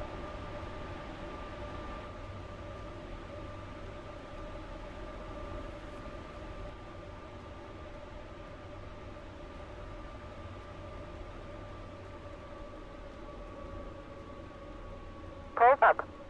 Pulls up. Pulls up. Pulls up. Pulls up. Pulls up.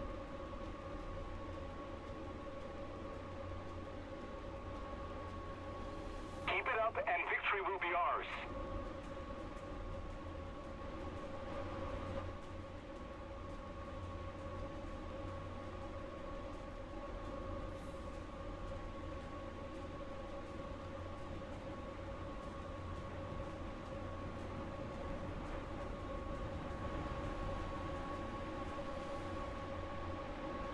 Bingo fuel.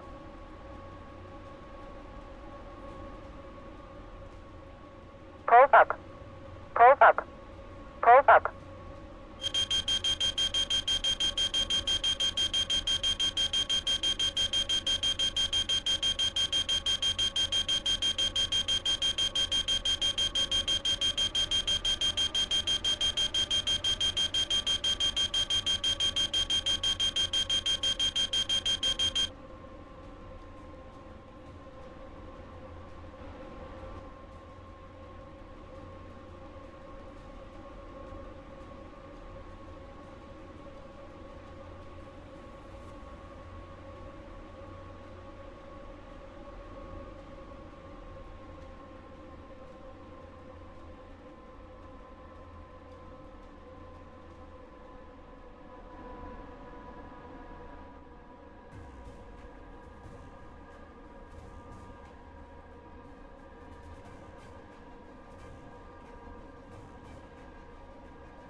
No, it's fair to say.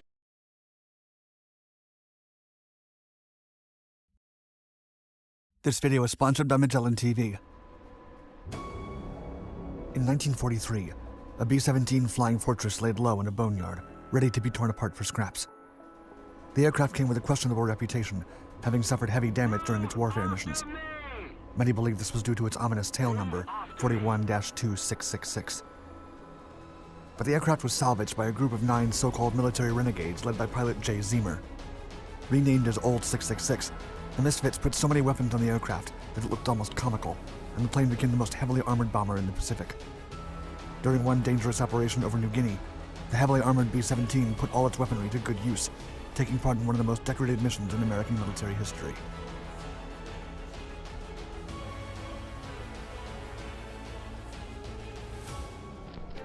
Old 666 lived a lonely life, often flying alone. Such was the nature of roaming the sea with miles between islands and naval fleets.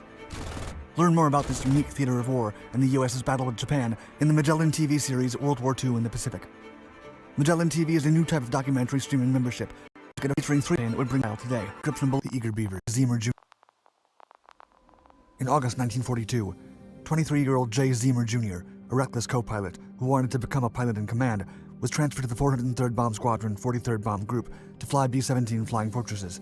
Zemer then ran into his old friend, the squadron's bombardier, Sergeant Joe Sarnowski. During a combat mission in November of 1942, Zemer was forced to take over as first pilot after some crew members were injured. The operation was a success, and he was promoted to pilot in command. Because of his bravery and quick thinking, Zemer also earned a Silver Star. Despite now being first pilot, Zemer had no plane nor crew. After convincing Sergeant Sarnowski to be his bombardier and navigator, the two friends began to assemble the rest of the team. The plan was to test their compatibility on several daring missions.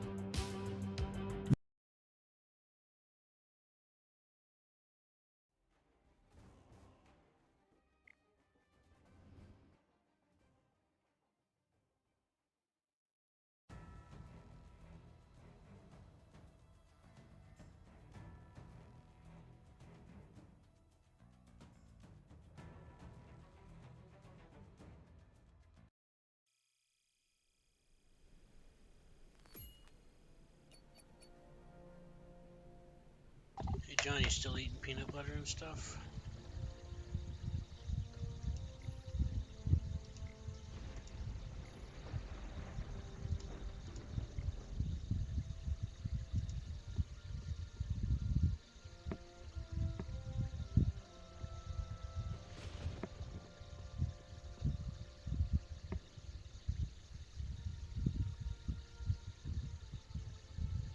John?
John?